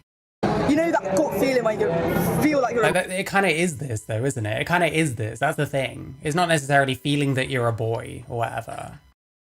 But like feeling that push towards like transition or whatever. Like it doesn't need explaining because it kind of is impossible to explain. Boy, when you accept that you lot are wrong, you will actually be happy. And life is not about orgasms. Good boy, look at that. We've got him in there. Life is not about orgasms. Why the fuck is this dog wearing glasses? Good boy, look at that. We've got him in there. I'm really interested. I'll let you tell me what you want. I'll listen. I'll be all ears. Honestly, I don't bite. You disagree with me? So you're basically saying that if someone was born a man and says, I feel I am a woman, you're saying they're a man. If you're born a man, you'll always be a man. Well, you're not a woman just because you feel that you are a woman. There's a bit more to it than that. That isn't a way of becoming a woman. Yeah, come in. Don't run away. Come in. First off, who are you to tell someone their identity, personally? Like, who are you to say what someone wants to be? And why do you want to be like, you're a white, old, straight man. Like, hello? I'm a what, sorry? You're a white, old, straight man. A white, old, straight man. Right, okay. Right. I mean, like, are you recording, by the way? Calling it now, I hate everyone involved. Well, do you know what? I mean, I am, because I get attacked by people that aren't as friendly as you. I know, it's not nice. But the thing is, I am, you know, you might think I'm being provocative. I'm trying to provoke conversations because I want to listen to what you have to say. And like I said, you speak away, you speak, I'll listen, tell me why I'm wrong, I'll counter that if you want, but I want you to speak, I want to hear. Well, I don't think trans people owe anyone their identity, and I don't think people should be bothered. Like the hat, make women female again. Yeah. I mean, you're the one that's saying they're not female, so surely that's play that at me. Play that at me. Unfortunately, like if you're going to say make females female again, then change your perception so they're female. Because like guys, it's 2026. I feel that children are under 18s and teenagers go through a lot in their lifetime, in like puberty, etc. And they can feel a lot of things, so they can be trans. Because like a lot of children and teen suicides result from stuff as this. I mean, we've got a friend who is trans, and when he was 10, he figured out he was trans, and he's been trans ever since. He has no regrets. He's trans. For me, as a teenager, I thought I was trans, realised I'm actually non-binary, but that discovery helped me to lead. So that busker in the background is driving me fucking insane. Why are you singing Hey Soul Sister by Train? That should be illegal. That should actually be illegal. To know who I am today, so I feel like it's important, even if it's passed as a phase, that is still important to help you grow yourself, to learn about yourself. It gives you more opportunities to learn different things about yourself and others around you. I think being happier in yourself is like, it's just such a nicer way to live. Like, I mean, I self-harmed, I can see you guys self-harmed, like we kind of... Do you guys know each other? No. I saw the hair colour and was like, oh, this is going to be a good conversation. So, like, we've self-harmed, you self-harmed. Yeah. We've all kind of been through... Jesus Christ, man. Difficult things that have led to us literally cutting our skin. And I think being able to be yourself and know who you are and be confident, and have that support from people can lead to kids and like young adults not feeling like they have to do that themselves. And to me, I think that's one of the most important things, that young people don't feel like they're a burden, like they're a problem, like they should have to hurt themselves. Like I think that's so important, especially because one day they're going to grow up, they're going to be the adults, and they're going to possibly run the country. You know, you want someone there who's been supported through life, who kind of knows about life and about problems like like this and can make really good decisions that are best for so many people. Yeah. Do you think maybe people are just a little bit dissatisfied in who they are, or they can't accept themselves for who they are? So you're creating a new identity that's not real. But even so, as I said, I went through that phase. That still helped me learn who I am today. For some people, it is a phase. So what are you today? Non-binary. What is that? It's where I don't feel like I am entirely female. There's days I want to be feminine, days I want to be masculine. I don't feel. This is also known as normal. Feel like I fit either male or female. Yes, I have the genitals of a female, but to me. Well, that's all that female is. It's like certain traits about you. Whether you feel like you as a personality and as a whole fit like feminine stereotypes and shit, well, maybe you don't. There's nothing wrong with that. Like, sex doesn't have to inform every single facet of who you are. It just is a part of who you are. Like, that's part of the whole point with like the brains shit, where it's like, well, actually, men and women's brains aren't actually very different in most ways. Like, you might take on all kinds of traits because that's just like stereotypes and shit. This is all just very normal. My identity, I feel like I don't really associate with she, her, because to me, I'm like, I don't really see myself as a feminine person all the time. So I just would prefer to be he, him, or they, them. And it's just who I am. So why do you feel that way? Why do you feel like you're not a female? Because to me, when I think of female, I feel like that is not how I feel. Like, I'm not satisfied with their gender. Who are you to go You don't relate to other women, basically. Again, more common than you think. against it and say, Like, if people are happy and it's not harming anyone else, then what's the bother? Like, what if it? Yeah, the problem is, how many happy trans people are there? What if it does harm other people? Can you give us an example? Yeah, absolutely. So, what about? So, there was a man called Stephen Wood, and he was a very nasty man. Okay. All right. You can't pick one person and say. You just asked me. Right. This is just one example. Yeah. Right. He's a very nasty man. In fact, he was a double rapist. All right. He got convicted. Yeah. Okay, of rape and got sent to prison. He then identified as a woman and called himself Karen White. Yeah. Okay. And then because of that, he was put in a female prison. Okay. This was a man being put in a female prison. Okay. Whilst in that prison, he sexually assaulted 2 other women. Now that is just one case of many cases. That's on the security for not isolated. I guarantee that person did not feel uncomfortable in their gender. They were taking advantage of it. Like, I'll admit it, I was by someone. Nothing. They didn't have any gender problems. They didn't change their gender. Other people that have made weird comments to me, sexual, all have been straight men. Nothing to do with being. Well, yeah, law of averages is going to be overwhelmingly men, right? Transgender. Actually, the thing with a lot that of doesn't mean that a trans person couldn't do this kind of thing, and unfortunately the odd one is going to, because some of them still have that fucking energy. Transgender people is, they are more likely in their life to be molested or raped or groomed by people who are straight. Or whatever you want to call, most likely, or definitely. It was a predatory male taking advantage of gender ideology. Yeah, I agree, but they were taking advantage of the term transgender to make it generic. It's also very weird when these people kind of point towards like straight men.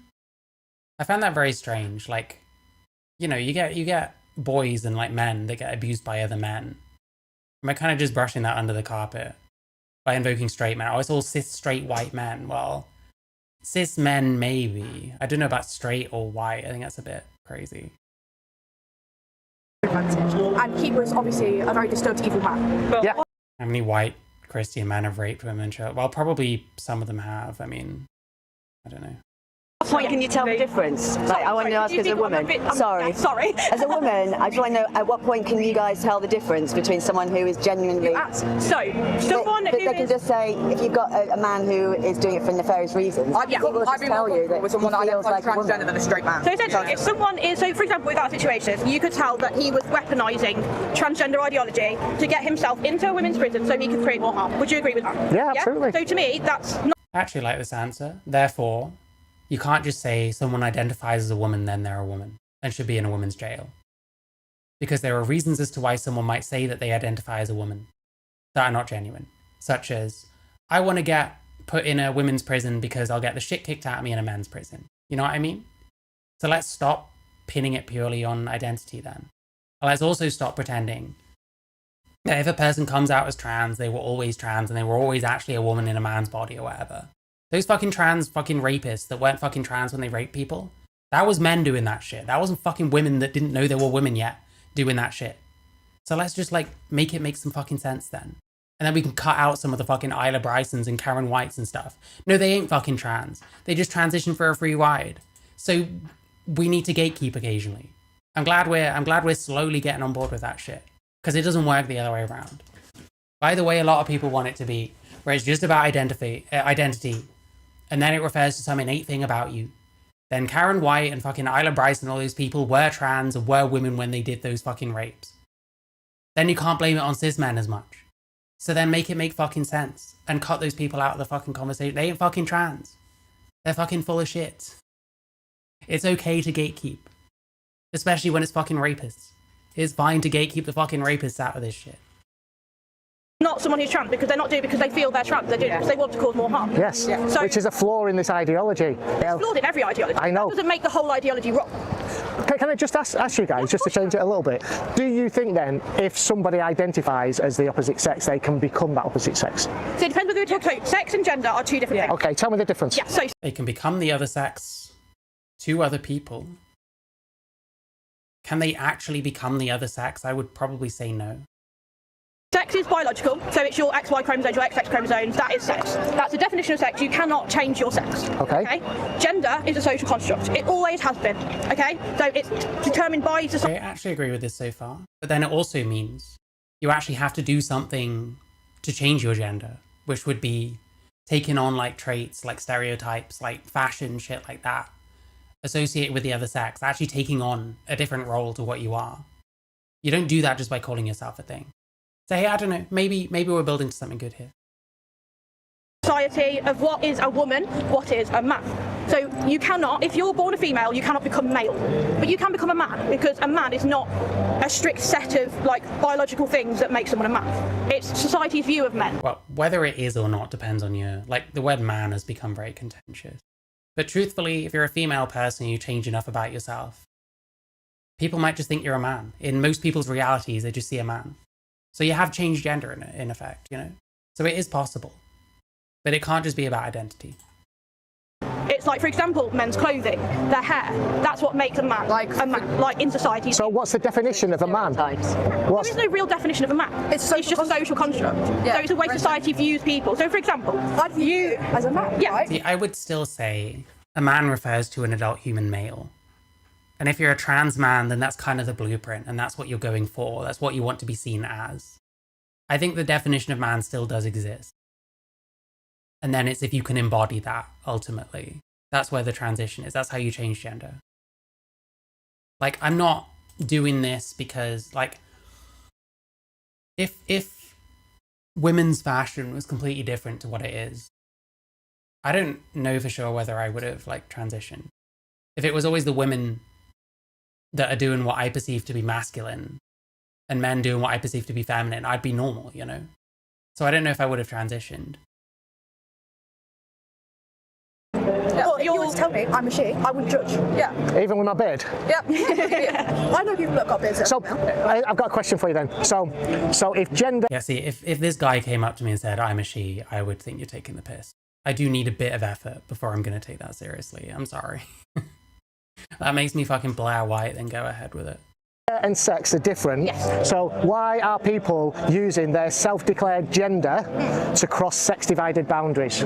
Such as, I'm assuming you're referring to like trans women using women's spaces like women's toilets and stuff. Well, that's one, but there's others. I actually disagree, Amy. I think that there are still, like, people still can be subjugated for not being the right kind of man or the right kind of woman. That kind of thing does still exist. That's kind of how I felt, honestly. Sports as well. Okay, that happens. Yeah. There's rape crisis centres, prisons, as I've just mentioned, hospital wards. Yeah. So why are they using gender to cross those sex-divided lines? Gender neutral toilets. If people were to make gender neutral things, in society. Well, I mean, this is all. It depends on the person. For most trans people, it's just going to be, well, it's part of living as a woman. And I probably stick out like a sore thumb if I pass as a woman but still use the men's. Now, what they'll kind of appeal to is, well, why would they be wanting to cross those divides? Well, you're going to get the odd person that, yeah, they probably want to do it so that they can fucking rape someone. But for the most part, that isn't the primary motive.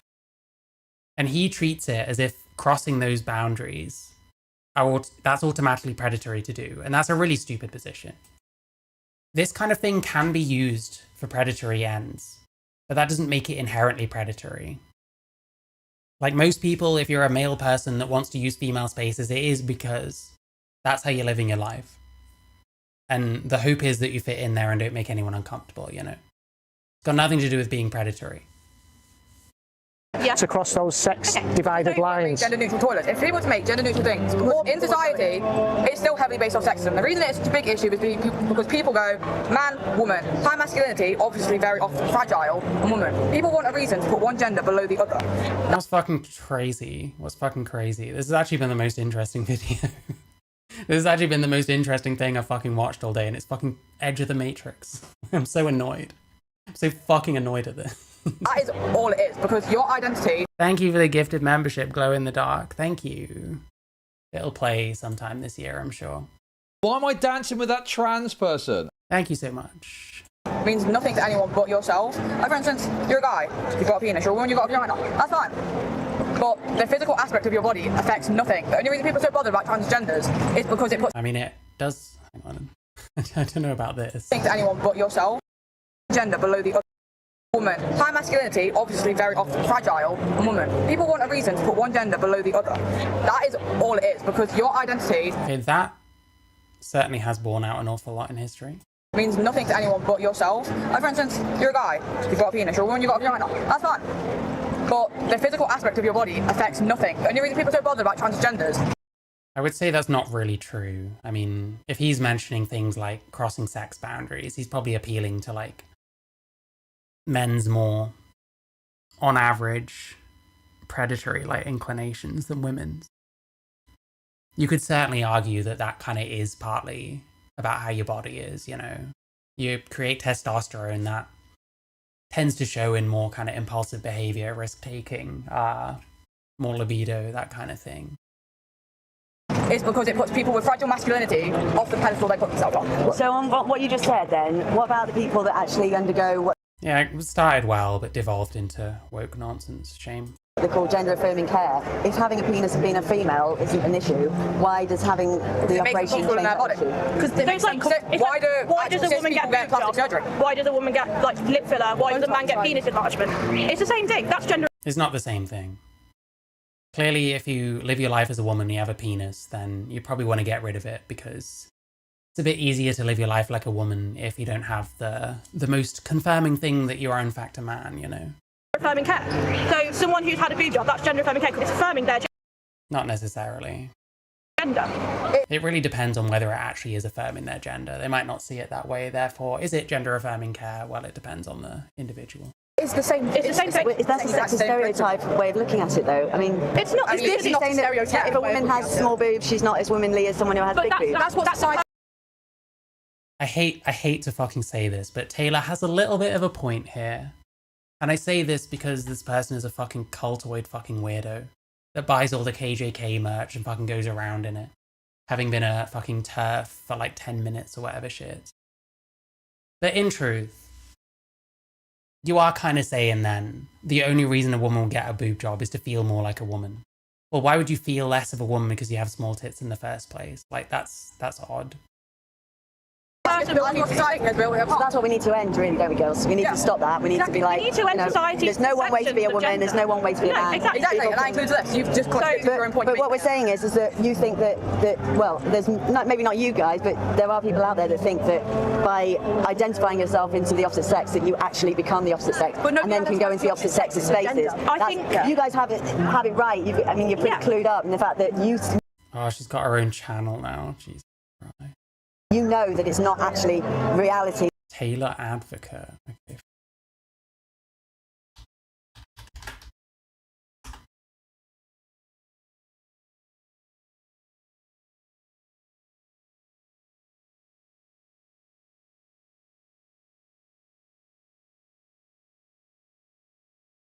Oh, it's all like stop the trial and shit like that. Stop being a pussy.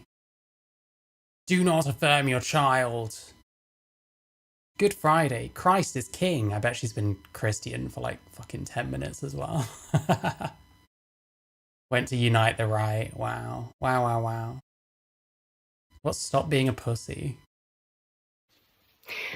Hi all. Right, I'm going to be a little bit harsh and maybe a little bit controversial in this one because I have been coming across, not just recently, but over quite a long period of time, parents within various support groups for trans kids who have been panicking because their 15, 16, 17-year-old kids who seem to be under the therapy of gender-affirming therapists. I mean, how you even let that happen is beyond me.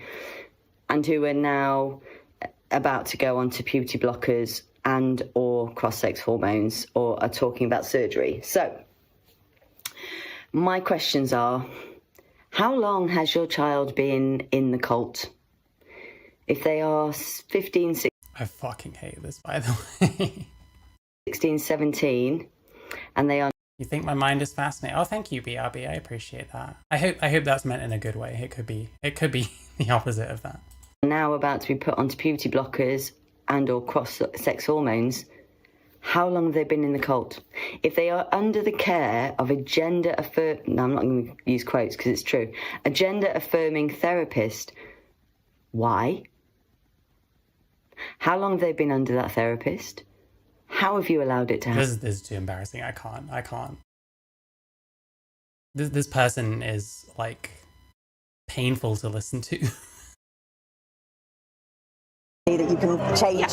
But, you know, she's sucking on that fucking Billboard Steve clout. God bless her. Well done. Well done. And I think the thing is that I can't say all transgender people. I don't know. You know what's annoying? This could have been me. I could have carried on fucking grifting. I wasn't grifting, but, you know. I could have carried on down that path. I could have met up with fucking Edge of the Matrix in fucking, I don't know, insert random UK town here. And I could have got like 200 subscribers off of his back. That could have been me. I'm just jealous. People. But I can say the majority have never said that they've changed their sex because it's not possible. Everyone knows it's not possible. It's the gender. You can't. It's your gender that they're changing. Yeah, generally, you do get some that literally think they changed their sex. In general, like the thing is, it's correct to say gender is different from sex. You transition gender, not sex. It's just that people don't often back that up. Like, it's correct, but you have to be right for the right reasons, if that makes sense. That's, but I mean, as Taylor said, you understand that, but there are people pushing this ideology that don't. Just take the leader of the Green Party, for example. Polanski says that people can change your sex. I've heard him say it on TV. Yeah, but he's a fucking panderer. He's fucking grifting for a particular vote. Of course he's gonna fucking say that. Because no one else is saying that. I don't like it, but that's the game, unfortunately.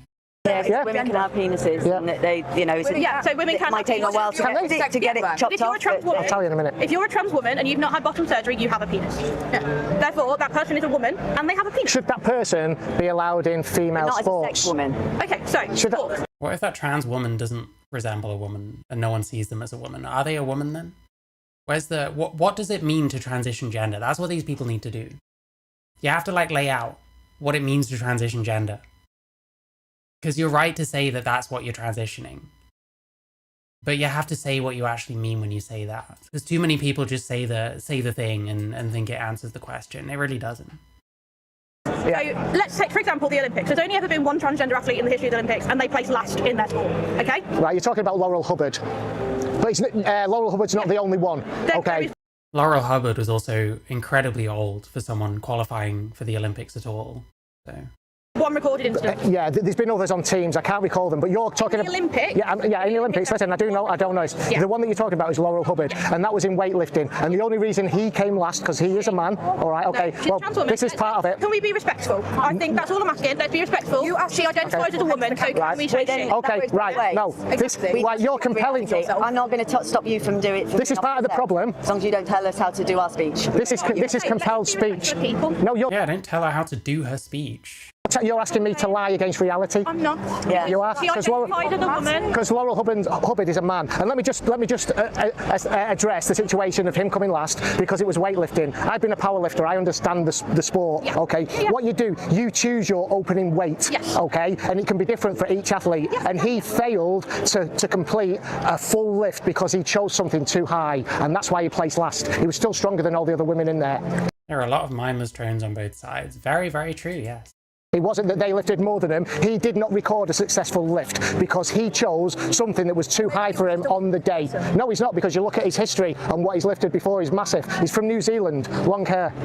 Yeah. And I'm glad you called him a he, because that was reality. Okay, if you're talking about someone and you're using those pronouns, and I'm taking information about someone I've never heard before, I'm going to use those pronouns. So here's the thing why I think this is dangerous, this ideology, because yeah, it's almost like it's okay if you get it wrong now and then. You guys were compelling me to go against reality and biological truth. I think being respectful of people and how they want to identify is not going against anything. I think it's just being like, okay, you see yourself as that's fine. Why can't you respect us? You know what I mean? That we're doing what we believe, and we can respect you. I don't mind what pronouns but you you're not use. respecting trans people. We want that respect in return. If you're talking about respect. Well, there's actually no such thing as a transgender person. Okay, so would you like to expand? I'm just gonna shrink into my chair until it sucks me in. Fucking hate Steve, man. He's such a fucking idiot. He's so fucking stupid.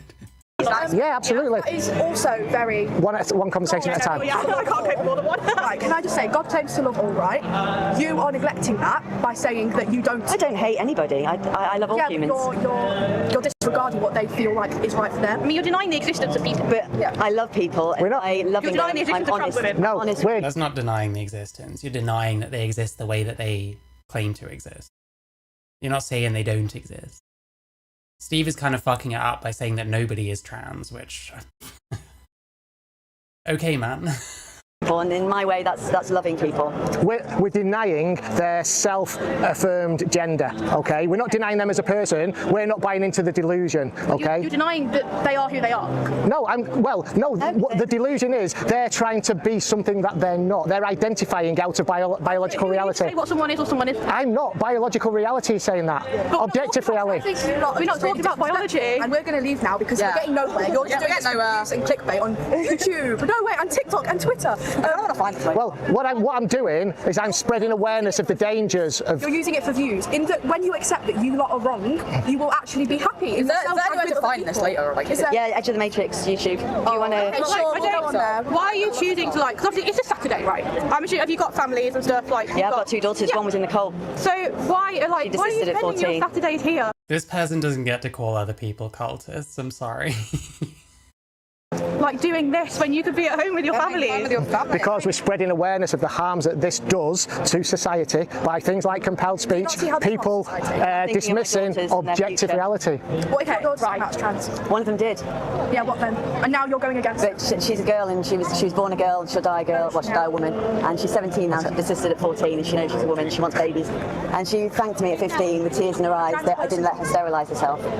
You can't She identified as a boy for 3 years. Can't sterilize it. Okay, man. I hate everyone. I just hate everyone.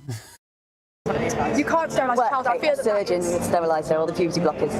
Yeah, but you puberty blockers I was being pushed by professionals to... Can I just put in... Sterilising a child when they go on to the next steps that do sterilise them is part of a process. About the sterilisation here. So do you know who who WPATH are, don't you? Sorry, I didn't hear you. Do you know who What's going on here? I'm watching this very intelligent gentleman talk to 2 very intelligent people. WPATH are? Yes. The World Professional Association of Transgender Health. Well, basically, it sounds a good name, but they're a bunch of trans activists, and the president... This man debates about trans people in the street, and it's always a good time.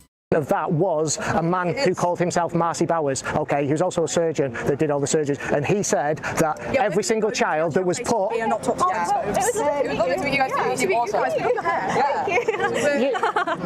You're being disrespectful.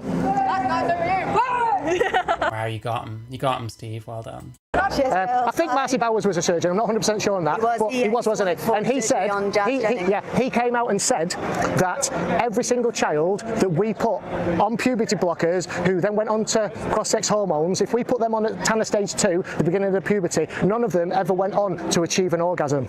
That's sterilisation. And I think why is that important? Like, why are we talking about a child not then going on to be able to reach an orgasm? I think that's just children grow into adults. But I just think, why is that what this conversation is about? That's sterilisation. But life isn't about an orgasm, especially if you're a bloke. Life isn't then you about can't have babies. I can't believe that life is not about orgasms. But without this person can say that, but like if someone took away your ability to do that overnight, you might not be very happy, you know. I've certainly known plenty of people that it would actually very much degrade their life experience, their quality of life or whatever, if they couldn't orgasm, I'm afraid to say. Orgasms, there's no future generations. I mean, if someone regrets it, and that's something they can't do anymore, it's probably not a nice thing to hear. Well, it's not all about that. Well, I don't know, it's a, what is it? I don't know, I'm getting distracted. It's quite affirming, especially if you're post-op, it's quite affirming to be able to, like, orgasm. Like, as the sex you wish you were, or whatever. I'm clearly in the triple digits. Is this analysis for funsies? I guess so. I write stuff as well. Like, I'm writing a thing about trans brains at the moment. I used to watch a lot more of this kind of shit and react to it, but I'm not as into it as I used to be. I'm more into writing stuff now. The way the world's going, I don't like no future. I don't want sad kids. That you feel like that. I think the way that the cost of living is, I don't want kids. Oh, honestly, there's been ups and downs. We're old. We've seen past recessions and things. Things will come back around. Honestly, you've got to be pleased to be alive. You know, the world is doing well. I promise you. I think we should be like, life is a gift. Right? I'm a Christian. Life is a gift, right? I believe that to the very core of my being. Yeah. And I think why, like, if life is such a gift, why are we not just letting people be who they are? Like, the majority of trans people have never done anything wrong, because the people, like, for example, the bathrooms and everything, the people who share your beliefs are complaining about is these people who are, for example, straight men who are putting dresses on, and their purpose for that is to go into women's bathrooms to harm women. That person is not a trans individual. That's a huge chunk of them, though. No, look at it's it. not. There's been a massive explosion. I really don't think a huge chunk of trans women are now doing it to get in women's bathrooms. That person is not a trans individual. That's a huge chunk of them, though. No, look at it's it. not. I appreciate the gatekeeping, though. More of that, please. There's been a massive explosion. Should we have laws to stop them men? What do you mean? Should we have laws to stop them men going into female spaces? I feel like we should have gender neutral. I don't think that's the problem with then that's toilets. Forcing girls to share bathrooms with the opposite sex. Have you ever seen like how a gender neutral toilet works? Yes, I've been in some unis. Floor to ceiling cubicles, absolutely nothing. Everything's open. There's no doors apart from the doors on the toilet. So floor to ceiling. It's a completely shared space. It's actually safer than normal toilets. It's not an enclosed space. What we That's need why a lot of schools now are moving to the toilets that I'm more for, if you don't want to have, you know, like stereotypical single sex, is to have a room that has a lockable door that has the toilet in it and the sink behind the lockable door. What's the difference? Can I ask what's the difference between having a row of sinks and a YouTube. Cheers, mate. Thank you. Leaving the cubicle and you're then going Hi, Bruce. to the sinks and everybody is at the sink. I'm just recording this conversation, mate. Cheers. Hi, Bruce. Right, we'll be up here. I don't know how much, like, so you have lockable rooms and then it's just like the corridor. I don't know, you're still not kind of in an enclosed space potentially. I'm not sure. The bathroom shit is so fucking boring. People are going to sort themselves because it would be really shit if you had to prove what sex you are to use the toilet. So people are going to sort themselves. There's going to be the odd problem. Something bad happens, then the hope is that you can fucking do something about it. I don't know. So let's just say, you know, we've come on our period, and it's the first day is always the worst, right? Yeah. And you know, you've had an accident, and you're having to go to the sink, and you've got blood on your hands and all the rest of it. And you come out of that cubicle, and at the same time, a 48-year-old bloke, might not even be a guy in a dress, might just be a bloke, comes out and he's at the sink next to you. For a 15-year-old girl like my daughter, that could be quite embarrassing. So I think for safety, dignity, and respect, that women should be able to have their single-sex spaces. The bigger problem in that whole scenario is the way society views periods and the way they view them as disgusting. Well, there's that as well, but you know, because you know, there should not be the shame around periods. Okay, so she's had a nosebleed. I would still be embarrassed in front of a member of the opposite sex. What, because you've got blood on your hand? Yeah. Or if I'm in a locker room. If I had a nosebleed, Oh, because she thinks that someone thinks she's on a period. Oh, I don't know. I'm changing to take my kids swimming, and I'm having to get naked to then get into a swimsuit. Even if the guy... I get embarrassed in front of women. Well, yeah. Exactly. It's bad enough around your own sex, right? But so you imagine get the opposite gender-neutral sex. changing rooms. That's a completely different thing. Well, we do have gender-neutral changing rooms, though, don't we? Not if it's a shared changing room. So if it's an open changing room, it will never be gender-neutral. If it's completely separate cubicles within a changing room... My local leisure centres, it's all open, and men and women, boys and girls can go in there. There's a couple of cubicles you can choose from, but not many. Okay, and to me, that is an issue, because I don't think that children should have to kind of... So obviously, I think it's normal for kind of... If you're going in a cubicle with your child, it's normal for them to see you kind of getting changed with them. But I don't think any child has to see any other adult naked. I don't think that's normal. That's why there should always be cubicles in changing rooms. So I don't agree with that, because I do think that's wrong. But I think that... I think gender-neutral spaces, when done properly, work for everyone. Anyway, we have got to get to a Pokemon group. So it was lovely to chat with you. Got to catch them all. Yeah, exactly. My kids are into that. Yeah, I hope it's just kind of a positive interaction, and not like where you've been attacked in the past. I'm sorry about that. Thank you for not throwing anything at us or on us. In general, I'll say these people seem okay. Some of it was dumb. They're nowhere near as insane as these two, so... Something, I guess. Bless you. That's awful. I can't believe people do that to you. I'm sorry about that. That's awful. It's all right. Well, you have a nice day. Thank you for the conversation. Good day. Thank you. Enjoy the rest of your lives. Honestly, ladies, it'll be a good life. He looks taller on the TV, doesn't he? Oh, I identify as being 6 foot tall, though. So yeah. Cheers, mate. Thank you. Cheers, mate. Kidding. You don't look taller on the TV. It's my TV. You don't have to backtrack now, mate. I've had it all my life. Don't worry. That I'm not very good at being masterful and saying, "Hang on, wait your turn," sort of thing. You know. You think it's true? Thank you. Thank you. Thank you. Yeah. See the people in Derby respectful to you, mate. Yeah, it's been all right. So far. You've been sat there. Yeah. Hey, Tommy. Yeah. No, about the stick that you take. It's a bit further than that. He's wearing a United Kingdom t-shirt. I don't get it, man. I don't get it. Sat there. Yeah. Hey, Tommy. Yeah. No, about the stick that you take. It's a bit further than that. Level, but mate, to look at them, you would think. See you. Cheers, mate. Thank you. There we go. Hello. You're a trans man. Right, thank you. The way she reacts, like, to the Tommy Robinson thing, the merch, all that kind of shit. This person is very community driven, I think. I think she has to be part of something. There we go. Hello. I'm a trans man. You're a trans man? Come and tell me your story. Come and tell me your story. I'm a trans man. I'll show you my story. So, in year 3 was like when I first figured out I was like trans, but I didn't come out because I was like too young to know. So come in closer. Come on, I don't bite you. Go on. So I was. So then I came out in September last year. Right. And make sure you eat that before it all drips all over you. And then I came out in September last year, and I've just been happier. Right. And yeah. What makes you happier? The fact that I can be myself and just. So what can you do now that you're identifying as a boy that you couldn't do before? Go into the boys' toilets. Is that what you wanted to do? That's all you wanted to do? Oh, no. Go in with boys? No, just like, I don't know how to explain it. It's just, you know that gut feeling when you feel like you're a boy, like you were born in the wrong body. It's kind of how I felt. So. Did you see things on? Do you go see things on like Tumblr or TikTok, or you saw other girls identifying as boys? You saw that and you wanted to be a bit like that? Yeah, because it's how I felt. Amy, is that because of like gender shit, or is that just because of the American education system in general?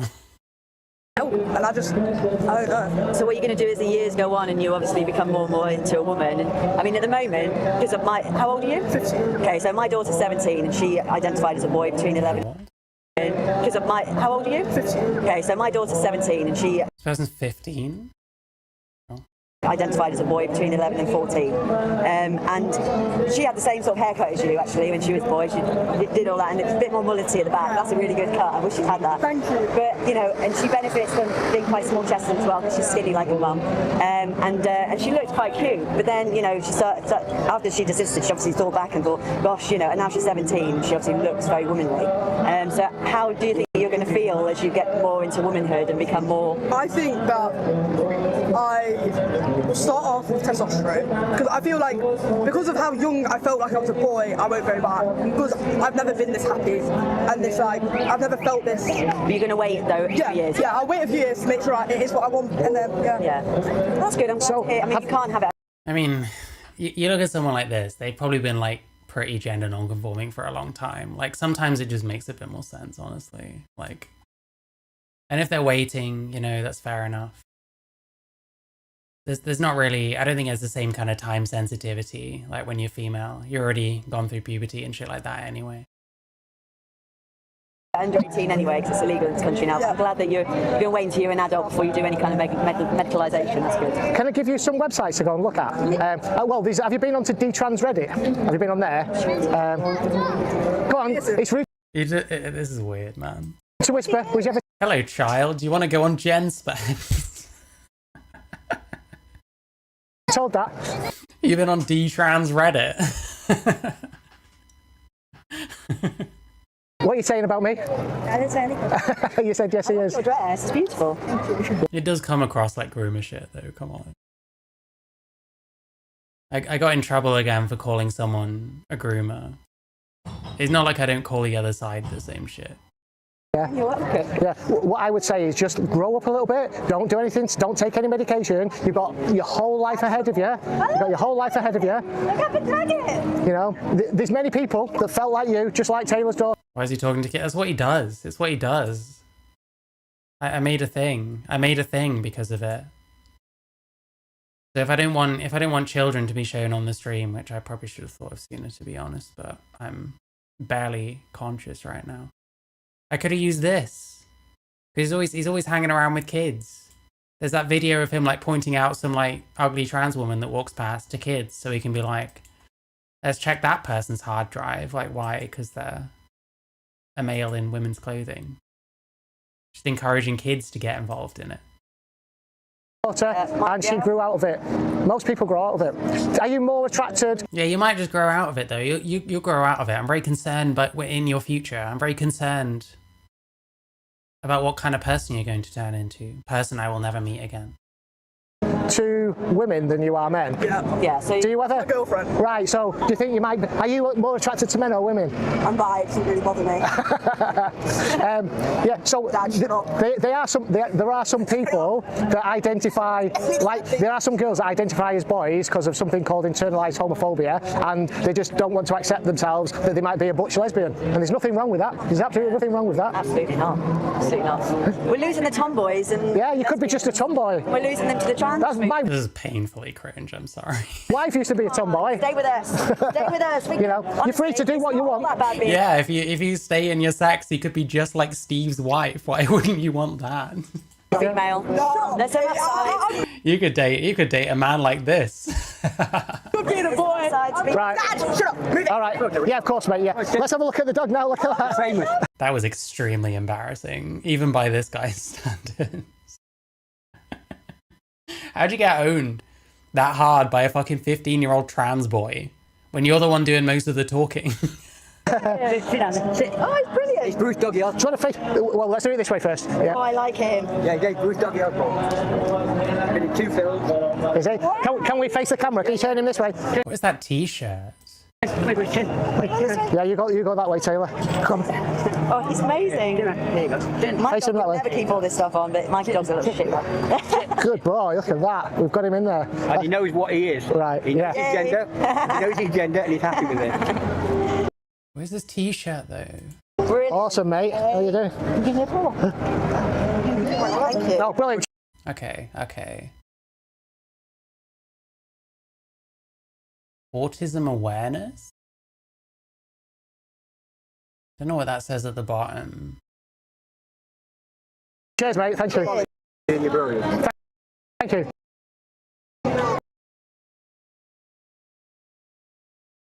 Photo, please ask. Oh, is it to do with the dog, maybe?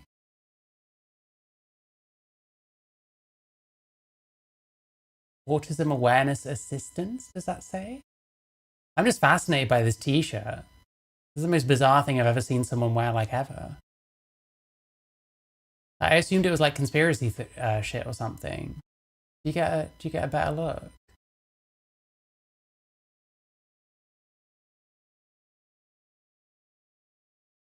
Oh, I'm not sure. Okay. Oh. I've met Mr. B, Bruce Doggy Osborne. There you go. Check that out, guys. I've met Mr. B, Bruce Doggy Osborne.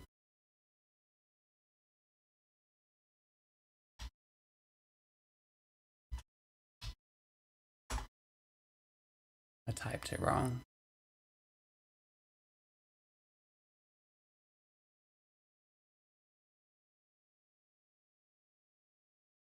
Yeah, it is very much the worst t-shirt I've ever seen in my life.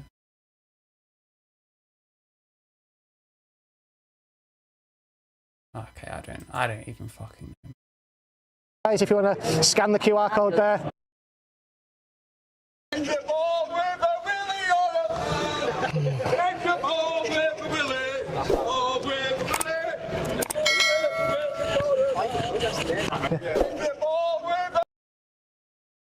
Oh, my thing's crashed. That's his outro music, by the way. Did you know? This is outro music. Scan the QR code there.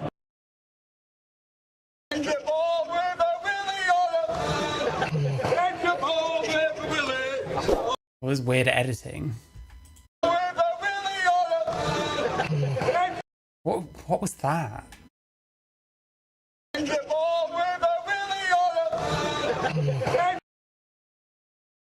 Very strange.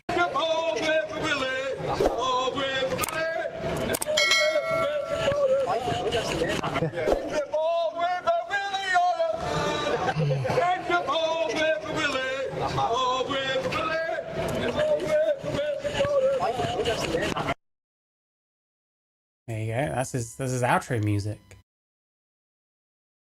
Crazy. Anyway, I don't know, some of the conversation was interesting, I guess.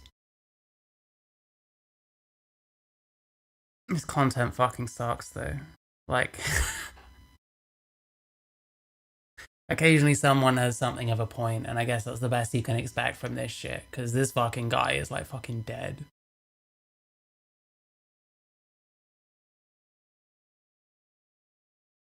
You have no idea what he's saying. Well, the song was saying, if you're born with a willy, you're a man. Oh, and there was a part 2.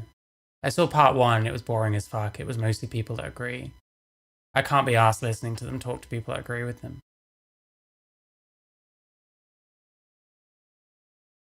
He does these conferences and no one fucking watches. The globalist agenda.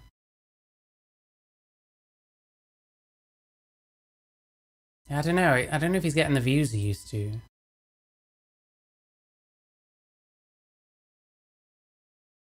does seem like it's kind of drying up a little bit. And then it's just when something specific happens that he can, like, you know, he can use for his own fucking agenda, you know. Yeah, I don't know. He's gonna have to shake things up a bit. People are getting bored. People are either being too sensible or I don't know, something. I need to stop in a sec anyway. It's been fun though. I will stream again at some point soon. I'm sorry if I'm very low energy today.